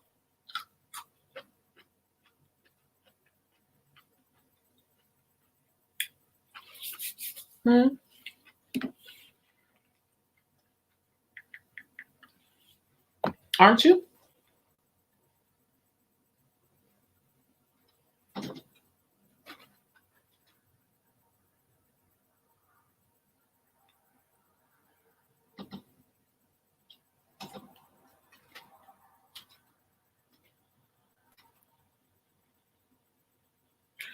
I'm trying to pull up on my phone because it's a lag on here.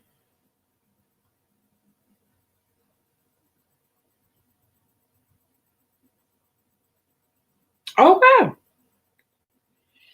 London said, yeah, she's on.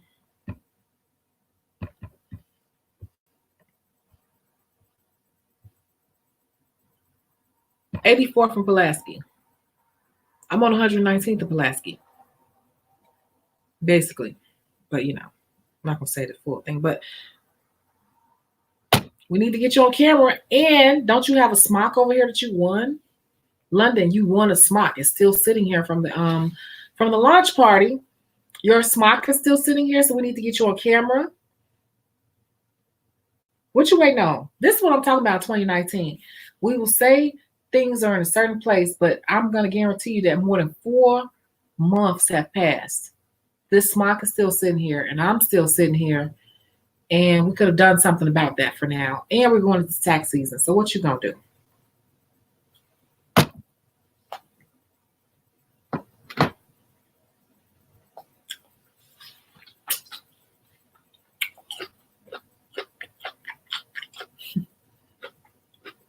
Highly favored said, practice, London, practice.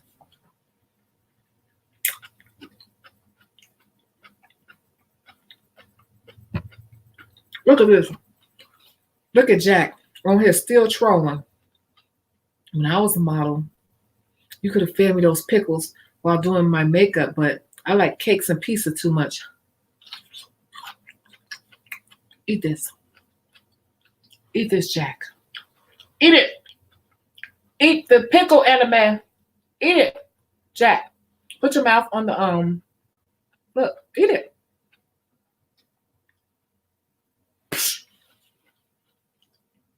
I can't believe you're still here, Jack. You're a weirdo.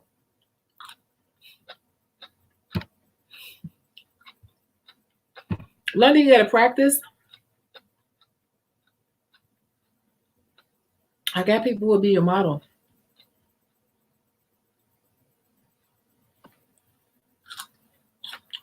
Let me go back to Jack. Jack, let me tell you how this will go. If you came and got your nails done by me, you will pay me triple. Because at that point, it becomes a extra service for you. I will not do the basic service and feed you and allow you to pay me the regular price. It becomes a fetish for you. So if you want to be fed cakes, pizza, and pickles, it will be triple the price. You let me know and I'll send you my booking link. Okay, so Polished by Shell said, thanks, y'all. I love talking to other texts. Yes.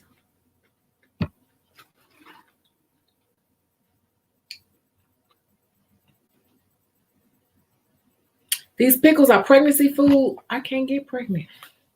I'm fine.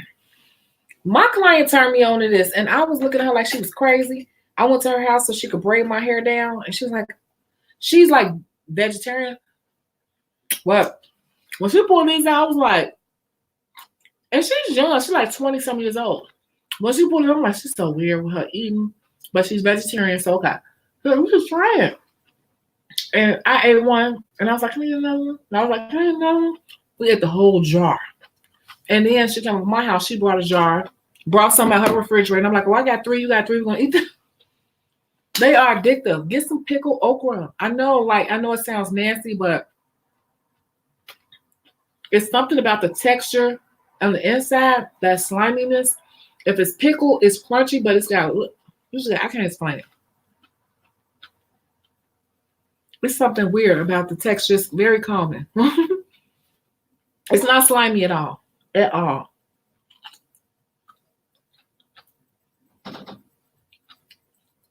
Something about the little seeds inside, because they're pickled too. That's what it is. The seeds inside a pickle. Hmm.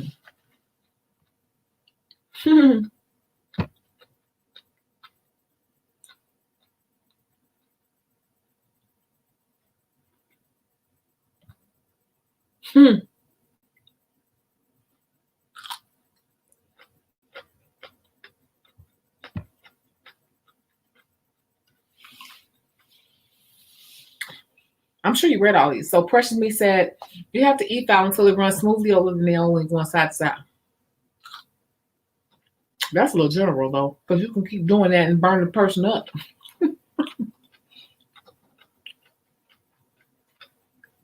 There's so much to this. I'd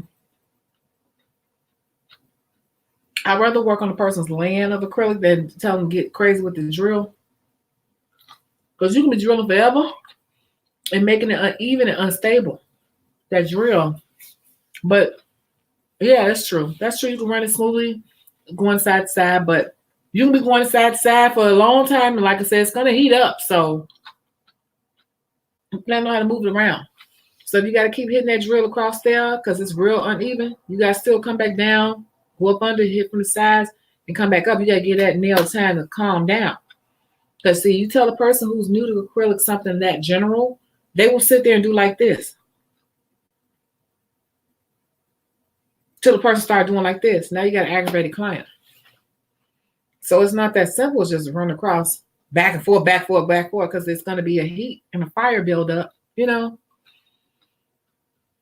I'd rather focus more on the application than the after cleanup, because I feel like all that after stuff should be more cleanup. And you shouldn't be laying a lumpy acrylic and trying to fix it with a drill. That means your application needs more work. You need to step back a few. To me, this is my opinion. You should step back into a few previous steps and focus on that.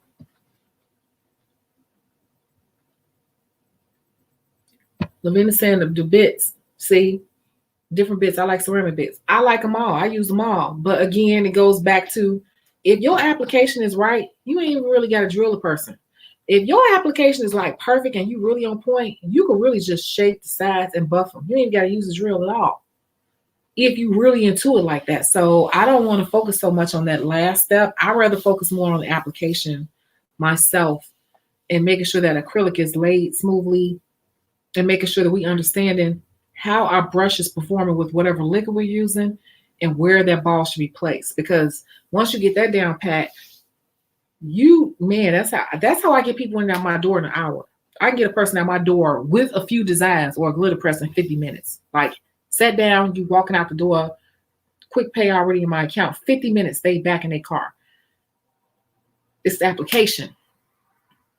I don't like a lot of drilling and stuff. We need to look at the application. But that's just me. You can feel the uneasiness of the lumps because use the force, listen to the E-drill. Yeah. But I still go back to what I say. You won't have to pay that much attention to that if you listen to your powder liquid ratio and understand how that stuff is curing on that nail when and where. If you're gonna know how to lay that stuff more smoothly, and you won't have to be drilling and fouling. Everything everybody said, I still keep going back to the liquid and powder. The application. I'm sorry, y'all. Sorry.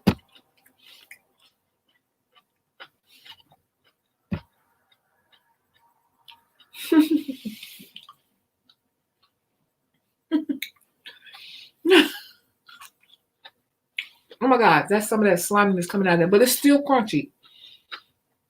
Thanks. I get nervous because my clients roll their eyes when I pull out the drill. Roll your eyes back at them.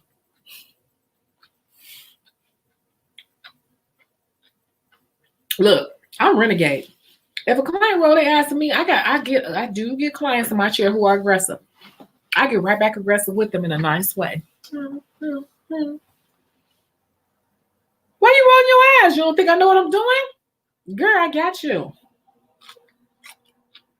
A little bit lumpy on the side. I'm just gonna make sure I'm pulling out this drill bit, whatever, make sure it's all even. I got you. Girl. The person who referred you, or you saw me on social media, that's what it is. Relax, girl. Relax your hand. Relax, girl. And I just start working. Shit. I don't try to keep everybody. I know how to I told you I know what to do. So I don't that takes a lot of anxiety and pressure off me too, because I'm not gonna do too much. I'm gonna do what I know to do. But if they start trying to tell me how to do my job, you got to go. After so much. I listen to you to a certain extent, and then at that point, I'm gonna make it uncomfortable for you because you making it uncomfortable for me. So now I'm about to make you uncomfortable. I might make you uncomfortable with my pricing. Charge for every little thing. Make sure you don't want to come back. You start making me uncomfortable, I'll make you uncomfortable. Because I don't even want you no more. Get my money gone.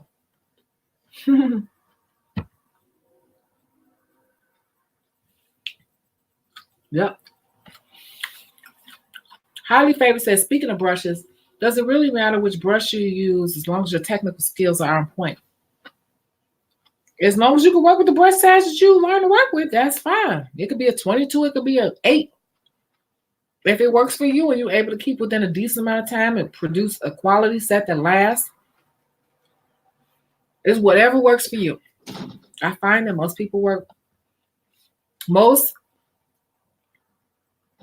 I'm such a lady. Most regular nail techs, American nail techs work with anywhere from a 10 to a 16. Most Asian nail techs work with 18 to 22 or 22, 18, 22. Most European nail techs usually work with a 10 to 8. That's just my finding. It's not science. It's just my observation. London, see? All is found and what bit to use.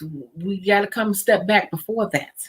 I use multiple beads. How many damn beads are you using, girl? Come over my house. You're right down the damn street. And often I flood the cuticle. I'm right down the street. What are you doing? And you got a whole smock sitting. You got a whole apron, sitting here waiting on you. And you won't even come get it. And you're having issues and you won't come get it. But we say 2020 is our year. What are we doing here? I wish this was my situation back then. London, you just text me.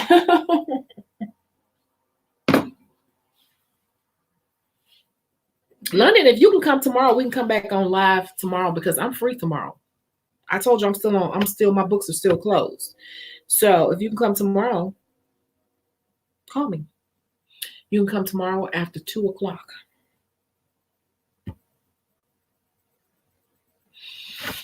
My salon uses quick dry cement acrylic. So if your salon is like mine, you need extra wet brush to apply that crap. Yep. The last place I worked, they had that same stuff. Even if it say EMA, it's MMA. It's just a better, more improved form of what they think is more improved form of it. And it's definitely still MMA-ish. Trust me.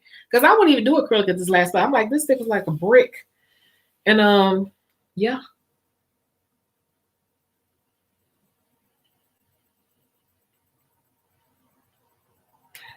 Precious meat is right. They don't really care about how smooth and how perfect it is. Oh my God, I'm such a lady. I'm so sorry. I can't help it. I already knew that was going to happen eating those pickled okra. But I can't help myself. They are addictive. I'm telling you, you see them in the store, get them. Pickled okra. They buy the pickles and stuff. Just try them. They are not what you think. I can't help it. She's right. I have nothing else to say about what she just said. It's true. You go back to your Tammy Taylor bead and practice, but I never really understood how it works. How it works. Monomer and polymer? That's the problem. I suggest you use Young Nail. I suggest you stick with one system. Bouncing all over the place will have you all over the place because everything sets differently. It has its own chemical bonding polymerization process, and you will be all over the place thinking that it's the acrylic. It is you not having patience with the system you have chosen. I use Easy Flow liquid, and I use numerous powders, and I create my own powder. So I don't go off powder. I go off liquid. I've always been like that. If I switched over right now tomorrow to Young Liquid, it's going to take me about 3 sets to get used to it. So it's not a thing of that. It's just having patience with whatever set you've chosen. They're all good. It's just that which one do you feel most comfortable with? And mastering. Which one do you feel most comfortable at trying to master?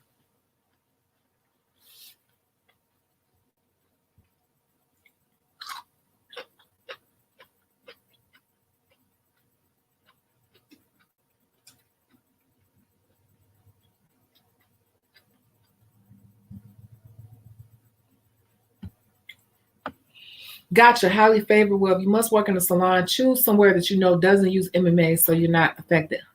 How do you know? Because nowadays they put an EMA on liquid and it's not EMA. They are putting labels on stuff that ain't even that. You go buy some OPI, it ain't even OPI no more. You don't know. So you buy it and use it. How do you know? I've worked in shops in 1, 2, 3 different states. They all the same. I love a size 8 and size 10 brush, but in chop shop I use 16 and it's reckless. Mistakes have been made.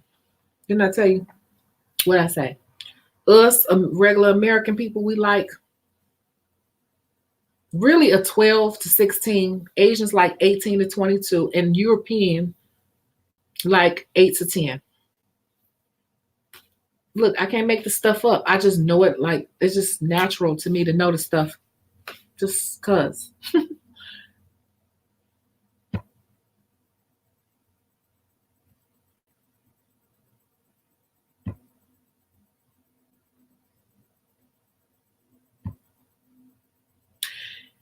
Yes, Chicago, they tried the energy be real. I'm telling you, I'm so unaffected by people nowadays. I will just keep replacing people. That goes family and everything. I just look, I'm trying to live as long as possible. What? Huh? And the universe always provides. And the more I trust in the universe, I know it sounds so goofy, but seriously, those people that talk like that, I'm just now starting to get it like manifestation. You know, everybody started to talk about that on YouTube now. It's tying into those people that we thought were so weird and renegade and burning incense stuff. Seriously, if you learn about manifestation, you will learn that you need to cut out things and trust that more will come into your life. And the more I'm trusting into that, the better my life is becoming and the more calm and zen it is. And even people that still family members and all that try to come back in with they nervous energy, crazy energy, all over the place energy, I tune it out and be like, okay, I'll talk to you later. I do the same thing with clients. You can't make it, okay, well, your card is going to be charged. Just I hope you understand and read the confirmation. They get mad, send me a mad email. Okay. Card decline. Okay, well, you're blocked. I ain't gonna argue with them. They can say whatever they want to say. Thanks a lot, sister. Black power, what type of sister? Thank you for your opinion. Blocked. Next. Gotta run another ad. Oh, well. It's proper protocol. Energy and emotion still at level right here. Next, I replaced that energy already. I don't even remember that person's name anymore. And I really don't. I might be mad all for about 45 minutes and then that's it. I don't remember them people's name no more. And I've had people that I block reach out to me from another number. I'm trying, y'all already know that story. They be trying it and the energy be real, but I'm trying to make my energy glow the hell up.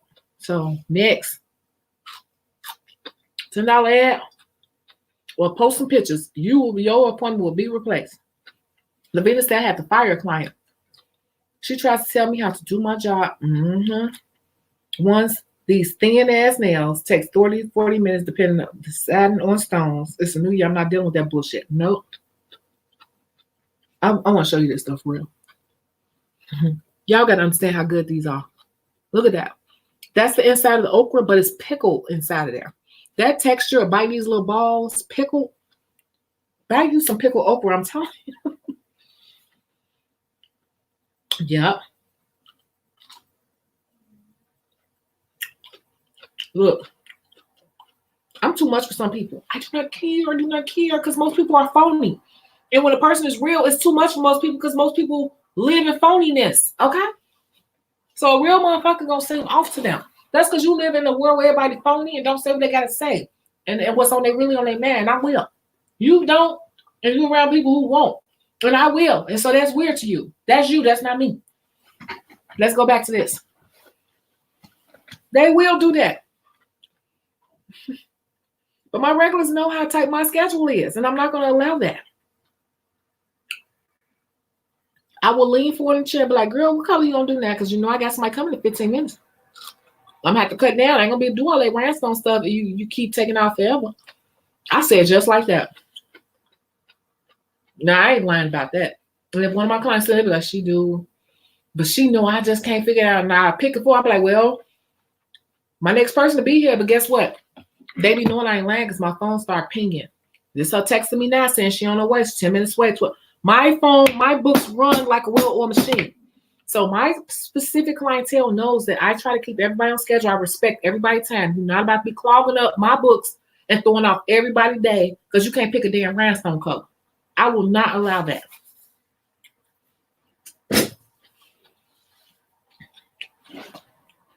And I do make it known. You said 30, 40 minutes deciding on stones. I ain't got time for all that. This is how I do it. And I don't even allow stuff to get to that point. This is how I will do it. When I'm buffing out the nails and they about to go wash their hands or whatever, I'm about to spray it down with alcohol, whatever. I'm like, all right, we about to get to the design part. You got some pictures you want to show me? What color you doing now? Would you decide on one? This is exactly how I said. You decide on one. We looked at a few. There's some new on the wall. You decide on one. You got some Pinterest pictures you want to show me? Somebody sending me a message. It's always some. I get them again. This is why I'm buffing them out. This is exactly how I'm saying it to them. I could be smiling, but I mean it. And then I grab the alcohol real quick. Grab that next strip, fold it down. They know I got a certain way I fold them down perfectly so I can bend it and get up in there and clean that cuticle. Y'all done seen me work before. I do not play. I'm not just talking. Okay? And I'm like, okay, so what we gonna do? And I'll sit back in the chair and I will grab my vape or my tea and my vape because it depends on who the client is. And I was like, what we gonna do?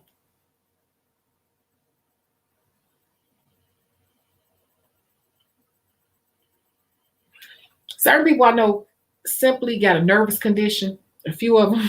And she was on one that was on camera the other day. She said she knew I can't decide. And if you go back and watch that video, she'll tell you that I tell her that she is taking forever. And I just start picking for her.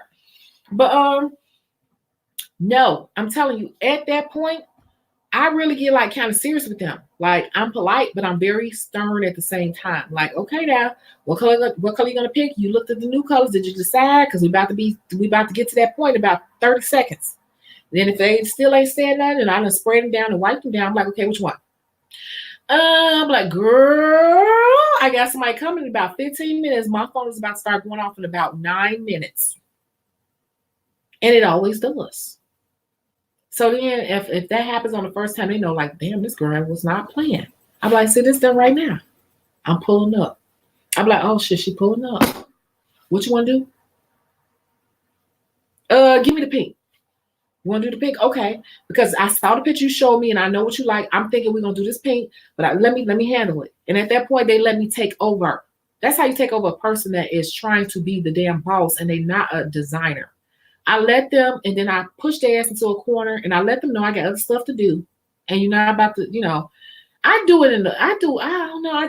You have to see me one day in action. I don't play with people. I like to finish on time or before time. I get nervous when two people in my house at the same time. That's how on time I like to be.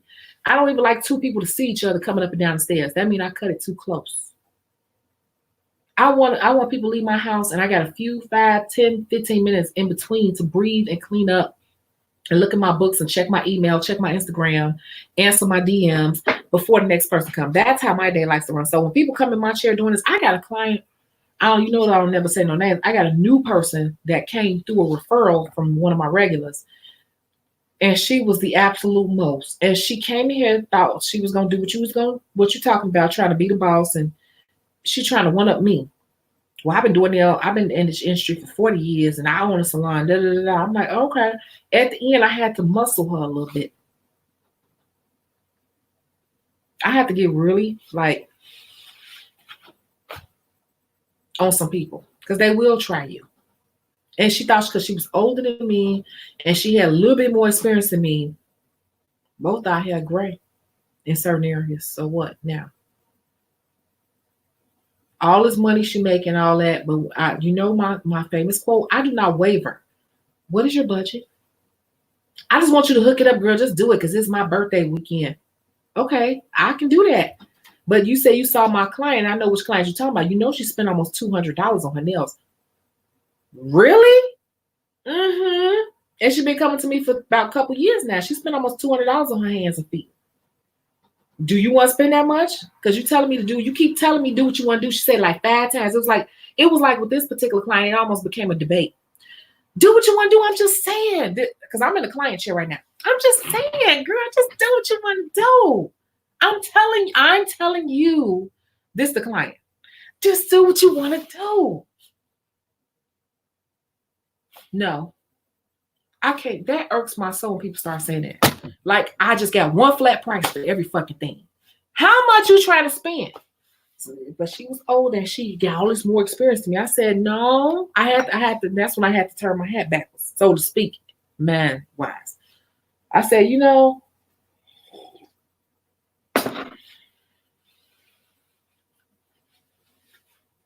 because we was talking, I was telling her my industry experience. She was telling me hers, and it's of course top mine. It's top mine. I don't play all my cards at once. I always pull out little trumps. Always. I ain't pulled out my big trumps here. But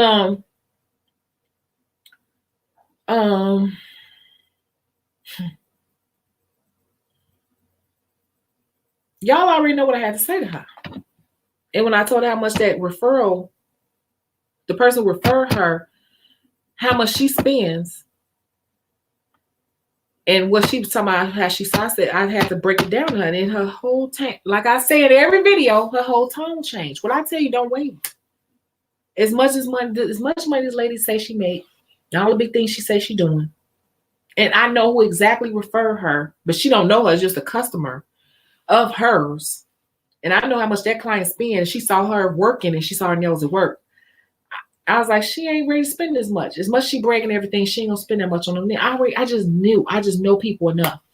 You know how much she wanted to spend? Under $50. Well, the feel, I told her, well, your feel already, first of all, working off for somebody else's work, which I do and a lot of nail techs don't do. They don't work on other people's work, but I do. I already had to do some repairs on top of the fill-in. So your fill-in alone is already at $50. That's with nothing on it.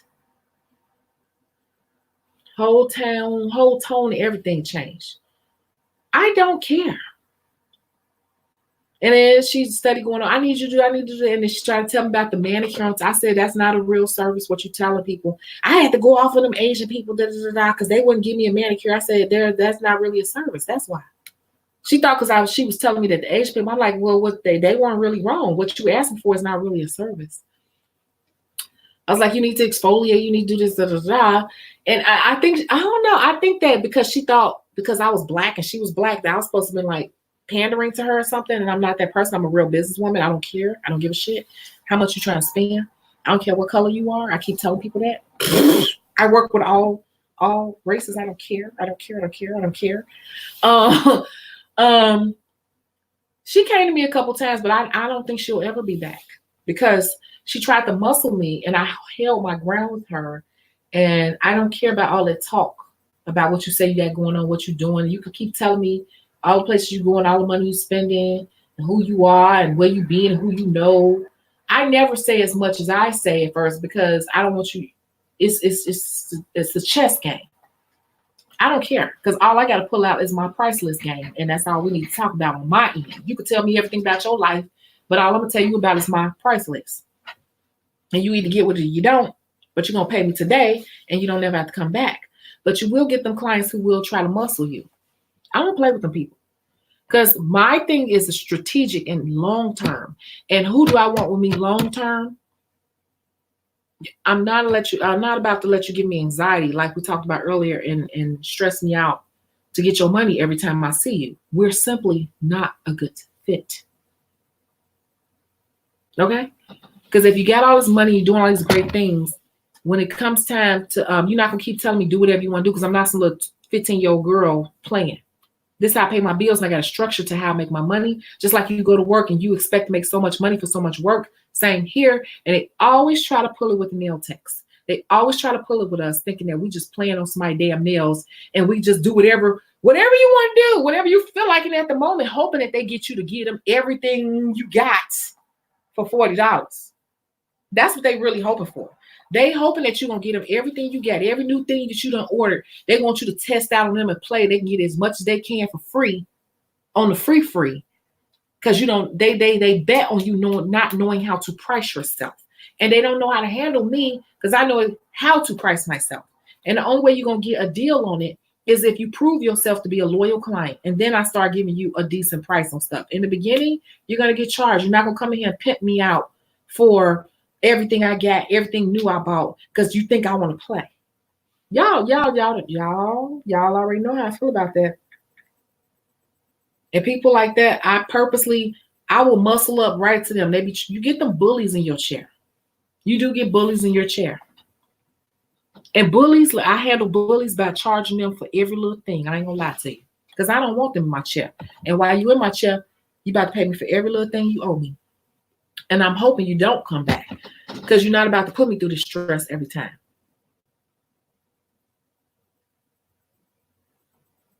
What?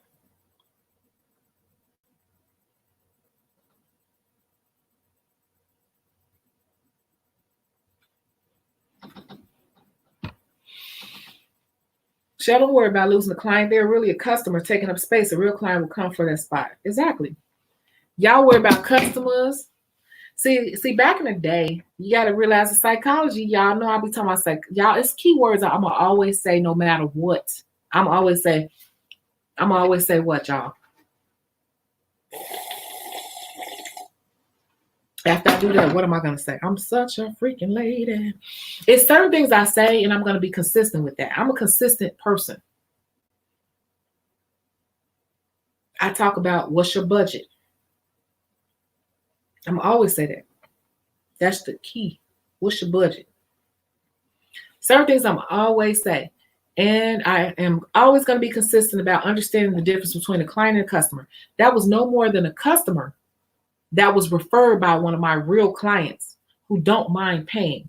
And you already know the client because she was on my live, the young girl with the long nails, the rapper. She happens to work in phone sales. So she sees people all day. And this was a client of hers. Well, a customer of hers that came in and saw her nails because she pointed out phones and stuff. And the lady insisted on getting my information from her. And she was like, and I ain't gonna lie to you, I'm not gonna say all that online, but yeah, so she ended up being a customer for one of my real clients. And the funny thing is, you would think it'd be the other way around because my client is a young rapper, right? The customer was an older lady. But guess what? My client, who is more faithful, is the young girl who don't mind paying. The one who tried to haggle me and boss me around and pretty much want to get something for nothing and don't want to give me no direction on what she really wanted on her nails was the older person. Let me tell you something else that gets on my nerves. I mean, this right here might be my fault in my older age. And this is unfair to nail techs, but this is what's happening. Everybody and their mama want to sit in our damn chair and go do what you want.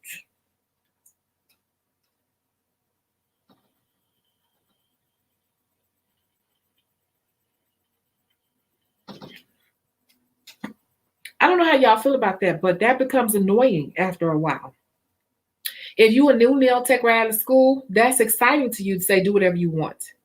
But let me tell you something. Them same people don't never walk to no damn Asian salon, discount salon, whatever you want to call it. They don't never walk in there and tell them do what you want. Why do they place so much pressure on us to come up with such unique stuff all the time? Why? You want quality work that's going to last and not rip your fingernails off. But why do they place that extra stress on us to come up with something unique and exciting every time they come sit in our chair? And act like we're being aggravating if we don't want to come up with nothing. This is what I've started saying. And that's why I said this may just be me. I personally, as I get older, don't even like designs.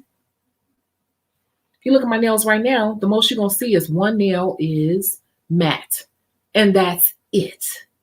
My taste has changed because I'm older now.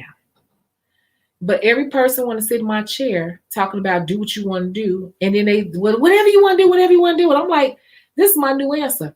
To be honest with you, I don't even care for designs no more. But I can do designs, but you have to let me know what you're thinking. Give me some inspiration because I need to know where your mind is. But when they go in them Asian salons or them discount salons, they don't walk in there saying that to them.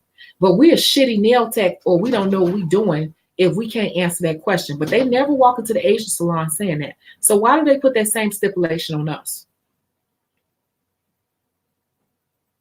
Am I the only one thinking this way? Because that's kind of annoying too. Sometimes I might feel like doing stuff, but half the time stuff I'm thinking of, y'all ain't gonna want to pay the price that it costs because it'd be something expensive that I saw online. So I'm trying to see where your man and where your budget at, and I'm gonna work with you and help you figure out something that look good on your hands. But don't throw all that creative on me because you don't do that when you go in the discount salons. You pick a color and you let them polish it and that's it. But you don't want to pay for more, but you want more. It's bullshit all the way around, you guys. Depending on who you pick. And that's another reason why I'm like being very selective. And certain people that get on my nerve real quick, I get on their nerve real quick, hoping that they don't come back. I'm just gonna be honest with you. I'm gonna be honest with you. I don't have time.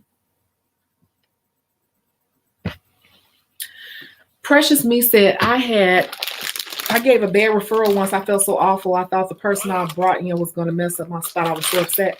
Yeah, and I've had a couple of clients who have referred people recently, and it's been a bad experience for me. And because of the person I know that referred them, I gave them more of a chance than I should have. Like, I had a client who referred her friend. She called her while she was here getting her nails done, and she had her on live, and she was showing her while I was working. She's like, well, I want to come. And she booked, and she didn't show up on a fucking Saturday night. And she said she was coming. I'm sitting here waiting on her. She ain't come. And I don't play that, especially on no Friday, Saturday, Thursday, Friday, Saturday. I definitely don't play that. And when you all know me, Wednesday, I bowl. So I'm not even available like that on Wednesdays and Thursday, Friday, Saturday. You best be coming. If you say you're coming, then you're going to pay that fee most definitely. Anyway, she didn't come. So I guess she thought it was some kitchen person. And so she kept saying she was coming, and then I'm calling her like, where you at? Because I'm sitting here waiting on you. I'm all set up. I'm still far away, that sort of thing. And I said, okay, you're going to have to pay me for this appointment because at this point, it's too late for you to come. I went to charge a card, didn't go through. Only because it was my regular's best friend, a good friend. I gave her a pass. I said, okay. I reached out to her. I said, you need to pay me this a fee. She's like, okay, whatever. I'm so sorry. She was respectful. I'm so sorry. I don't do that. And I was like, okay, no worries. Just send the fee because it didn't go through. So she booked another appointment. I'm looking like, how's she going to book another appointment? She never paid the fee from the last time she didn't show up. I guess she thought because I was nice to her that she didn't owe the fee. I'm just trying to be polite, but I'm still about business. I said, I looked at that appointment. So here she go, booking again on the weekend and one prime time. I said, you still owe me money. I see your appointment, your new appointment that you booked, but you never paid me from that last appointment. And that needs to be sent before I can keep this appointment on my books. Okay, I'm going to send it. I waited a full 24 hours. That appointment money never came through. I politely at that point canceled that appointment that she put in my books. Y'all better get what I'm saying. Else you will not be successful. You will have a whole bunch of fake appointments in your books. I promise you. I politely canceled that girl's appointment. I said, I tried to charge your card or whatever. I never received it. I still haven't received the payment. Unfortunately, I had to cancel that appointment. She did finally send me that payment at that point from the last appointment for the week before. I said, okay, appointment money received. Canceled last minute, no show appointment money received. Thank you so much. She said, okay. I said, yeah, so you're going to need to rebook your appointment. However, my books are very busy. So things have moved around. And actually, the appointment that I canceled, it was already taken just that fast. I think people think I'm playing when I say my books move around hourly. The appointment she wanted on my prime spot, it was gone just like that. I said, you're going to have to rebook and find another time. Okay, well, thank you. I'm sorry again. She was never impolite. She was very nice, but at the same time, you still got to stay in your business mode to teach people how to treat your business. I finally got that money at the end of the week, though, almost a week later. You think I was going to let somebody put 2 appointments in my book and they hadn't paid for the prior one? I don't play that. Because if you let them get away with it, they're going to always do it. If they don't do it back to back, they're going to do it every second or third time. So she didn't book that second appointment because I erased it. And when she went back in to get it, she saw that it was gone just that fast. And she didn't book. And I don't give a fuck. Because she didn't care about having me sitting here. And she didn't care about having me sitting here a week waiting for her to pay me that fee. And when my client who referred her friend, she was like, we kind of had some words about that because I told her don't be embarrassing me like that. Because she already know how I run my books. And she's just not a good fit for me. And I said, I still like her. She cool as hell. We can still hang out or whatever. I said, but when it comes to business, she said, I already know you don't play. And I already told her, don't be doing that to me, embarrassing me. And you got to set that tone. If you're too scared to set that tone, like a lot of y'all talking about you shine shit, okay, well, you're going to have a problem. And you're going to always be struggling in business because you got too many feelings in your business. I can go hang with that girl, have a drink with her and everything. But at the end of the day, she messed with my money. And I had to set the tone that I don't allow that. And I was polite, and she was polite to me, and I was polite to her. But I was still following my rules all along the way. We could go have a drink this Saturday. We can go out party. But if you don't respect my business, you're going to have to follow the rules. And if you do it more than once, I'm going to block you, and we just can't do business no more. But we can still go have a drink together. We just can't do business together. Most people can't do that. I can. I can separate the two. Most people cannot. And I can't. And I will totally keep it separated. We can kiki. We can go on double dates together. We can do everything together. But if you start messing with my money, I'm going to take you out the money component of my life. I've said that in numerous videos. And if y'all don't get that part, you're going to struggle in this business and you're going to go get a regular ass job. Just saying. I ain't even about to sugarcoat it. That's exactly how it went. And my clients know my channel, so I don't have no reason to lie because I know they be watching my videos. Here we go. Somebody just inboxed me. I just found your YouTube video. I'm a little lost, but I want to know how to become a nail tech. I'm currently in Florida. Do you know any good nail tech places where I can enroll? Should I answer that? See, I told y'all I get these all the time. I'm in Florida. Can you tell me where to go to school in Florida? Should I answer that? Y'all think I'm lying when I be saying that. I'm going to cover the name. Y'all think I'm lying when I be saying people be texting me saying this stuff.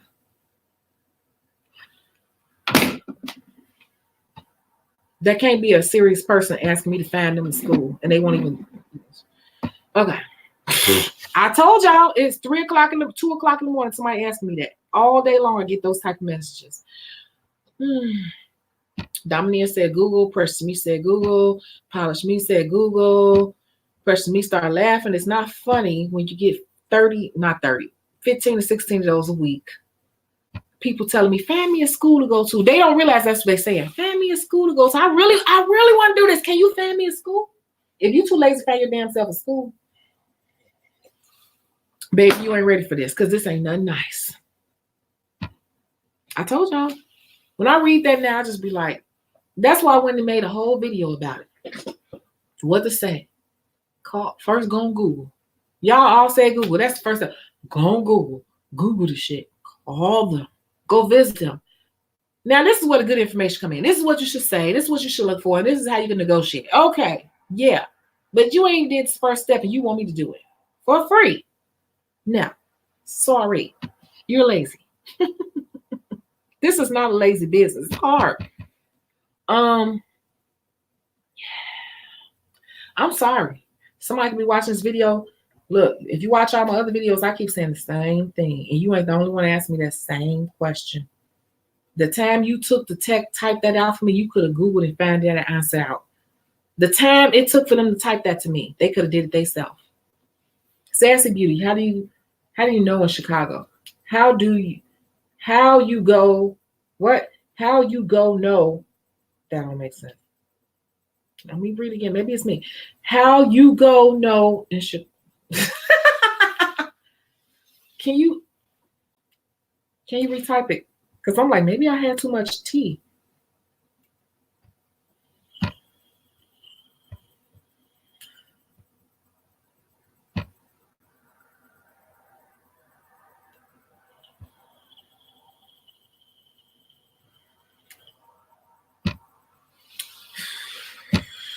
Telling you, you have to see what schools in the area and work with your hours. She cannot do that for you.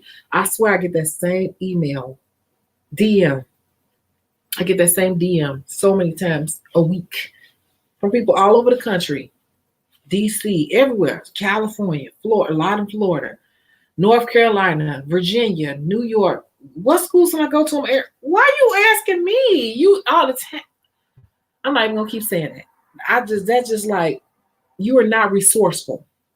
If you decide to reach out to me after seeing my videos to ask me that, you are not a resourceful person. And an entrepreneur is a resource junkie. We are professionals at being resourceful because the answers ain't there for what you do. You got to be resourceful and think, critical thinking. And that's the easiest thing to do. Nail salons in my area and call them one by one, go visit them one by one. I'm not even going to answer that. Because that's the person that watched one video and just said on a fluke, oh, I want to do this. You ain't watched my videos for real if you asking me that. You have not. You cannot have. You could not have. You could not have. I had a girl book with me twice, paid deposit twice, still didn't show up. This is why I stand by my deposit fee. Exactly. She should be blocked by now.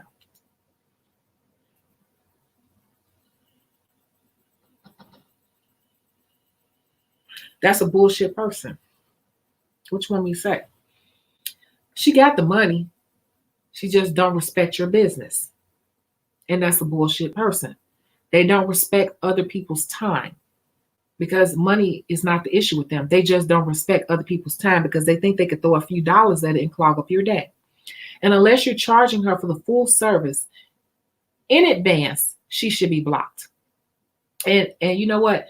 Actually, me personally, and I've had this happen to me before. If a person did that to me twice, I don't give a shit about the deposit at that point. You have shown me that you don't have a respect for my business, and I'm still losing money because that little deposit money or that money I charged your card, I'm still losing money, and I could have had a full paying client in that chair. So you still effing me over. And so at that point, my system Acuity, I can put notes in there and to send it to them. It will say you have been blocked because you have done this for 2 times, and they would state the dates. From this point forward, if you would like an appointment, you must pay for the appointment up front in full 100%. So yeah, at that point, you can keep putting appointments in my book and it's already paid for. So I don't care if you show up or not.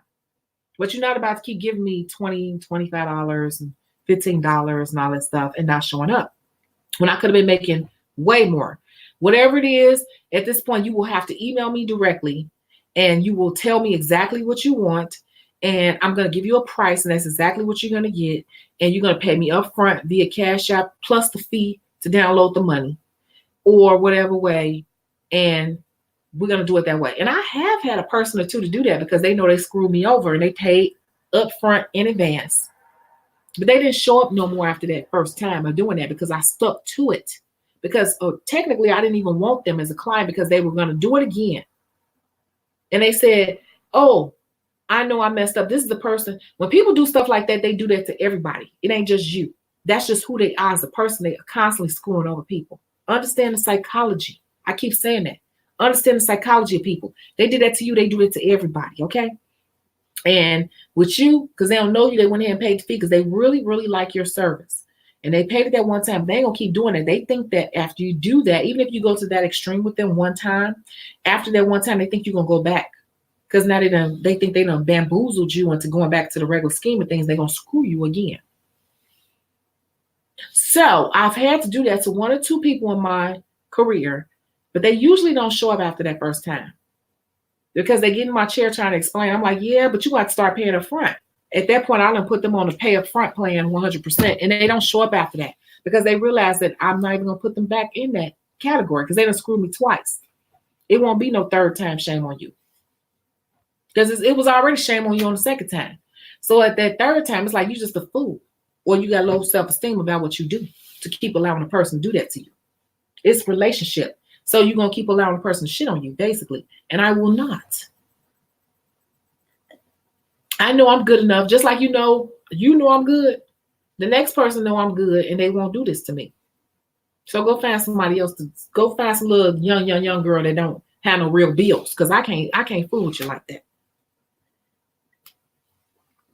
I don't play. And the earth, God always provided for me. Me sticking by my guns, I always am provided for regardless.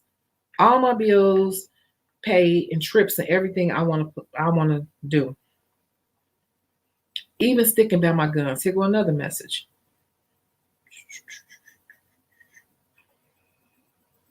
I'm not answering that. Y'all, for real?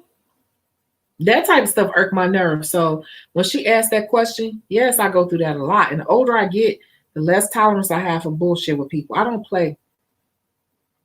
My clientele, we respect each other. And that's how we end up becoming friends because I respect them too. And actually, the two people I went to go visit last night for New Year's Eve, they started out as my clients. And the first one, she's been the one we butted heads at first. We got a mutual understanding. She brought her mom to me. She done brought money my way. We've been cool. And she almost looked like she was about to tear up because I was the only one that showed up to her house last night for New Year's Eve. And I showed up with an expensive drink. It was expensive to me. And I didn't even tell her I was bringing a drink, but I brought her a bottle because it's a mutual respect. And I respect people who respect me. And I pour into people who pour into me. And and like I told you earlier, she was talking to somebody. She said, my friend is here. And she brought me a bottle. Da, da, da, da, da. She realized I respect you and I like you as a person. I'm here at your house with a bottle because I am not all about the money. I'm all about respect. So at the end of the day, money is one thing, but you respect me, I respect you. If you disrespect me, I'm going to get you back in business. If you disrespect me on the streets, I'm going to get you back in the streets. I can do whatever you want to do. I know exactly how to do it. I ain't gonna go there, but she know me. She understand me. We got to understand it, and it's crazy because she got a pass. She got a pass. She done been locked up in everything, and she always be like, I don't mess with females. I don't mess with females. But I think she realized last night, like, look, you could trust me. I like you. I don't care what you got going on. You done show me your loyalty and who you are. I respect her as a woman. I don't care what she had going on in the past and everything. And it was just like I think our relationship went to another level last night. I don't judge people based on what most people judge on. I judge you on what you are today and what you're doing today. What you show me. I don't care. I don't care what you got, what you say you got. I don't care how broke you are. If you're a person of good character, I'm going to treat you like a person of good character, no matter what.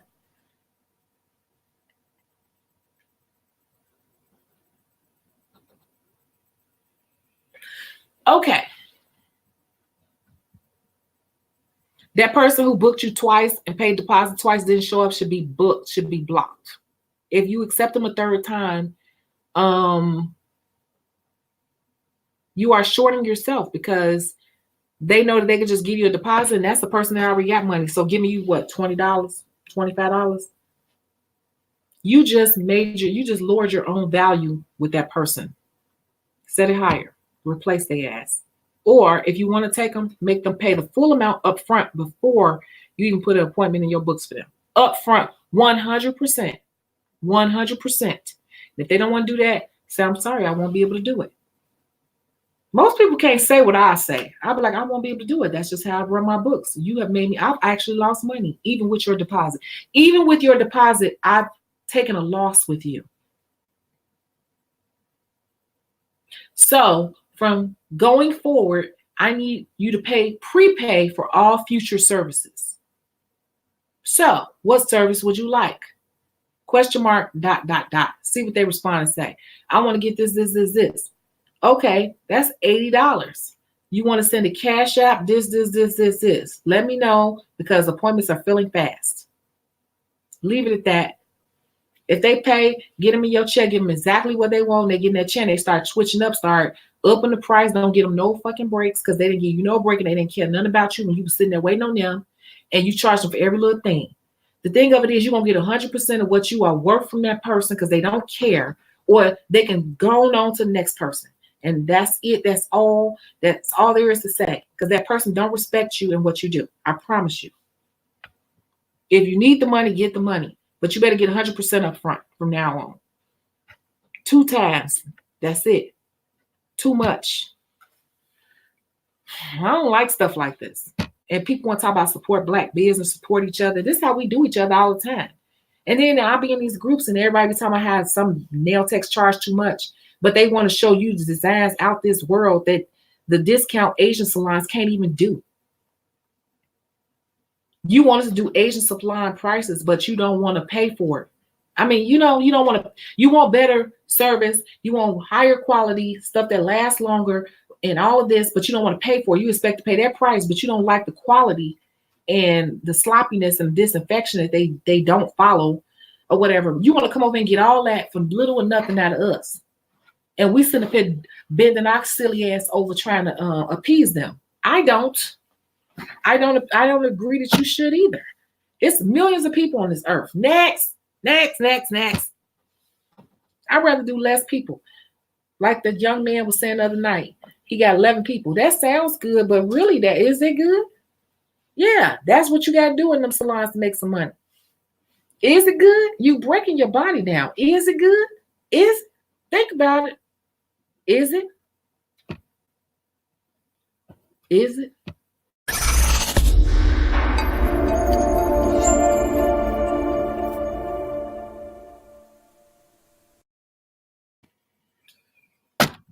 Y'all want to ask real talk. Is it really good? Or are we overworking ourselves trying to appease a lower standard? We try to reach a higher standard at the same price. No.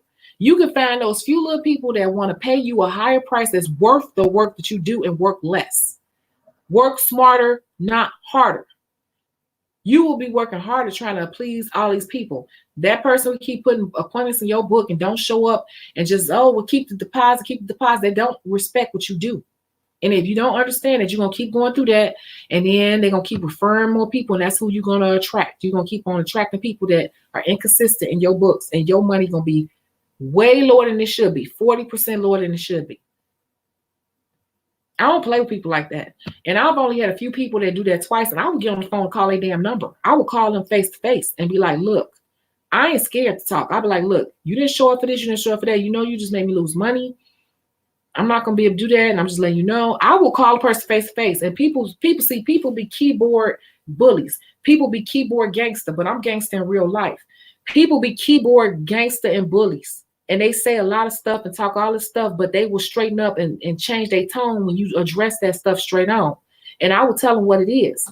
And you're going to pay me up front from now on. And I'll be like, until then, I'm not going to be able to do it. I'm not. I don't even want you. Like, you're not even who I'm targeting. Get on. Go back to Sunny Nails or something, Go on. This is not your level. And them be the main ones flexing the stuff on the gram. Them be the main ones flexing on social media like they got it like that. And then you try to charge their card $1 fee to hold the appointment. Ain't got $1. I know social media chicks that be flexing in front and hold bottles and stuff, and you go to charge their card, you don't even hold a damn dollar. $1 on my grandma's grave, it won't even hold $1. I don't give a shit about you being popular on social media. Chick, you ain't even got $1 in your bank account. Like for real, like seriously, go on. You are dusty. That's not going to be a client. That's not a client. That's just a customer who's trying to go to whoever's hot and make them look better in their fronting. Okay? Let's get real with it.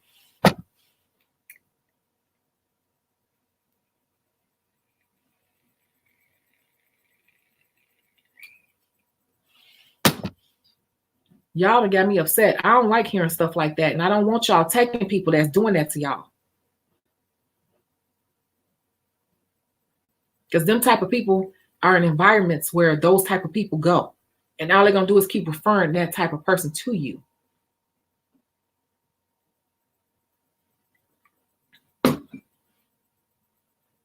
Ugh, no.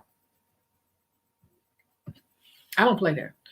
Then you have to look at what they're teaching. My school was one for the people who have been doing nails for a while, but just moved to Florida. Yeah, Florida is one of those states that is very popular for nails. First of all, it's a retirement state. It's a state that's warm all the time. And yeah, it's very popular for nails and very easy to get your license. And it's just going to always be pretty much busy. But the problem is it's always saturated. So it's not even complicated. It's a very specific beast in Florida.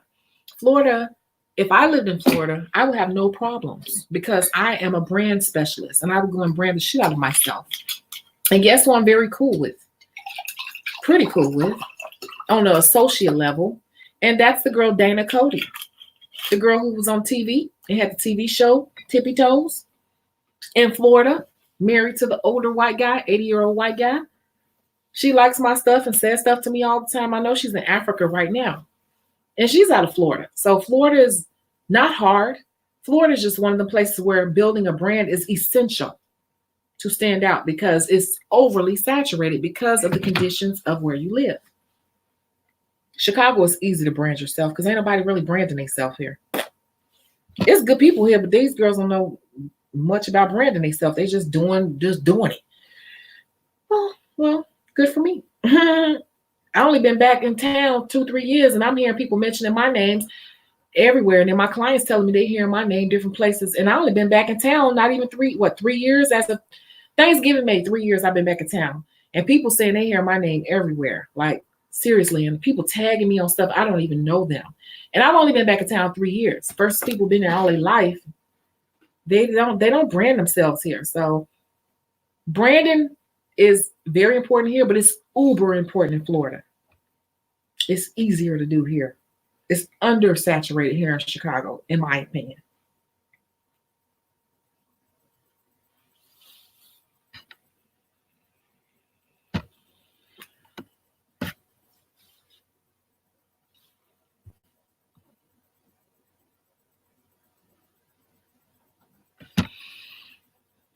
Yeah, they love to pay the Asians and they come to you wanting a discount. Yeah, they do. And I ain't never heard nobody say no Asian person say chair tell myself just do what you want to do. They be getting very specific, don't they, in their chair because they don't trust them and they work. But they want to pay you that price, but they want you to get down on their nails. They want you to go crazy. What stones you got? Whatever you got. Let me show you all the stuff I saw on the internet. And I want all that, but just do what you want to do. But they expect them to pay you that Asian ass price. Baby, for the Asian price, you're just getting the set, just like you get from them. That's all you're getting. All this design work, that's like 30 minutes extra. You're going to pay me for that, plus the supplies. Lavina said, I ain't mean to upset you, queen. We all queens. But I want y'all to understand, I don't like hearing stuff like that. I do not want the nail industry to go down like the lash industry and the makeup industry has gone down. Nobody respects makeup artists anymore. Makeup artists used to be a coveted thing that you had to be very financially okay to hire a makeup artist. Think about it. 10 years ago, but let's go, everybody take their man back 10 years.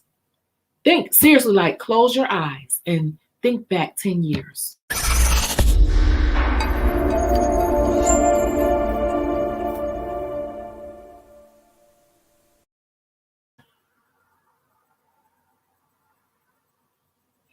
Ten years ago, who got a makeup artist? Only people got a makeup artist were people that were getting married. That's really it. Even for prom and stuff, maybe if your parents had money like that, they would get a makeup artist. Now everybody's a damn makeup artist. Your cousin, your friend daughter, everybody makeup artist. Back then that industry was very sacred. And now it has no real value, and everybody doing it for pennies on the dollar. I do not want to see that happen to the nail industry. So we need some stand-up people that's gonna hold by standards and keep this industry to some type of standard. We need people that's going to stay to some type of standard. Don't chase the dollar. Dollar going to come if you stick by your brand. And then you're going to find the right people that respect your brand and how you do things. All money ain't good money. And I don't suffer for money. I'm getting me a new car, a new house this year. I will be doing a video. And I know I did not put up that video when I went on this cruise. But like I said, I went on a cruise and I made the video, but my software kept crashing. I think I was making it too long. And I noticed, I said last night, since you ain't never put up that video. And then I didn't get a lot of pictures and stuff like I wanted because my phone kept dying. I was walking around with charging. I was trying to charge it. I'm going to put together something. It's going to be stupid short, though, because I'm over it by now. Shit, I'm already playing the next one, but I'm going to put it up. But I'm just saying, I lived the life I wanted to live. Just doing nails, you guys. Don't be letting these people play you. These girls got money for everything else they want to do. They will sit in your chair and tell you. They will sit there and show you their shopping cart on Fashion Nova. Look what I picked. See this dress right here? Da-da-da. They'll show you a shopping cart on Fashion Nova and all this crap and talk about these dudes they talking to and how much money they getting out of them and all this stuff. Won't they do it? Won't they do it?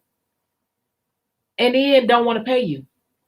Don't want to pay you nothing. They show these elaborate pictures, don't want to pay you nothing. After they done sat there and brag about how much they got going on. Okay? So why would you play yourself?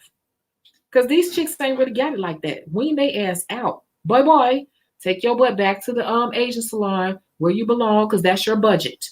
I'm not within your budget. You better set yourself on a pedestal. You better level up your business and set yourself as high end. Unless you like doing low-end nails for a whole bunch of work. I don't do it. You're going to pay me.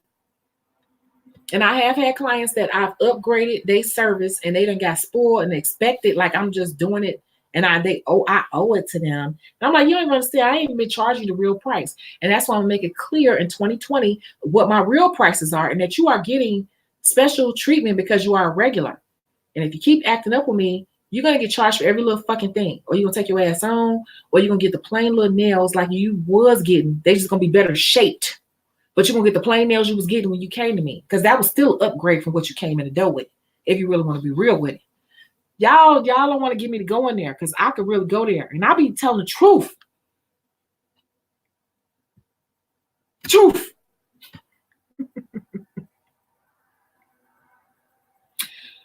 Florida, Chicago, or Vegas is where I would like to move to expand my business.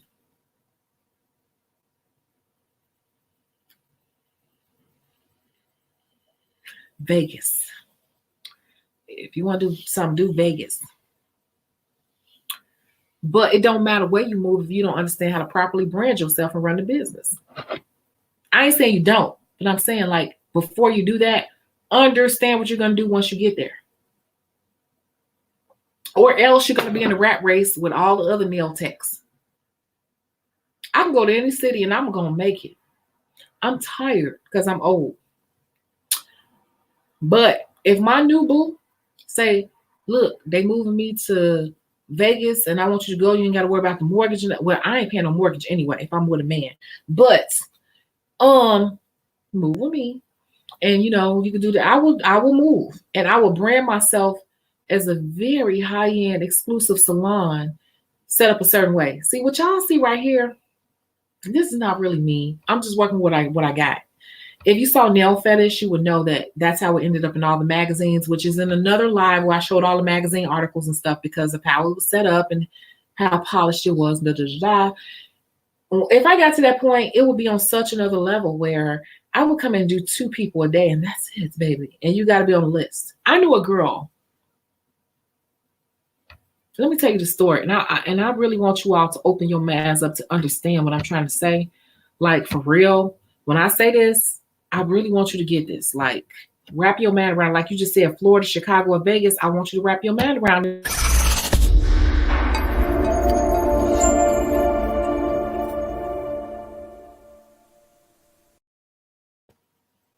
There was a girl. There is a girl. I don't know what she is now, but when I had my salon, my cousin, who does very well for herself, she's a financial analyst. She started bringing me all her friends and everything because my salon was right by Oprah. So I guess it was worthy of her friends coming. You know, they all had these posh jobs, 6 figures, whatever. They were all cool. Don't get me wrong. But she started telling me about one of her friends. And girl, I'm 42 years. I'll be 43 in less than 90 days. Well, 90 days, I'll be 43.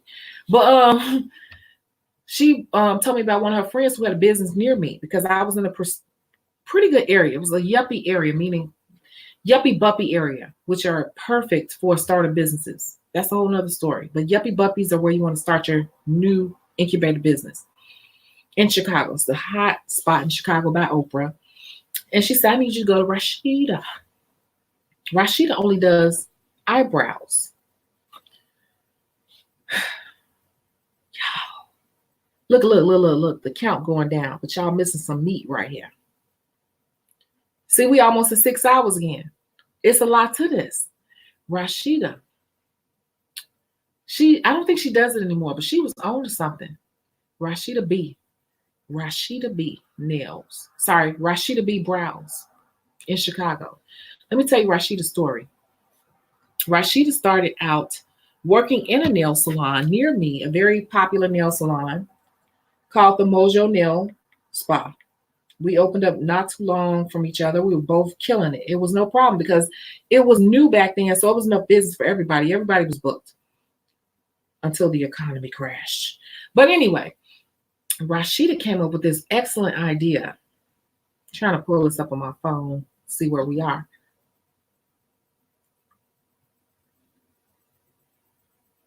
Okay. Rashida came up with this idea, you guys. This is how you got to believe in yourself. Hardcore, like tunnel vision. I don't care what nobody say. If it makes sense and you did your work, it can work. Rashida was working in Mojo Nail Spa as a brow specialist. And I think she did nails too. But she was really the brow specialist. She started doing brows. And listen to me. Listen, I'm going to turn the lights down for this because this story is so excellent.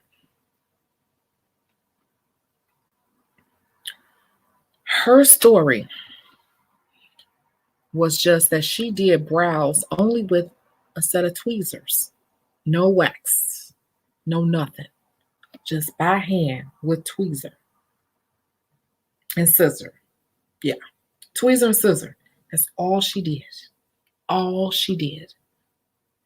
Rashida became so popular in that nail salon doing just brows, so she wasn't even doing nails anymore. And she had the women in that area eating it up because she had the right target that I targeted my business in right down the street. And she happened to be my cousin's friend. And she was telling me about her, like, you need to talk to her, you need to talk to her, you need to talk to her. I didn't go because I ain't gonna get into that yet. I found this all out later. But Rashida was doing nothing but people's eyebrows. At this point, she became so popular. So what she decided to do was, there was a space across the street from the nail spa upstairs in this prestigious area here in Chicago. Money is there. Young kids right out of college making 6 figures with no kids. That's the money you want. They happy, they spending their money, they free, they living life. That's the money you want. Yuppie buppy money. Yuppie buppy money, okay? She didn't have no money to do this, even though she was good and people liked what she did. She came up with a plan. And she approached her top 10 clients. This is no lie. I like when people don't listen all the way through, because this is when I really start telling my real stories. Right, I know everybody. She reached out to her top 10 clients, and she told me this herself. My cousin didn't tell me this. This is what I got out of Rashida after I finally went to her. She reached out to her top 10 clients, and she said, she wrote a plan. This is how you do it, baby. It's money in this industry. She said, I'm going to present you with a special opportunity to her top 10 eyebrow clients. She convinced her top 10 eyebrow clients to give her $1,000 each. And they gave it to her. If you are in the right area, this is why I'm telling you all this stuff. Everything I know, I'm not just talking off the cuff of my sleeve.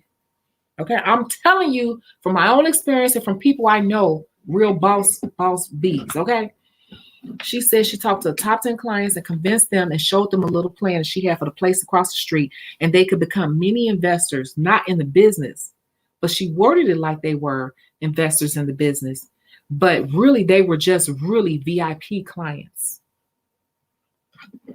She got 10 women in that area to give her $1,000 each. She took that $10,000 and she got $10,000 from the 10 people. And she told them, I can't remember the exact, because this has been some years. Okay. This is back when I had my big salon over there.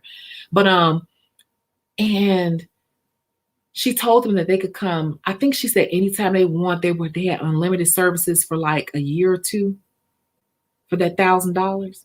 And you're like, but damn, she's just doing brows. How many times are they supposed to come? What you don't understand is that Rashida B had built her business. She was back then, websites were a big deal. Business cards and websites were a big deal. That's why I keep telling y'all, brand yourself, brand yourself, brand yourself. You just need to understand how to brand yourself. Back then, it was the website. So what she did was she created a demand for herself, and she built a website that was so pretty. It was so crisp and clean. And my cousin had been trying to get me to go every time she come get her nails done with me. And I was high end in that area too now on the nail tip. Don't get it twisted. I was doing a darn thing back then. She's like, I need you to go. But I was so focused on my business and trying to make sure I invest all my dollars back into my girls and everything. I'm like, I can't spend that type of money. Rashida was charging $85 to pluck your eyebrows.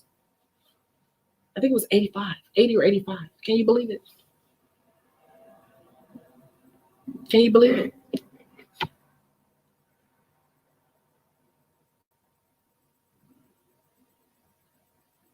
$80 or $85. If you build your brand to a certain extent, you can charge whatever you want to charge if your brand commands it, if your brand demands it.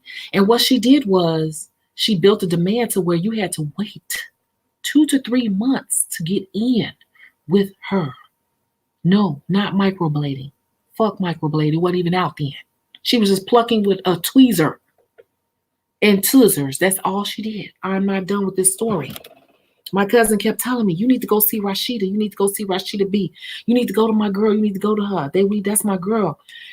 And I would not go. My cousin was so gung-ho, but she had all this expendable income herself. My cousin made all this damn money, damn it, $200,000 a year herself. She said, I'm going to pay for you to go because I need you to go talk to my girl. She's so busy. The girl was booked for months in advance. She finally booked me the appointment one day when she came to get her nails done. She said, let's book the appointment right now. I'm paying for it. She pulled out a card and she paid for it. I said, okay, I'll go. I'm not going to waste your money. I had to wait for the appointments. When I tell you all, it's amazing things can happen. This girl was booking people at $80, $85 an hour and was booked for months out because she built this beautiful, clean, crisp website. And she was good. But like I keep telling you, everybody good. I say this same thing. I'm trying to tie everything in. I'm trying to give you examples slowly but surely to tell you everybody good. It's who can sell it the best. Okay?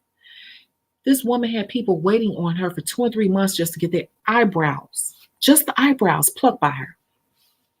So my cousin called me because she done put down her card for me to go. because she wanted me to go talk so I can figure out how to get my business to the level right down the street from her. I finally go. Parking around there is terrible because it's a very popular area, but I made sure I was on time because I didn't want to disappoint my cousin. I wanted to know what the big secret was, right? I get upstairs. She lets me in. I walk up all these stairs. The building is an old crickety building, but because the area is so popular, she can get away with that because you got to understand the psychology of the human shopper. Hold on 1 minute.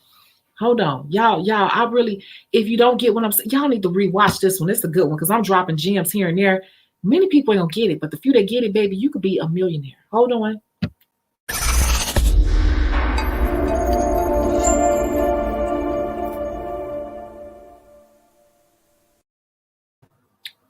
I wanted to vape. I got to vape one more time because for real, this is so deep because y'all just brought, this girl man, this girl name just popped in my mind. It's so many stories, but this is just one that just popped in my mind. It's so amazing. Hold on. I'm 70% done.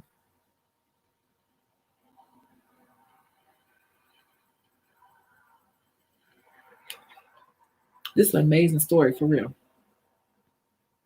The building is old, but the area is popular and it's in the right area with the right people. And she built her brand and made her website look a certain way, and her work was impeccable.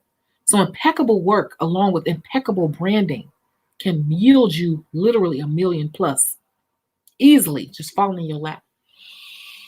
So I'm like, what's the hype all about? So I'm walking up these stairs. It's like a lot of stairs. It's an old building. But when I get up to her suite, all she has is a loft space right across the street from the nail salon she used to work at. That she convinced 10 people to give her $1,000 to open. The space is a big space. It's just a big, wide open, white space. But it was exactly what it needed to be.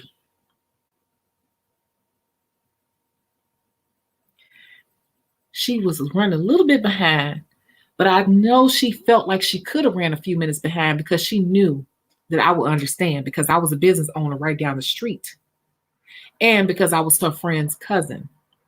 I didn't mind because I was there to absorb information. And after she finished my brows, I knew she was going to drop some sprinkles on me. So I sat. She said, you can have a seat. I'm just finishing up. She went and bought some couches, cheap couches. But back then they looked like they was the bomb because she was the first one to have them cheap white leather couches that fold. I can't explain, but they were cheap. But back then it looked like it was the bomb. She had a white fur rug on the floor with like a wood table. She had a flat screen TV on the wall. Back then, people were still kind of impressed by flat screens. So you just she had like a little living room setup. So it was like white couches, white fur rug on the floor, a little wood table or something, a flat screen TV, and then she had a wine cooler, Heineken, and everything set up where you could get a Heineken or you could have some wine. And then she had candies. She had Twizzlers and, different little old school candy set up. And on the screen, she was playing. How do I know this? Because I was studying marketing in school. And I want you all to understand, you got to understand the marketing and the branding behind that. I don't care how good you are. A lot of good people out here who could sell it the best. I was just sitting there like, I didn't even care how far she was behind. I was relaxing. She had Audrey Hepburn movies or some old 50s movies playing. She knew what she was doing. By the way, this woman was Jamaican. She was a Black woman. She was not white, but we were both in a white area. I'm just going to be honest with you. My business was in the white area. Oprah was in the white area. White area, but she wanted to talk to another Black woman in your area, opening up business, killing it, $85 on brows, doing 90% Caucasian white women, getting $85 on brows. So I'm sitting there just soaking it all in. She finally finishes up the woman. Oh, by the way, do the math. Somebody do this math. 20 people on here. Somebody do this math for me. She charges 80, let's say 80, because I'm not sure if it was 80, 85. She takes appointments every 15 minutes. Every 15 minutes. She did not play with her time. Her time slot was every 15 minutes. You have to do it like this to make people respect you because it will weed out the bullshit people. This is the perfect story. 15 minutes. So do the math. Somebody give me this math on how much this woman was making a week because she worked 5 days a week, 8 hours a day, appointments every 15 minutes. Somebody do that math. Let's do it at $80. Somebody give me that math. $80 every 15 minutes, 5 days a week, 8 hours a day. Give me that math. Somebody, please give me that math.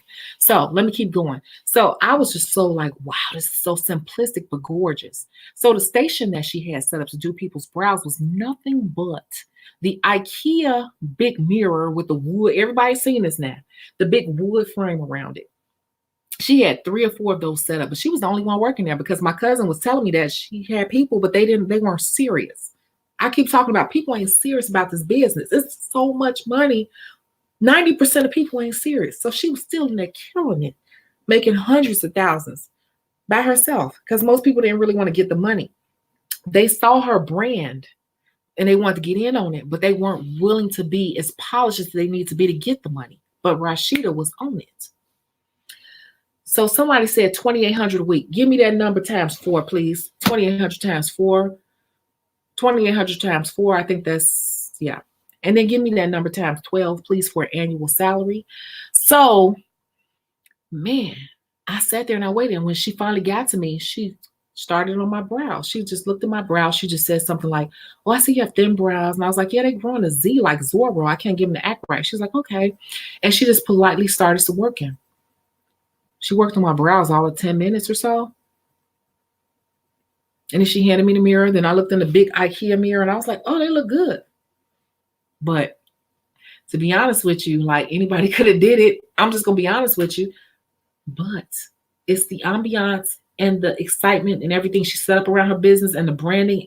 And she set up a thing of my time is exclusive. You can only have 15 minutes of my time for $85. And I am the best. Look at my Yelp reviews. So people were eating it up, eating it up, eating it up.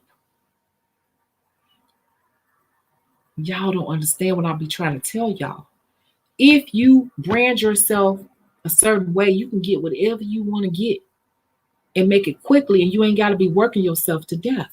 Rashida B tried to bring in people. Nobody would fit into that because nobody was as crisp as her and on it to grab that money in that area. I already knew because I had worked with the Small Business Administration. They made me research that area. I already knew the money was there. Ain't nothing but yuppies. They ain't got no kids. They ran out of college. They come to their first 6-figure job, finance professionals. And I knew the area. They had the money to it. Every household over there was making like 180 or above, 200, 220 and above. Every household with nothing to spend money on but that little rent. They don't even have cars over in that area because it was so saturated. Most people caught the bus or took their bikes everywhere. That type of area. Yuppie, buppy area. All they want to do is spend their money on it. New and exciting, new technology and new things. You got to understand. Okay, we got 12,800. Precious said that's $250 a month, $3 million a year. Somebody else said it's $1,280 a month times 12. So let me do my math. And this is a true freaking story. And I'm not even done yet. But let me do my math off of what I know. And this is a true freaking story on my mother's grave. Okay, so I told you all she did. We're going to say 80. And then times 80 and 80. Maybe you missed some calculations there. So $80 per person, right? I said she takes appointments every 15 minutes. And she was always booked months out. So $80 an hour times 4. Times 4. She was making $320 an hour. Times 8 is $2,560 per day. Times 5 equals $12,800 per week. Times 4 equals $51,200 per month. Times 12 equals $614,400 per year. This girl was making $600,000 per year plucking people's eyebrows with a tweezer and some scissors. That's the number.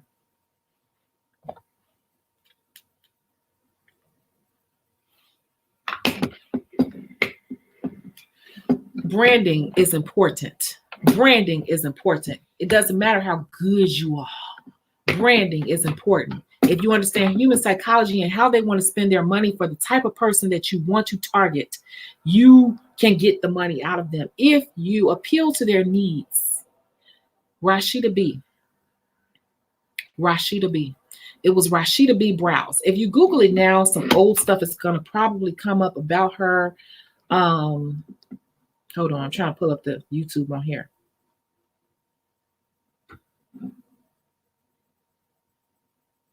She was making about $600,000 a year, just plucking people's eyebrows with some tweezers and a scissor. She had other stations in there, but other girls see it. You forgot I was friends. My cousin was good friends with her. And they didn't want to work. People say they want to do this. If you want to do this and you got a laser focus, you could take your dream into a reality. This was a girl who's working in a nail salon, did nails, but really was into brows and stuff because she was the esthetician too. And she convinced them people to get, convinced them people to get her $1,000 each for VIP status for a year. But you said $1,000, but guess what? When I started telling you more about her prices and everything, it made sense to give $1,000 because she sold her brand. She sold her vision to the right people. The right people. Stop targeting every motherfucking body. Everybody ain't got it. And if you just want to do anybody, that's on you. But if you really want to get big money, you got to be ready to brand yourself correctly. I was right over by her. And I was getting it. I was getting it before that economy crashed. I was still getting it during the economy. I kept that business open during the economy. But I was getting it.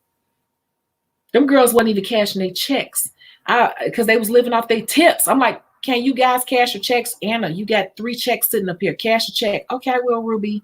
My name was Ruby in the salon. Okay, Yesenia, cash your check. You got 2 checks. Cash the damn check. I'm tired of all these. I was getting to the point where they wasn't even cashing their checks. They would just let their checks sit because the tips was stupid. Because of how it was branded. Branding is important, you guys. So let me finish telling you the story.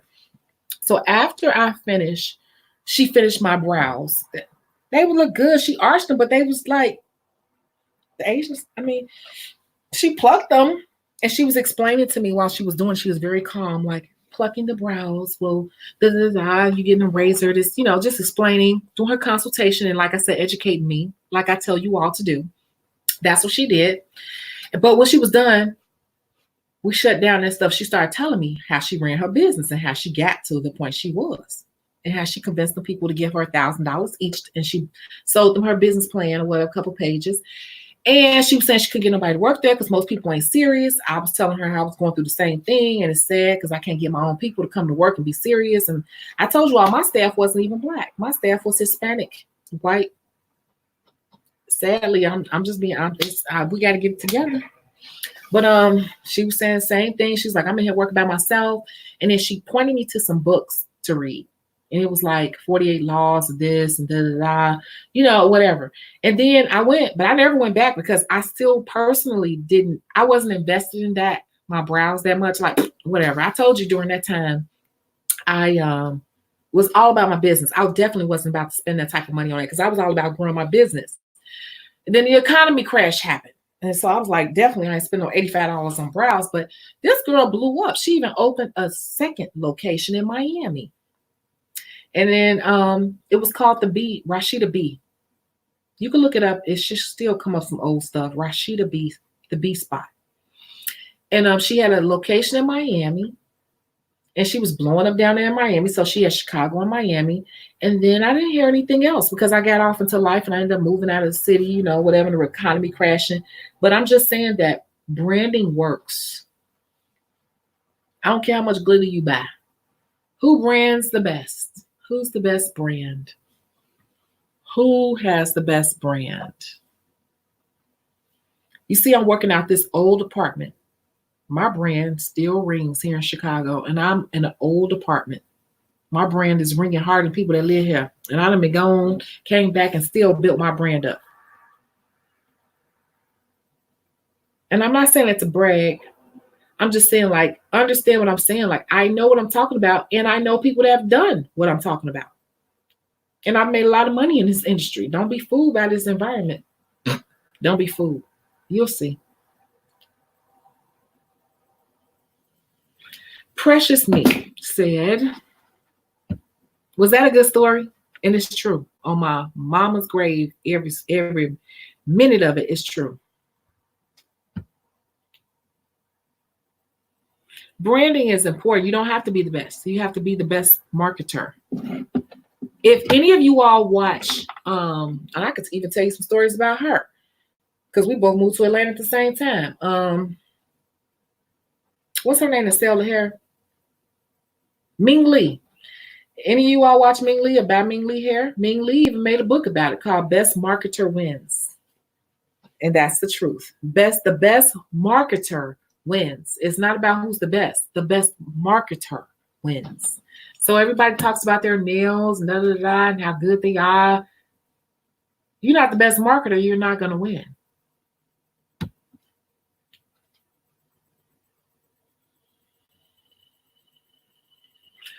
Precious Me so it says, so I bet she was located in a vintage shop and organically shaped eyebrows was and the lingo was, yeah, you get it. There are tons of bread companies, but we buy the brand that catches our attention. Exactly. Bread is bread. But the person who used those key buzz words, and I didn't use them on other live, just depends on what mind frame I'm in, what I tap into, but those key buzzwords. See, she worked in the nail salon. She did their nails. She learned their lingo. And I'm sure Rashida had been doing nails a little bit, dabbled in it for a minute to know, what to say and to understand her clientele, her niche. And she had been working on that for a minute because that was innovative and nobody had did anything like that. And so she was really taking a risk.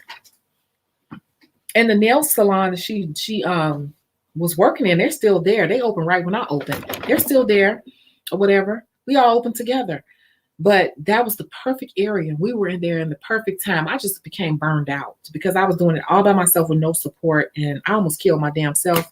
Like I told you, I was in the hospital, had a seizure and everything from all the stress while I was in graduate school. And it was just too much for me. But branding. Yeah, I'm going to sell the book because some people don't organically get it. And so I talk about targets in here. Targets. Who is your target? You got to understand your different target people.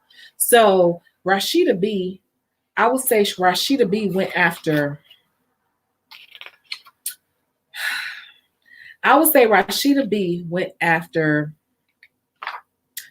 the fashionistas, which is number 2. The fashionistas. And she understood this market, what their pros were, what their cons were, their turn-ons and turn-offs. And she learned those key buzzwords. And she tapped into that. And she learned it while sitting in the chair doing their nails and their brows. And then she presented them with an opportunity. And people like to brag about stuff like that. I gotta go see my brow specialist on Tuesday. I've been waiting on this appointment for 2 months. She's the absolute best. Oh my God, I had to charge it to John's card. He doesn't know. Women like to brag on things like that. And even though it's nothing really to write home about, it's the bragging rights to say that you can afford such that people want to get into. Get into the psychology of selling. If you understand the psychology of selling, they ain't got to be the best. It's how you present it to them. Are you fulfilling a need? And sometimes fulfilling a need is fulfilling a person's insecurities. And that may sound messed up, but that's what a lot of things we buy. A lot of the products that we buy based off our own insecurities. We really only need to call people. So why do people need to feel the need to keep buying the latest iPhone every year? Because they can brag about it. The bragging rights say I got the latest iPhone. Y'all know I got the oldest iPhone. But I'm just saying, some people who I know they broke as hell, ain't hardly got no gas in their car, asking me for money, asking me to pay for everything. They got the latest phone. They got newer phones than me. They get every new phone every year because they want to be able to brag to say they got the latest phone. Because that makes them feel like something. It makes them feel special. And that's why I say get into the psychology of things when you're trying to be a salesperson. Because at the end of the day, we're nail techs, but we're salespeople. And do you want to be with the rest of them, struggling and scratching and surviving? Or do you want to be the creme de la creme where money comes to you and people try to get in with you because you've branded yourself and created your own self-worth? Where you're not asking them, can you come? They're asking you, when can you fit me in? That is the difference. So Rashida B, I don't know where she is. I gotta ask my cousin. I know my cousin kind of lost touch with her especially when she moved to Miami, but she's not struggling. She understands branding. So I don't care what she's doing now. She's probably moved on to another brand. As long as you understand branding and marketing and sales, you can sell anything. Just a little quick lesson.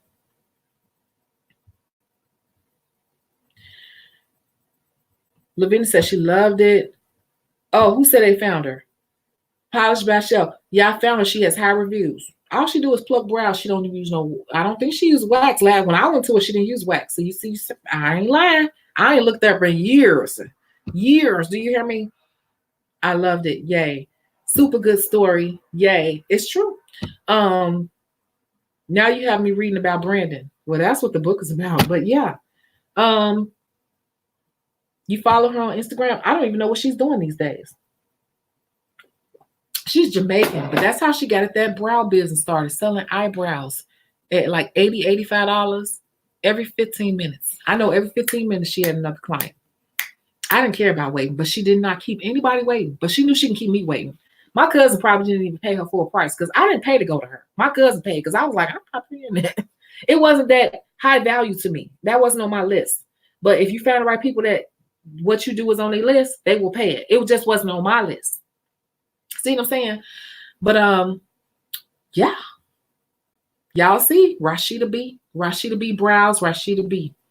She had a location in Miami. That girl was killing it. When I tell you, and I could be wrong. I think it was $80 an hour, but it might have been 60 or 65. 60, 65, 80, 85. Regardless, she was still making over $500,000 a year just plucking people's eyebrows with a tweezer. So when people say they can't make it, I'm like, you're not trying hard enough. You're not focused enough. Because if you're focused, you're focused. And she told me these books to read. I think it's like 48 Laws of Attraction, stuff that everybody's telling us to read now. But a lot of us just want to get to the money. We just want to get right to the money. We just want to get right to the bread. We don't want to do all the work and the laser focus and the setting up and the fine little details like the Twizzlers and the Audrey Hepburn movies, the white rug and the white couches. We don't want to put that type of detail into our business, but we want the success of a Rashida B. You know what I'm saying? It takes that focus. Nail fetish. I haven't really went to detail on nail fetish. Sadly, I have some stuff on nail fetish. I got stuff on nail fetish. I think that because the way it ended, I kind of blocked a lot of stuff out because it didn't turn out well for me because I became sick behind running it. But I had it for 5 years. So I was right down the street. My business the same way. My basic mani-pedi was... Basic mani-pedi started off at 55 and it went up to 90. And when we first opened, all the girls stayed booked.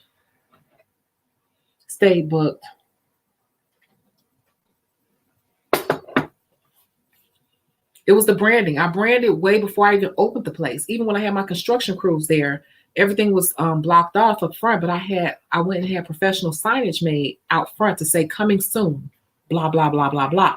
I hired crews of people to canvass the neighborhoods with flyers before we even opened. And after we opened for weeks, I had people all throughout the neighborhoods. And I had a flyer outside at all times. I had flyers on top of my car. Well, a waving sign on top of my car. We were in magazines. We were in all type of stuff. Until the economy crashed, I would have been really, really big. I was making a couple thousand a day. A freaking day. My projections were showing 6 something a year. She was doing it off them brows, but my projections was showing 6 something a year off of a moderate success until the economy crashed. Y'all don't have to listen to me if you don't want to.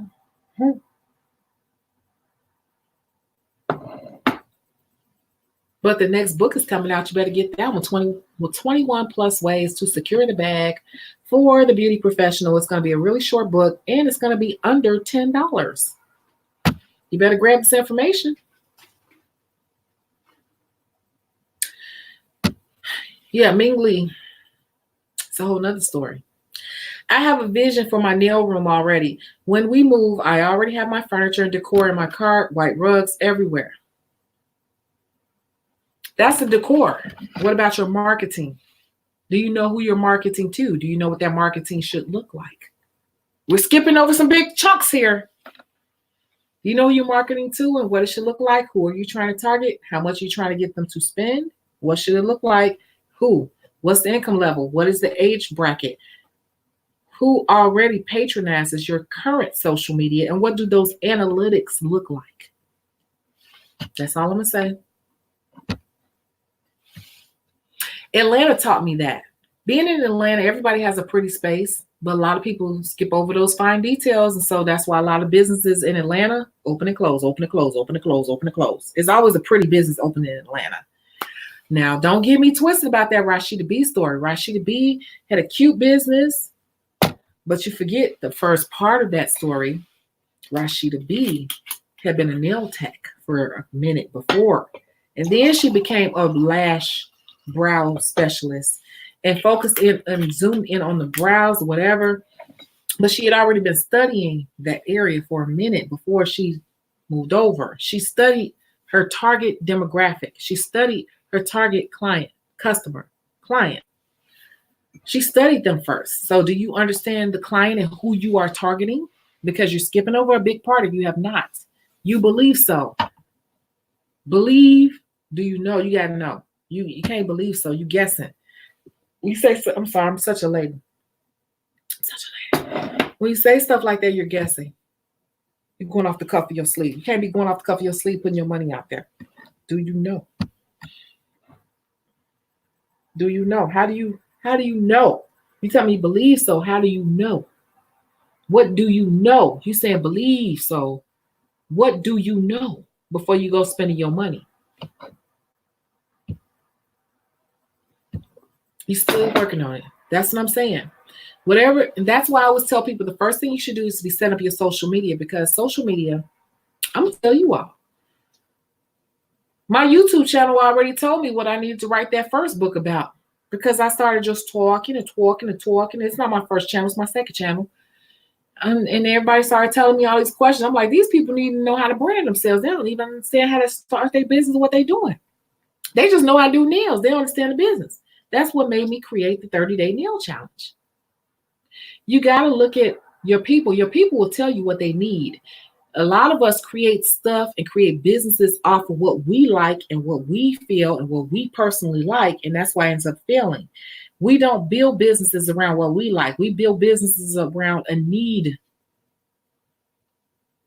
People will tell you what they want to buy if you pay attention. Put some stuff out there and they will guide you in the direction. You can put something general out there and say, you could say, okay, I want to create crayons for kids. Let's just use this. I want to create crayons for kids. Lavinia, you hear me? Hold on. I'm a shit. I got to pull it up two different ways. I want to create some crayons for kids because studies have shown that crayons and drawing for adults is a stress reliever. It reduces anxiety by 34%. So I'm going to create some crayons for kids. Adult Crayolas, shall we say.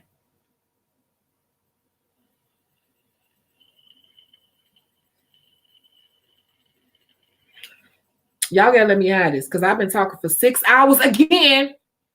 I be feeling guilty pulling on my vape, but y'all, I deserve this. Y'all not gonna build my self-esteem down low because I want to do this. Hold on.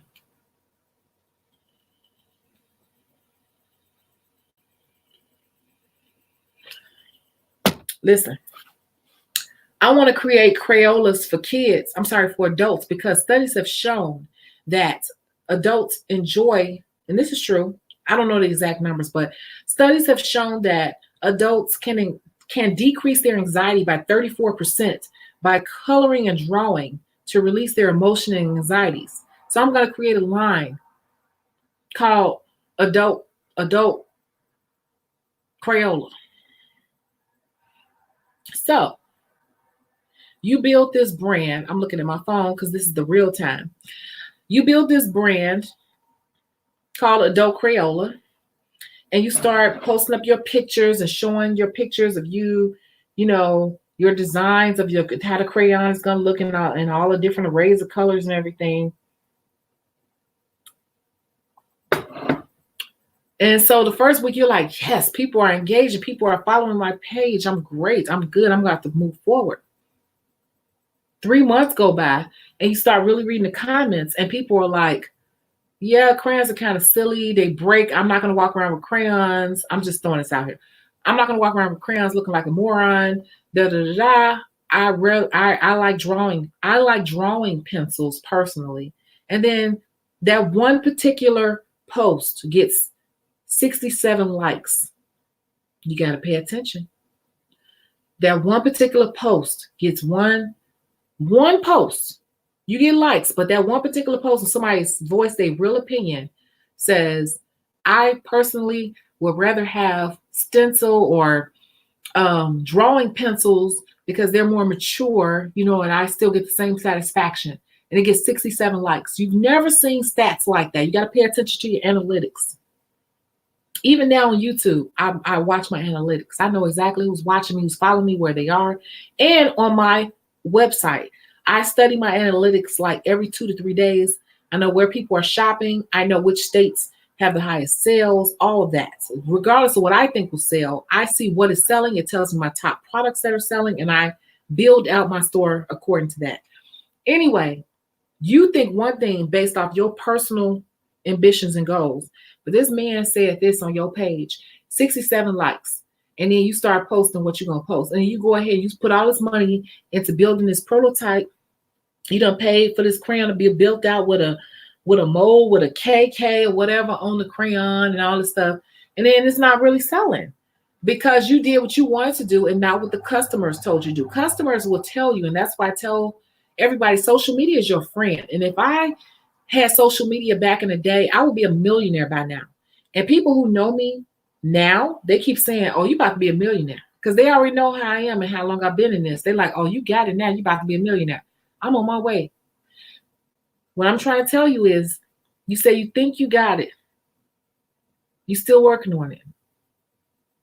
Listen to your social media, because your customers will tell you, your potential customers, your particular business, if you're selling a product as a customer, they will tell you exactly what they want to buy. That's why I suggest that people build out their social media before the actual product starts, or in the conceptual process, because while you're in concept, they will tell you exactly what they want and what it needs to look like before you start putting money into molds and shit like that, and pre-orders and, you know, different things like that. They will tell you exactly, depending on how you shape your social media. It's almost like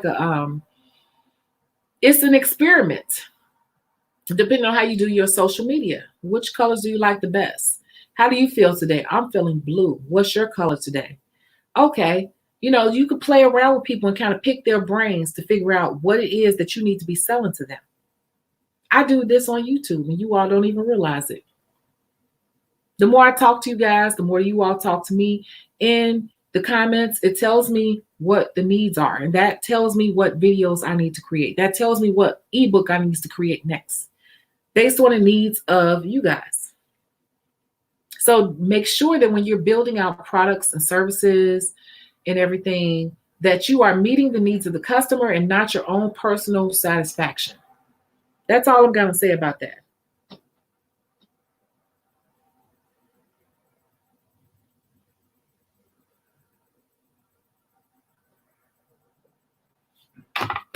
I was just making sure I was up on comments. And I'm not trying to shoot down people's goals and stuff. I'm trying to save you all from spending a lot of money. I got a lot of people with a lot of great ideas, but it was a great idea, but was it what people wanted to buy at the time?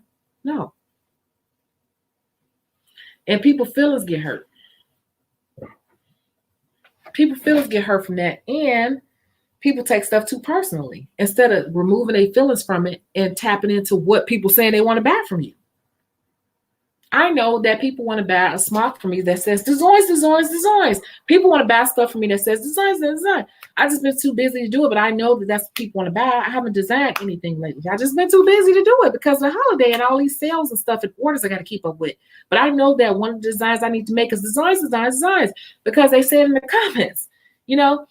So social media will tell you what you need to sell. That's all. I don't tell nobody not to do anything. I'm just like, make sure you have a targeted audience. And like I just told you about that story about Rashida B. She studied them people for a long time before, and she was reading books on understanding the psychology. She one of the people that actually got me on understanding the psychology of people and how to sell to people. And if you don't understand that first before going just selling stuff because it's selling right now, you'll be one of those people, you just become a hustler. There's a difference between a hustler and a person with brands. So she said she's not ready for the stress and of running a shopping salon. I will never own a salon again.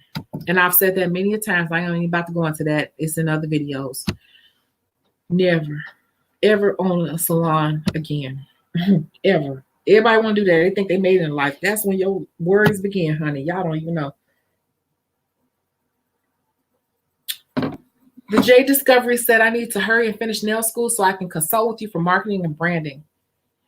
Okay, but honestly, I will tell you that this is on I didn't mark it on here, but ChicagoBeautySource.com has this book, and this is a great book to start with, the 30-Day Nail Technician Bootcamp Challenge. And this is really, I think a lot of people expected so much from one book, and that's unrealistic.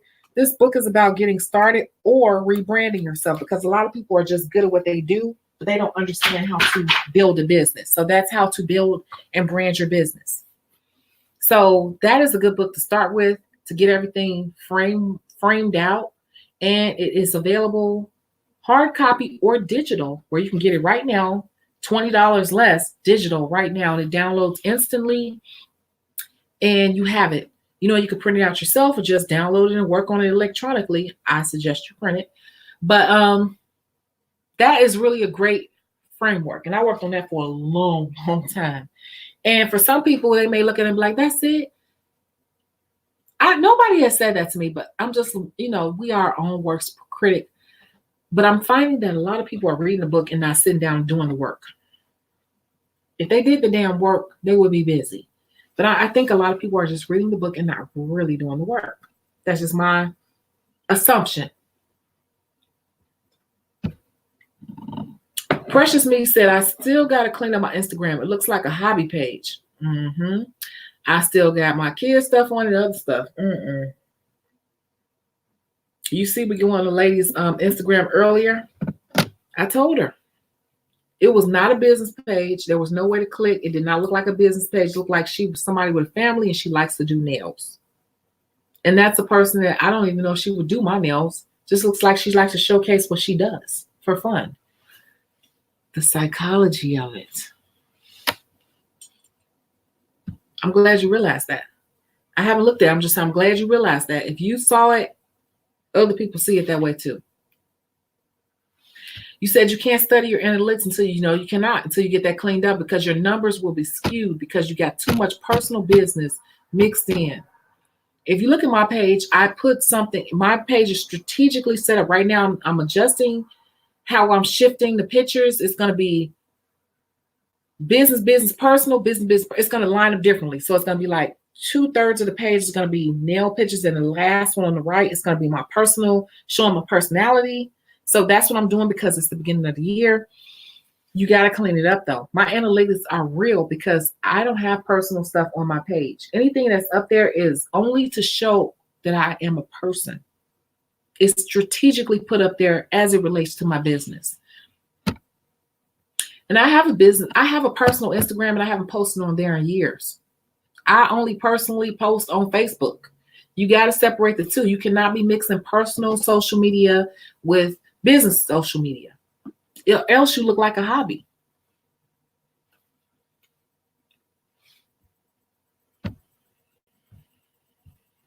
So, oh my God, y'all had me on here again for 6 hours. Is there anything else anyone wants to add? I thank everyone for the super chats today. YouTube will, I guess, recognize me as a legit business now. First week. Wow. Yes, I get tired when people show their family too much, especially on IG stories. It's like their whole story. Yes. You on there following them for nails or hair or whatever, and they sit up here talking about what they ate today. And you don't care. I'm trying to see your work. I'm trying to analyze your work on many different levels, on many different types of hair, many different styles to see if I want to spend money with you. I don't care what you ate or what you put in your spaghetti today. Yet that's what many of us are doing, expecting our business to flourish. This is a business, and people got to really, really, really tap into it. And when people say it's not flourishing, I'm like, when I start asking questions, I start getting excuses because I know what questions to ask. Because if you're good, it's something else you doing. If you good, it's something you doing. It's something you doing. Especially if you're good.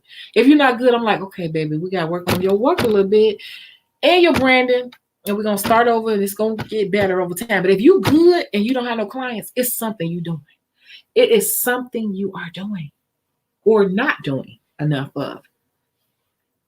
It ain't that deep. It's not that deep.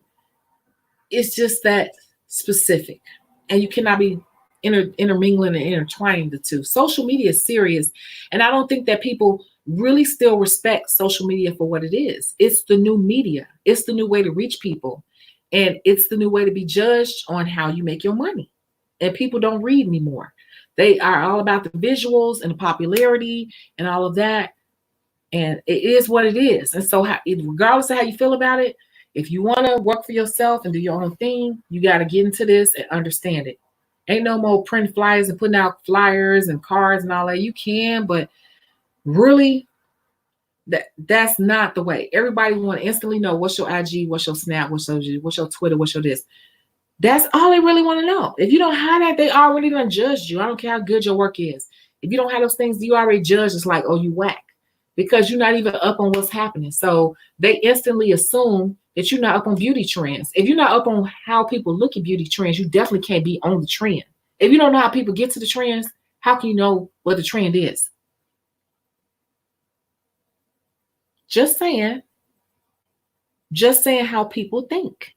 So social media, if you ain't into it, you better get into it. All that's in the book. It tells you all the stats, how to set it up, what it should look like, what it should not look like, how to get it. Look, it's up to you. But I'll be back. But I just want to go live. And if I go live again, it'll probably be with a model. I'm trying to set some stuff up. If you're in Chicago and you want to be on camera, let me know. And we'll see. We'll see if we can set something up. So does anyone else have any more questions? It is 3:30 in the morning. We've been up for 6 hours.